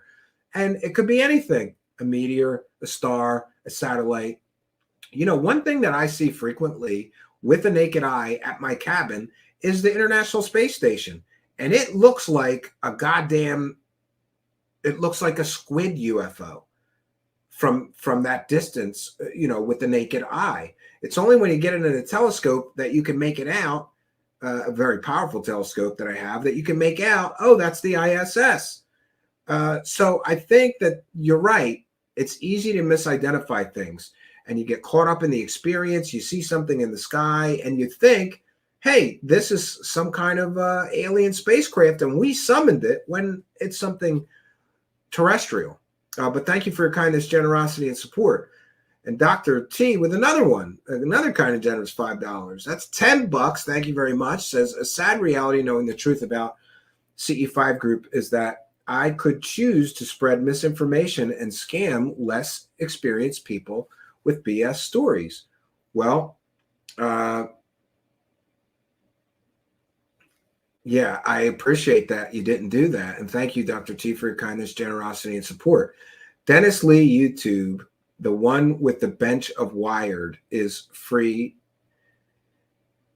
Wired is free. Stephen Greer is bull. I don't know. Zizek, send me a link to that YouTube channel or YouTube video that you're referencing. But thank you for your kindness. Thank you for your generosity and your support of the show. We want to take a moment to thank you, kind and generous Patreon supporters and YouTube channel members. By the way, I'm posting as soon as I'm done with this broadcast, I'm going to make a Patreon and members only video and be posting it way, way, way late tonight. But we thank you all for your kindness, your generosity, and support. And of course, hey, I'm not as good at it as Dr. Stephen Greer because I don't lie to people. But tonight we are praising the cash. Thank all of you. Praise the cash, praise the cash, praise the cash.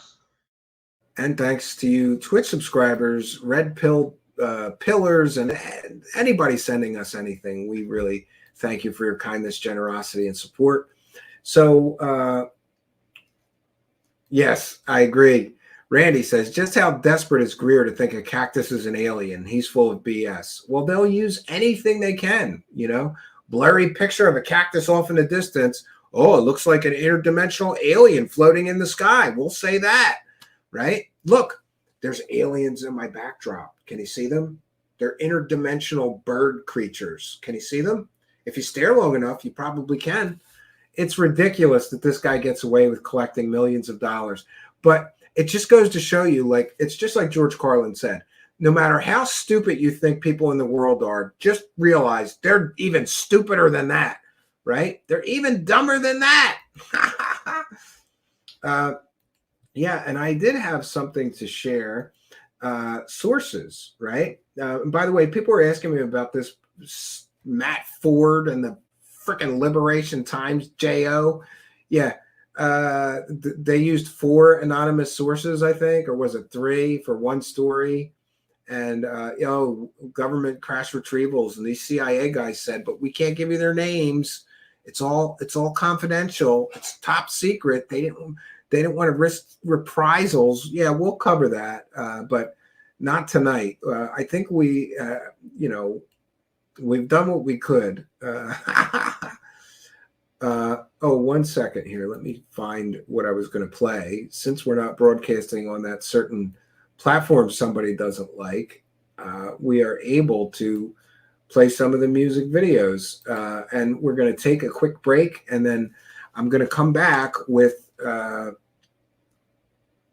we'll come back with comments and questions. I've got a little more time to share with all of you. I apologize for not doing a live show yesterday. I'm going to try my very best to jam one in. Boy, that sounded dirty. Jam one in. Or maybe it's just my dirty mind. I don't know. I'm going to try my very best to fit in an extra show this weekend from the cabin, and it will probably be on Saturday. Or, I'm sorry. It'll probably be on Friday. Yeah, I have to leave early for the cabin, which means tomorrow. And I'm coming back Saturday. So I'll probably be coming back early afternoon Saturday. We'll be doing a Saturday night show at 9 p.m. Eastern. For those unaware, we do 3 live shows a week. And because of my technical problems, we're one show light. And I would like to make that up to all of you. And we like to keep that schedule. We'll probably do a show on Saturday night.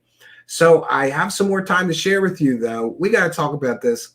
Do you think that Greer is just a con artist? Let me know what you think in the live chat. Let me know what you think in the comments. Do you think he's just scamming people with this app?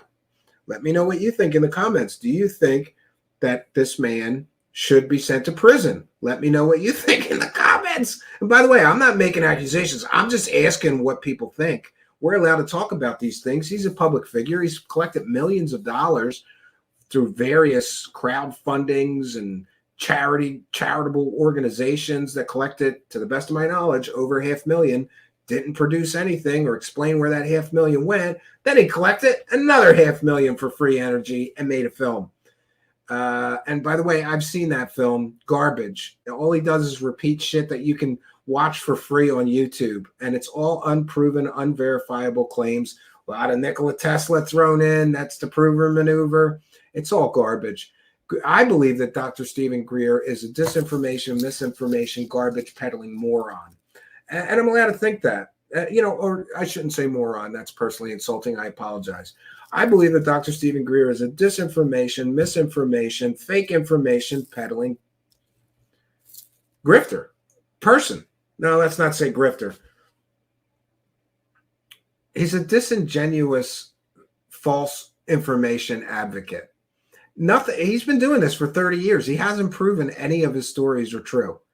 You've been at this for 30 years and you can't prove anything you said is true? And constantly people prove that he lies all the time. Remember some of his other famous lies. He went on a secret mission with Billy Gibbons of ZZ Top, and he saw alien medical technology at an underground base that could regrow limbs. That's one of his bullshit stories. Another one of them is that several members of his team got assassinated. Go look for police reports. Let me know if you can find the police reports of these people being murdered, because I can't find them. No, it turns out that people died, his willingness to use tragedies of people to weave into his BS stories is ridiculous. Like somebody worked for him and they died of cancer. Suddenly, they were injected with fast-acting weaponized cancer from the Men in Black. They were murdered. This is what a liar does. But hey, it is what it is. So we're going to take a quick musical break, and then I'll be back with comments and questions from the live chat. Don't go anywhere. The show is not over. I'd like to know what you think about Dr. Stephen Greer. Let me know in the live chat. Let me know in the comments. I'll be back after this wonderful musical guest, Simon Fly, tonight with his wonderful work, Multiple Sources. Multiple sources. Sources. Sources. Sources. Multiple sources. 3 sources. Credible sources. 3 sources. Credible sources. Multiple sources. Sources. Sources. Sources. Multiple sources. 3 sources. Credible sources. 3 sources. Credible sources. Sources. Fighter jets were deployed. Multiple sources. Sources. Fighter jets were deployed. Sources. I've heard it now from 3 different people.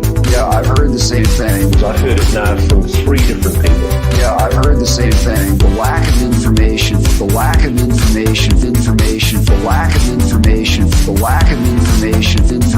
This is an ongoing mystery. Multiple sources. This is an ongoing mystery. Multiple sources. Intelligence sources. This is an ongoing mystery. Multiple sources. This is an ongoing mystery. Multiple sources. Intelligence sources.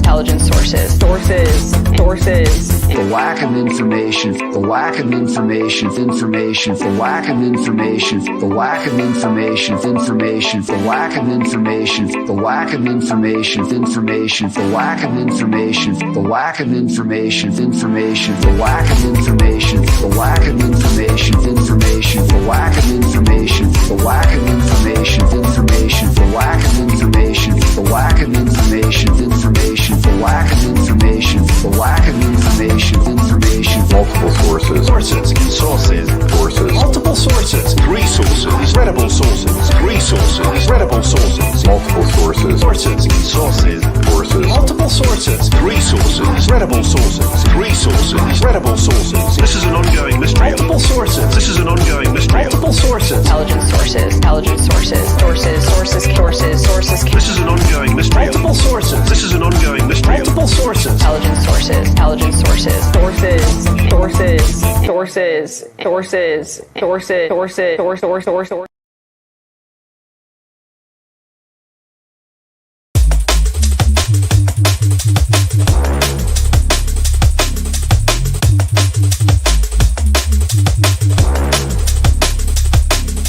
Special retrieval, what do you mean? Special retrieval, what do you mean? Special retrieval, what do you mean? Special retrieval, what do you mean? Call a spacecraft if you will. Special retrieval.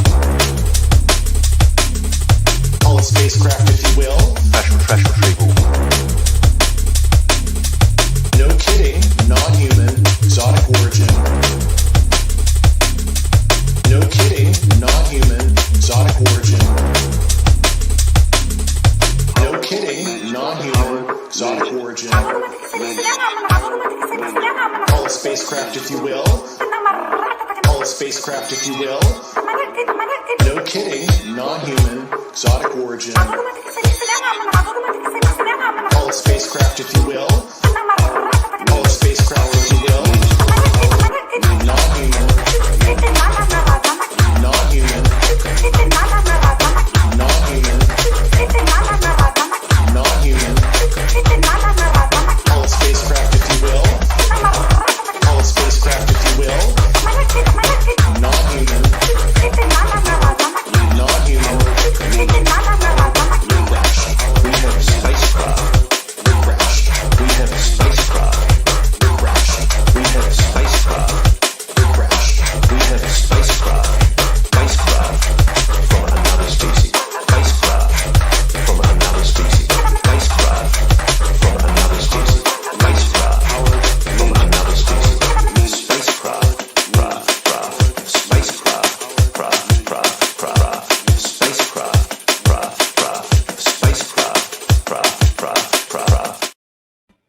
We have spacecraft, everybody. Welcome, ladies and gentlemen. If you're just joining us, we've made it through the whole 33 pages, a cavalcade of BS, the likes of which I haven't seen since the last time I checked in on Dr. Stephen Greer.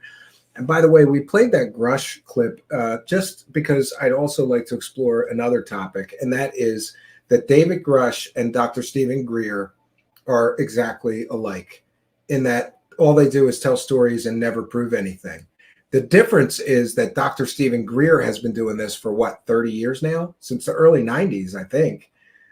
So that would be, a long time to be 30 plus years to be telling stories and not proving them. And Dave Grush has been telling stories and not proving them for 177 days so far.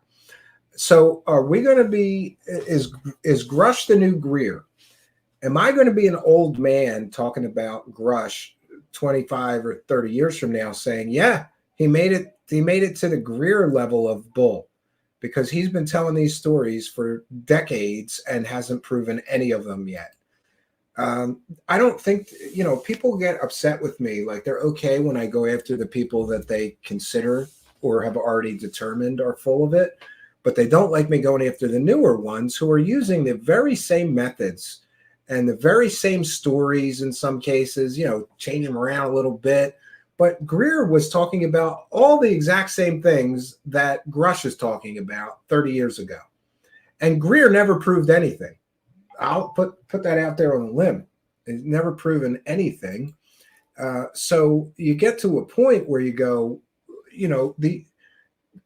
one of these things is like the other. They're exactly the same. They're both telling stories without proving anything. It's absolutely ridiculous. All right, I am going to turn my total attention to the live chat here. We're going to be taking comments and questions from the live chat. Then I've got a Patreon and members only video to make, which I'll be posting late tonight. Here you see my graveyard of workstations. I wear out more computer workstations, and I mean workstation class. I like the good ones, with the Xeon processors and a good video card for video rendering, and I burn them all out. And now we're on to this is the two previous ones. Now we're on to the third one, but I think that I managed to salvage the third one. We're running on it right now on Linux. I have some work to do on this thing still. But what do you know? We made it through the broadcast. I don't see a discernible difference in quality or in any kind of technical problems. And it may, in fact, be a good idea to run the show totally on Linux because it's mission critical application. We don't want, problems running the show, Windows with the unscheduled reboots and all, it's just a nightmare that I'd rather avoid if I could. Okay. The Sixth Senses, I think Grush is being pushed out earlier, at least much earlier than Greer. Greer made it quite the distance without anyone really questioning him, or better yet, exposing him. Yeah, he had a good 10 or 20 years before people really started questioning him. I was there the first time, right?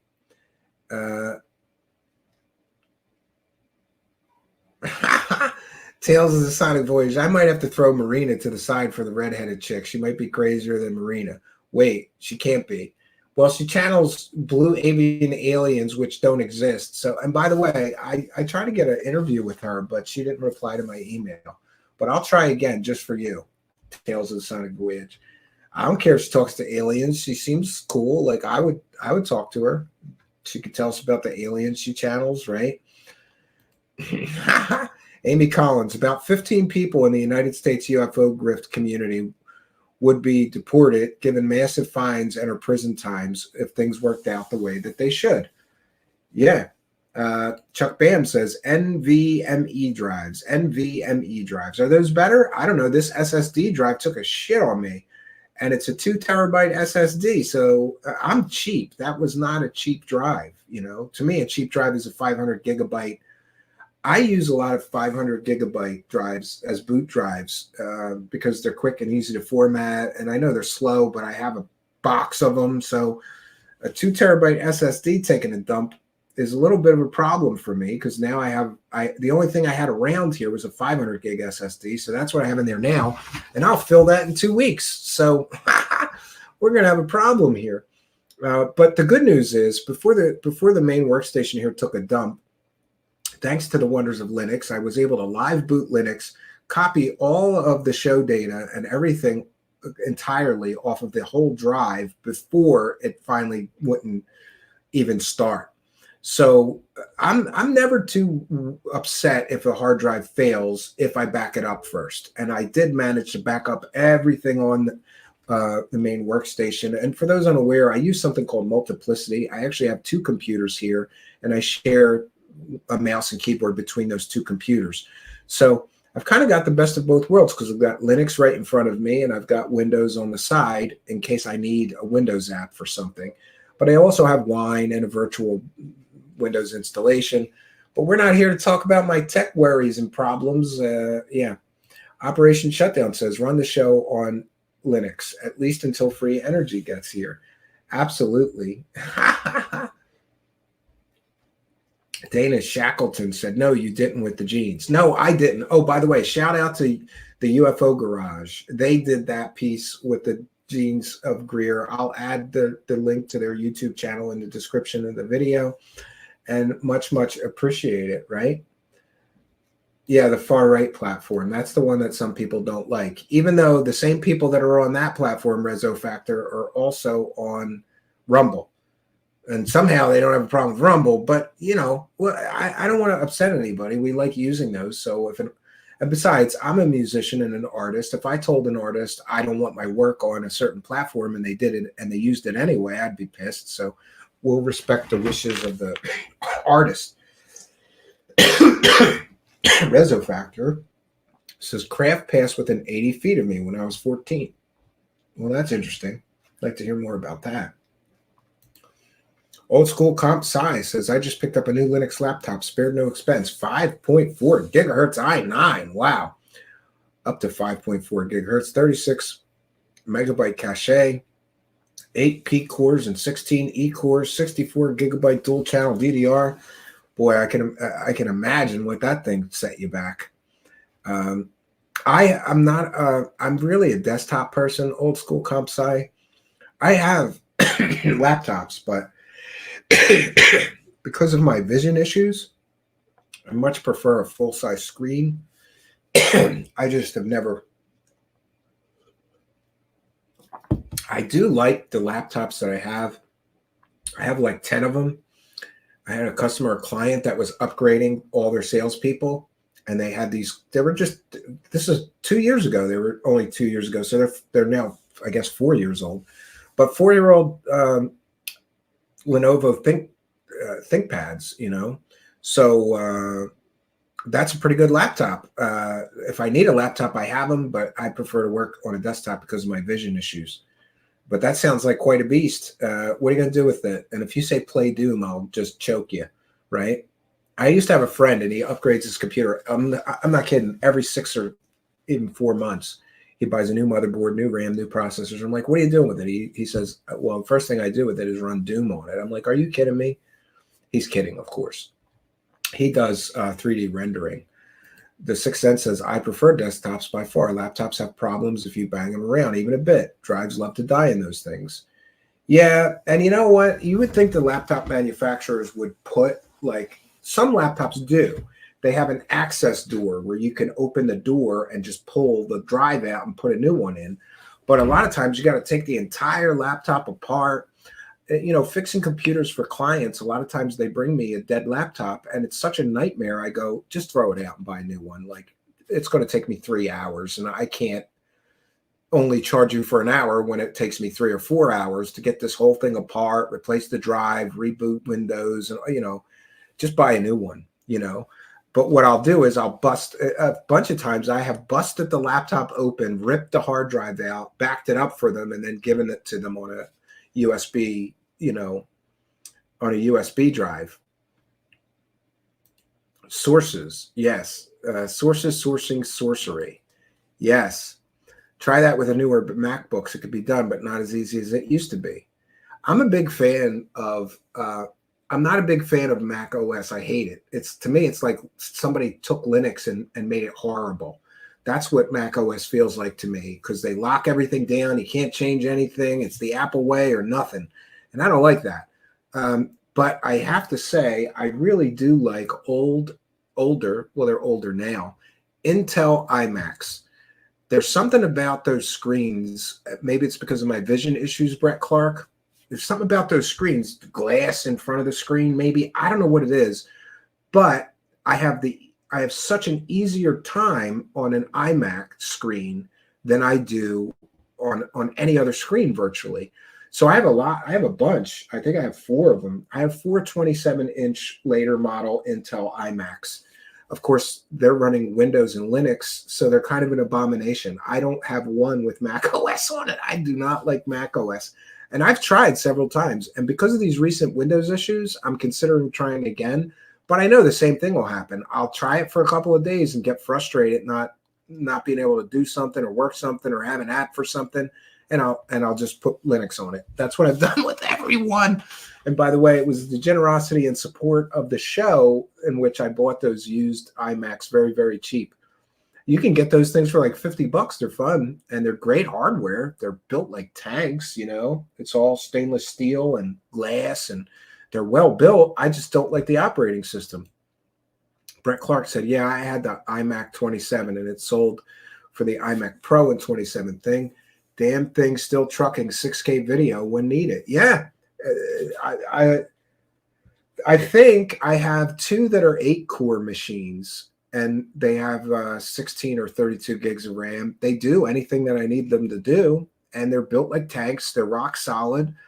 You know, I've gotten to the point where I've gotten old enough that I don't want to any longer, Brett Clark, be like taking apart desktop computers and towers anymore. I just want something to work on, you know, something that'll run any of the software that I need to run and render video, render audio files that I need, do video editing, audio editing. As long as it does that, I keep them around. But I do tend to drive my wife nuts because, like, in our basement, which is supposed to be like a second living room, I just got piles of dead computers. Like, Spooky was here. Spooky can tell you. There's just piles of dead computers. I have computers from 1988 still in my basement. Original Amigas. Those are collector's items, so I keep those. But I have 486s still. I have Pentium 1s.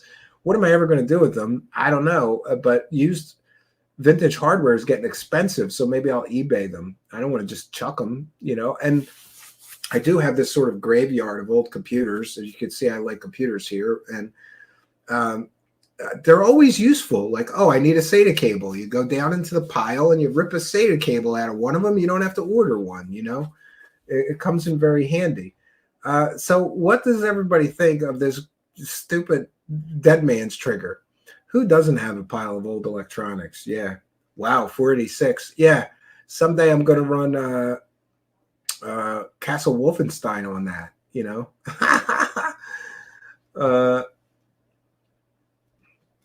Old school comp sci. I got to find my Commodore 128 in my parents' basement. You know what I want? I want a Commodore 128D. That's the one with the detachable keyboard.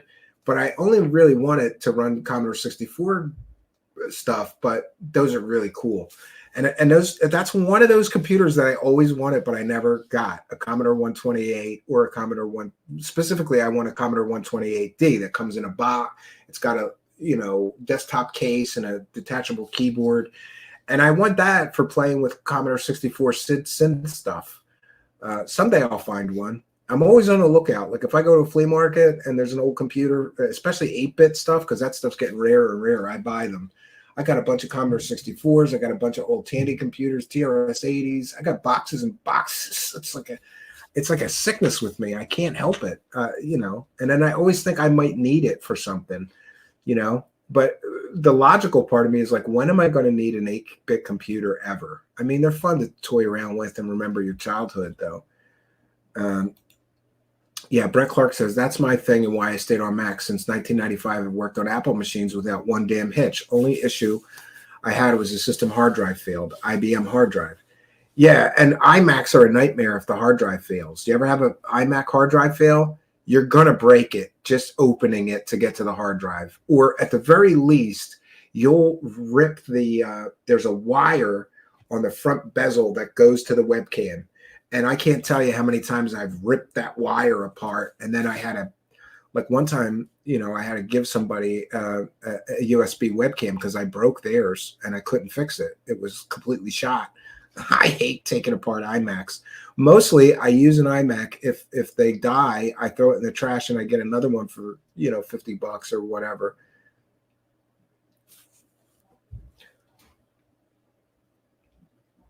An Apple II built using a cardboard box. I don't know if you were familiar with D-Dial. The first chat BBSs were run on Apple IIs.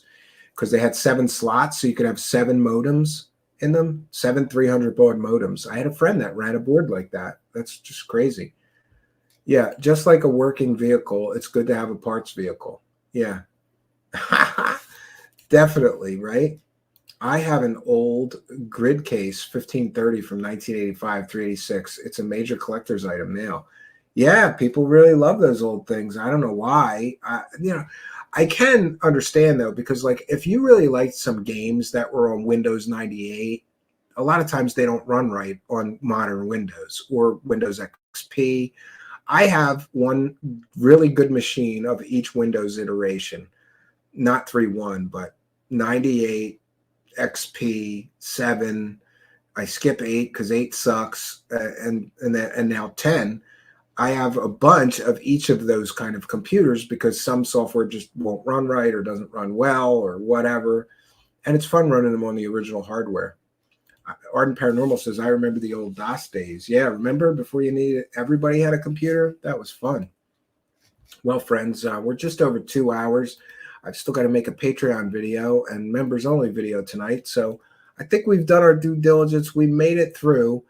We made it through this nightmare 33-page document. So there's that, right? We will be doing one more show before the weekend, one more live show before the weekend is out. And I do have the TS Classic episodes, but because my computer has been down for 2 days, I haven't finished them and uploaded them. I'm also going to work on that tonight. So I got a busy night ahead of me. And to those that have asked, and yes, it's true, the audio podcast is behind as well. Like I said, for 2 days now, my main rig, which is right here, I prefer to just work on the main rig. I got a bunch of other computers, but then it's like I don't have this file or that file or whatever. I'm going to work on getting everything back in order this evening. So the audio podcast should be caught up soon in the next day. And the classic episodes for this weekend, which will be Thursday and Friday and Sunday, those should be up as well.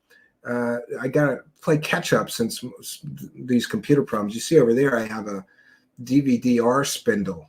A lot of software copying and crap. I have what's called a sneaker network. I just run stuff back and forth with CDRs or USB drives. I did have a whole network up here, but then I got lazy and one node went down, the other node went down, and I just said, I have thumb drives. I don't copy files very much. I'll just do it that way. So I think we've done our due diligence, but I may be looking deeper into the financials of the Orion project of Dr. Stephen Greer. See if I can't figure out where all that money went. What you like to know? I sure would, and I think it's worth the time. Yeah. Buzzbomb says, me and my friends had games on floppy disks. Amiga days. We used to have copying parties with Xcopy. You would go over a friend's house with a box of 3.5 floppies, and you would go home with like 50 new games. It was awesome. A little bit illegal, but 30 years have passed. I think I can admit that I pirated games in my youth. They were so expensive. If I really liked them, I would make a point to buy them, though, because I wanted to support the people making the good stuff. But in any case, we've done our due diligence. I'm going to bounce on out of here. We will be back tomorrow night at 9 p.m., but it will be a classic episode. It's the last of our 3-part series on Crazy Kerry Cassidy, and I think it's the best one because we had a surprise guest in the form of Kevin Moore, and he spills the beans on Kerry Cassidy's murderer source, where she gets all her fake alien and UFO stories. It's a laugh riot. That'll be tomorrow night, 9 p.m. Eastern. I'll get it posted in the next hour or two. So I hope you'll join me, and I'll be at the cabin, but I'll be joining you in the live chat to talk and catch up. I hope you'll be there too. So that's all we got for you, friends. Until next time, my name is Stephen Cambion. Good night, and God bless all of you.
grifters, we grifters, we grifters, we grifters, we grifters, we grifters, we grifters, we grifters, we grifters, we grifters, we grifters, we grifters, we grifters, we grifters, we grifters, we grifters. Shape the emerging UAP narrative. Remember those words, folks. Shape the emerging UAP narrative. Remember those words, folks. I'm an intel guy. I'm an intel guy. I'm an intel guy. I'm an intel guy. I'm an intel guy. I'm an intel guy. I'm an intel guy. I'm an intel guy. We grifters, we grifters, we grifters, we grifters, we grifters, we grifters, we grifters, we grifters, we grifters, we grifters, we grifters, we grifters, we grifters, we grifters, we grifters, we grifters. Multiple whistleblowers. Luis Elizondo. Multiple whistleblowers. Luis Elizondo. Multiple whistleblowers. Luis Elizondo. Multiple whistleblowers. Luis Elizondo. We grifters, we grifters. Remember those words. We grifters, we grifters. Remember those words. We grifters, we grifters. Yes. We grifters, we grifters. Yes. We grifters, we grifters. Yes. We grifters, we grifters. Yes. Yes. Luis Elizondo. Yes. Luis Elizondo. Yes. Luis Elizondo. Yes. Luis Elizondo. Luis Elizondo. Say yes. Luis Elizondo. Luis Elizondo. Say yes. Luis Elizondo. Luis Elizondo. Say yes. Luis Elizondo. Luis Elizondo. Say yes. Luis Elizondo. Luis Elizondo.